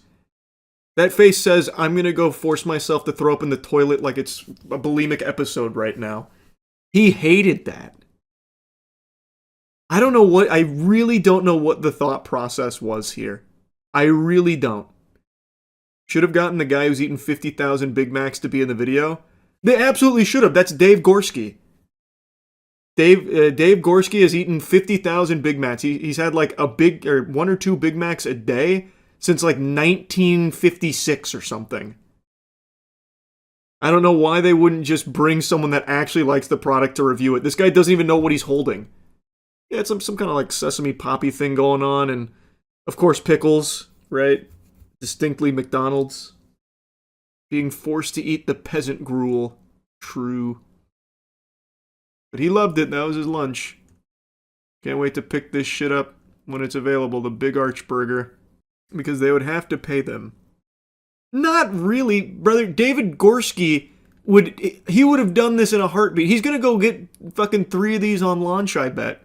He's kept every receipt he's ever gotten from McDonald's since the 50s. You think he wouldn't do this for free?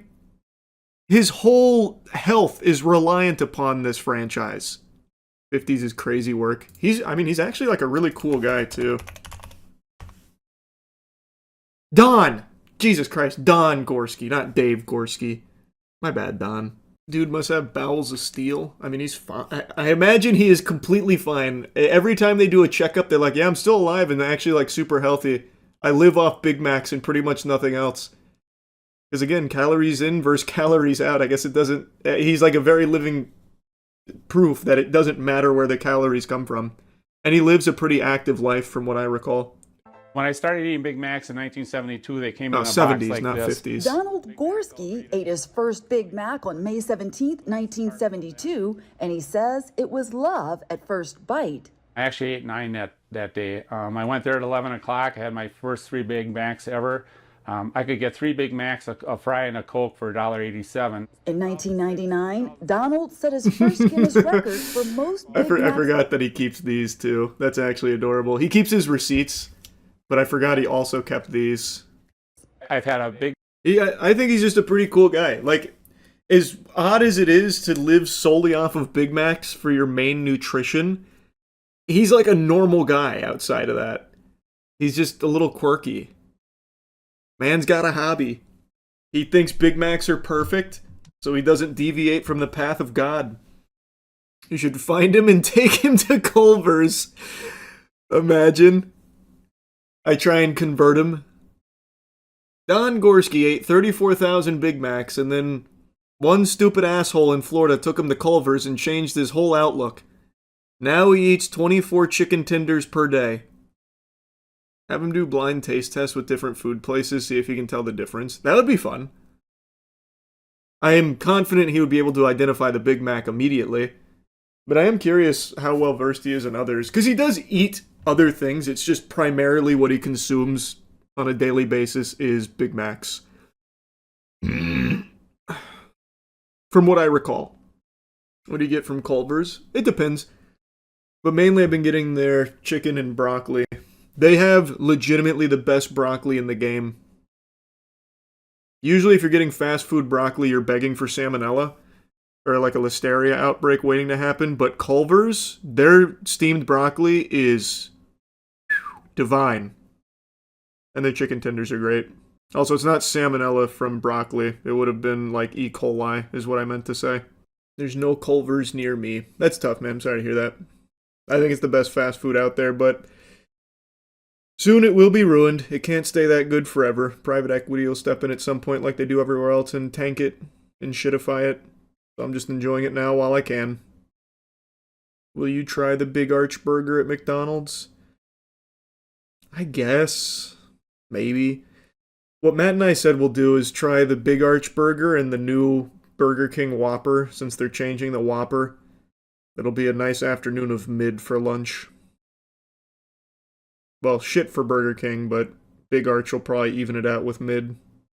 A video's been popping off showcasing a judge blowing a gasket, all because an IT guy goes up to the stand to try and help him, and then afterwards kind of casually banters with the judge a bit. And I use the word banter really loosey-goosey because he was just being very casual conversation with the judge, and the judge took it as an insult, as a sign of disrespect, and then like even, threatening at his supervisor. It's just pathetic. He just throws a tantrum.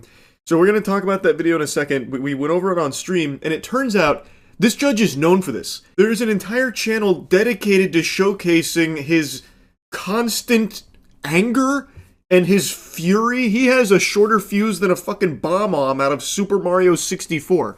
Like, he is constantly having a conniption. And it's not directed solely at IT guys who've done nothing wrong. He also just takes out his fury on anyone who steps into his courtroom. You're walking into a fucking WrestleMania. You've entered his domain expansion here. Did you see the clip of the judge crashing out over the IT guy fixing his laptop in like 2 seconds? And you're disjoined from. Of course you don't. And you're disjoined from the audio here, right? Yeah, should be. Let me see. Sorry. Mariah, did I make this up? No. 5 seconds. 1 second. You don't have to go far. You're disjoined. Okay. Yeah, you're good. Okay. False alarm. No, it wasn't a false alarm. False negative. Sorry. Don't joke around. I'm serious about this. It was happening. Again. I understand. I'm just saying I can't see it, sir. We're good. Thank you. Get out of my courtroom.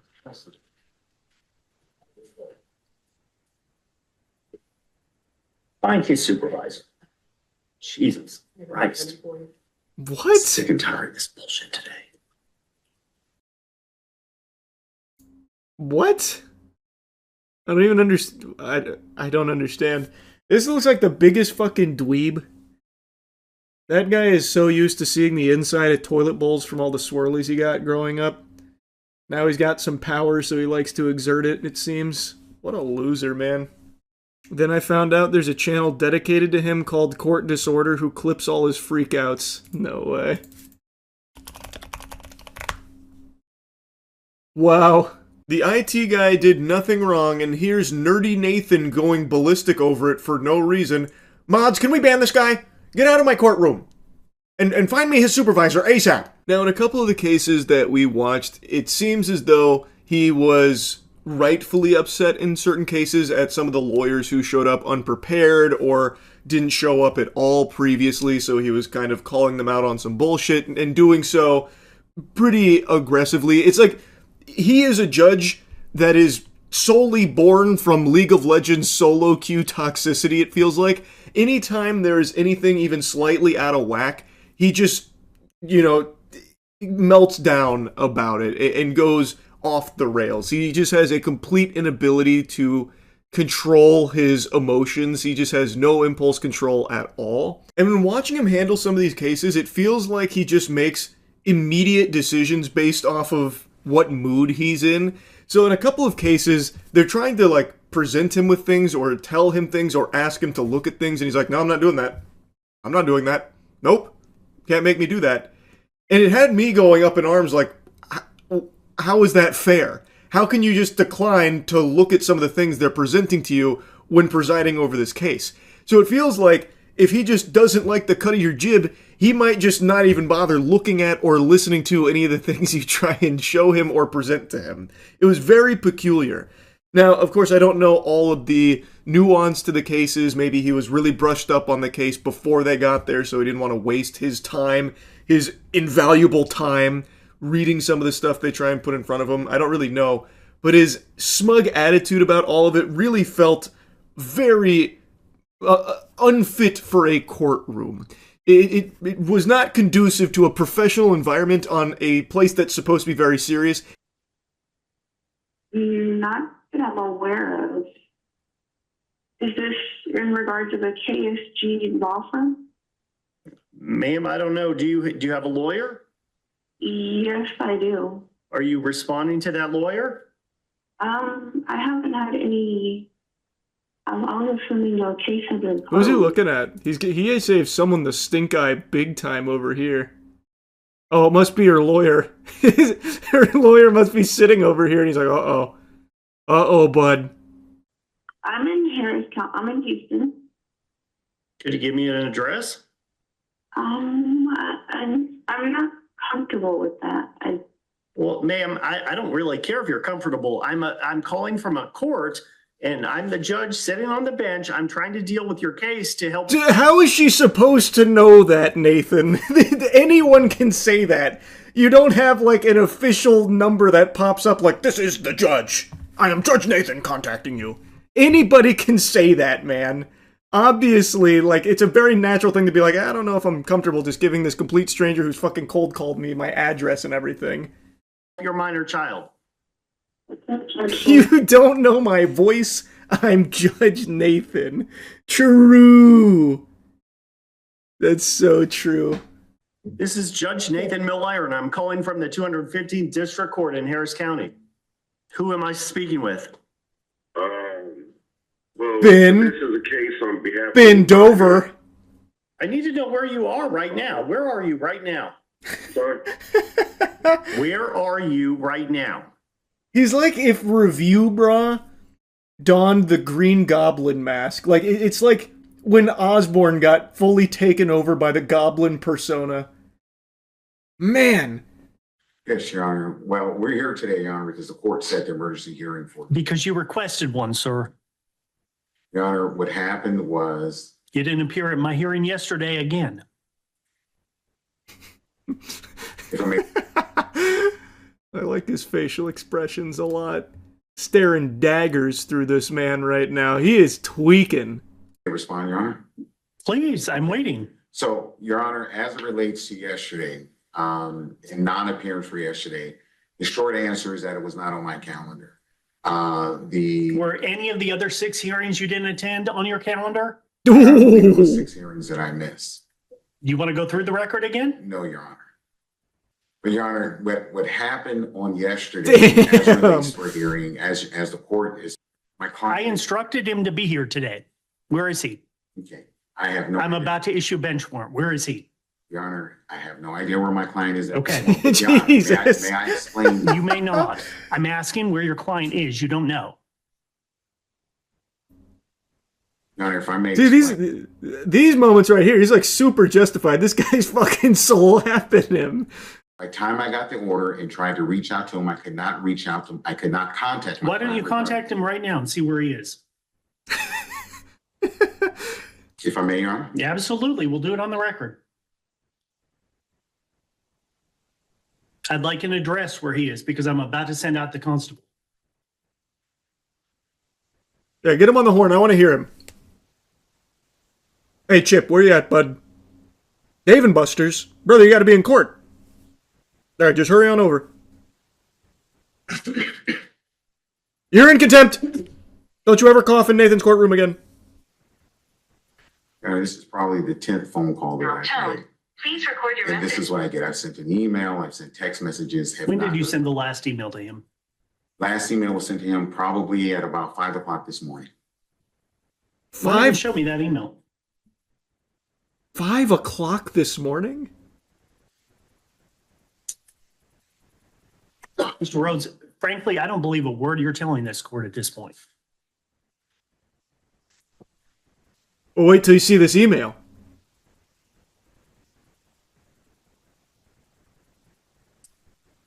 Sorry, Jeff, you find out who's in my... I've just sent 200 emails this morning. I gotta just keep scrolling through, I guess. Ready room, please. Bro, what are you doing? Scrolling Twitter or something, brother? There's no way you've sent 2,000 emails since 5 a.m. Is he hoping the judge just forgets? Actually, by way of correction, Your Honor, the last email sent out was at 7:24 a.m. this morning. Okay. Damn. And your client doesn't want to respond to this case? You're telling me he's actually sent that many emails in one day? He was scrolling for like 30 seconds. That's crazy. Does your client want to prosecute this case anymore, or should I dismiss it? No, yes, he does, Your Honor. He does want to prosecute the matter. Your Honor. Where is he? I have no idea where he is. Go find him right now. May I be excused? Yes. Gil, can step back.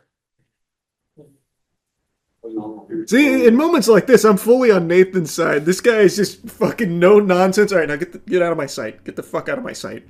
Go find him and show me your emails. See, that's cool. See, that's when Nathan's got aura. Not when he's fucking freaking out on the IT guy over nothing. No, you may not. This hearing is over. Jesus Christ, these people today. Step away. You're about to be cuffed. The certificate of last What went so wrong? Declaration are on file. I get it. And you have to deal with my wrath because you're covering for somebody else. That's what I signed up for. Let me Oh, you got Nathan to give you a little laugh there. You're about to get fucked, sir. You don't even know what you're in store for. Wrath doesn't even quite cover it. But other than that, I think we're moving smoothly with everything else, right? The discoveries all done too. Set for trial? I don't know if it's sorry, Henry. When are you set for trial? April 27th. So why can't you get it done between now and then? Just don't have them on. Sorry, they're just not scheduled at that time. Okay. That's months from now. April? Mm-hmm. I mean, I'm sorry, April 2006. I said 2007, didn't I? 27. April 2000. I know, April 2027. April 27th, 2026. Why can't you get it done? That's next month, right? Do I have to tell you that? Your Honor, What the fuck? What? How are these lawyers? What? Man, Nathan, good heavens, what kind of court? What does he oversee? What cases does he oversee? Why are the lawyers fucking stupid? Why aren't they done by now? I'm sick and tired of people not moving their cases in this courtroom. Fair. That's fair. I mean, so I know there's a number of written discovery issues that we've been trying to contact her, and plaintiff's counsel trying to get her contact notes too. Did you ever ask the court for intervention? I don't know what the court's intervention does. Your Honor. Okay, I'm disbarring this man. I, Judge Nathan, declare that this man in front of me is no longer a lawyer. Please get him out of my courtroom. You're going to need more than 30 seconds. Sit down. Yes, sir. Wow. The client was better off representing themselves, to be honest. If that's the lawyer that you got there, holy. What the fuck? That's got to be his first day or shadowing the other dude. There's no way. Yeah, that is crazy. This is what I would ask in front of a jury, Your Honor.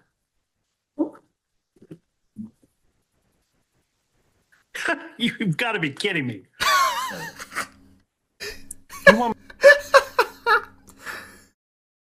Hey, man. Nathan's got some lowlights, all right? We found him through a real weak moment here. But I'm telling you, he's winning me over. What a great response to that. This must be some kind... You do this in jest, right? This is jest? You're making a haha with this on my lap? You've presented me with, right? A goof? You want me to award $20 million? Total's 13 and 13? Okay, no. Put on your evidence. Let's see. Ms. Kovacs, can you hear the court? Yes, Your Honor, I'm here. I can hear you. All right, would you raise your right hand? Solemnly swear and affirm that you will a true translate from, I believe it's Portuguese to English and English to Portuguese to the best of your ability? Yes, I swear. Thank you. And would you state your name for the record, please? Danielle Pinarel Kovacs. All right, who would you like to call? Sheila Johnson. Ms. Johnson, would you raise your right hand? Do you solemnly swear and affirm that the testimony you're about to give in this cause will be the truth, the whole truth, and nothing but the truth, so help you God? Yeah, I need you to speak in Portuguese if you're going to speak in Portuguese. Sim. I need you to let her translate, or it's not going to work for us, okay? What? I don't know what just happened there. Did you translate any of that? What? What's happening? Ok, ele quer que você jure que você vai estar falando a verdade, apenas a verdade. We're resetting this hearing. This is not going to work. You need to be here in person. Wait, what? All right, someone explain to me what just happened there. Why did that go tits up so quickly? Because she needed to translate what he said before the answer. Ah, okay, so it was out of turn. So okay, gotcha. Ms. Travis, for purpose of the record, I am revoking my order to allow Master Word or whoever it was to allow this translator to appear in by Zoom today. This is not acceptable. This hearing needs to be reset. That was instantaneous. Ms. Kovacs, get licensed or don't show up in front of this courtroom again. We're done for today. You'll have to reset it. What Thank you.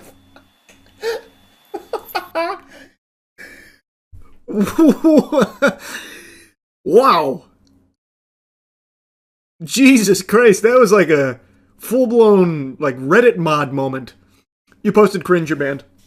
Don't let me catch you posting memes in general ever again. Like some Discord mod shit. Ambles versus Palmer.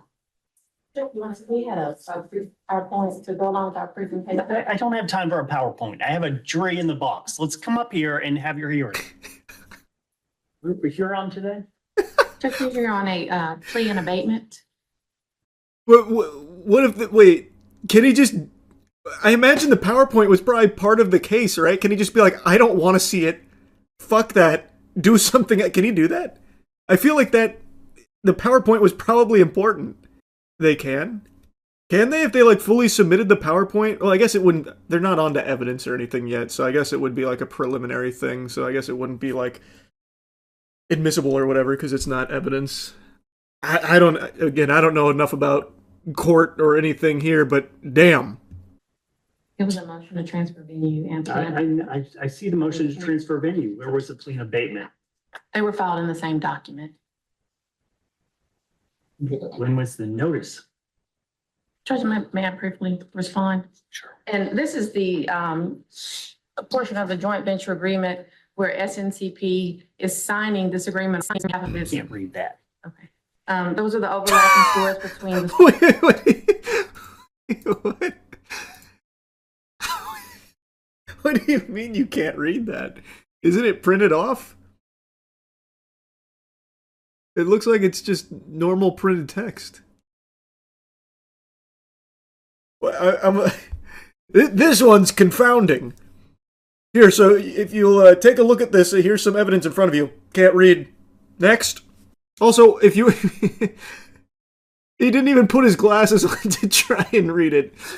You've submitted me blurry paperwork. Upgrade your printer, as he's holding his glasses. Agreement on behalf of its. Can't read that. Okay. Those are the overlapping stores between the stores outlined. You're wasting my time this morning. No, Judge. I mean, we have an overlapping issue in these two cases. They don't seem to be that overlapping to me. Well, we have the same. I mean, okay, brother, to be fair, you didn't even read the thing she put in front of you. Of course it's not going to look like it's overlapping. You haven't looked at it. So how the fuck would you know? He legit sounded like Tobey Maguire there. Yeah, true, he does sound a little Tobey Maguire-esque. I want to go to Jefferson County because you want Jefferson County jury. No, I mean, Judge, we're the defendants in the case. No. We're Okay. they're the plaintiffs. We haven't filed either one of these cases. They filed this case Plea and abatement first. is denied. Thank you, Your Honor. We filed a proposed order, but I have one here if you want. Take it. Judge, can you briefly respond You about? may not. Well, This hearing is done. she's asking for a sanction. Deputy, remove her from my bench now. Wow, that short fuse. Your Honor, may I speak? No, you may not. This hearing is over. Jesus Christ, these people today. Step away. You're about to be cuffed. Yeah, I don't get that one, Nathan. It's hard to root for you in that one there, buddy. He not only didn't look at anything that was submitted, he didn't even know that those were the defendants in the case. Huh. Yep, that one seems like a big old Nathan blunder there.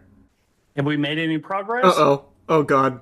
Uh-oh. On why we need the continuance, yes, Your Honor. So this is the dram shop and that case, and Were you not supposed to mediate this case by December 29th? we wanted to, but we did. No, you were ordered to. Oh, fuck. What do you mean, oh? You were ordered to. I think we had a conflict with the severance issue and the other party. You're going to jail. You've made me mad. You're going to jail. The motion for continuance is denied. I'll see you in April. Yes, Your Honor. Thank you so much. Mr. Honor? Yes. Next time, ask before you leave the bench. My apologies, sir. That one was a fucking journey. Oh yeah, and here's the IT. I just noticed they have it up on members, the one we watched earlier. What a weird rabbit hole.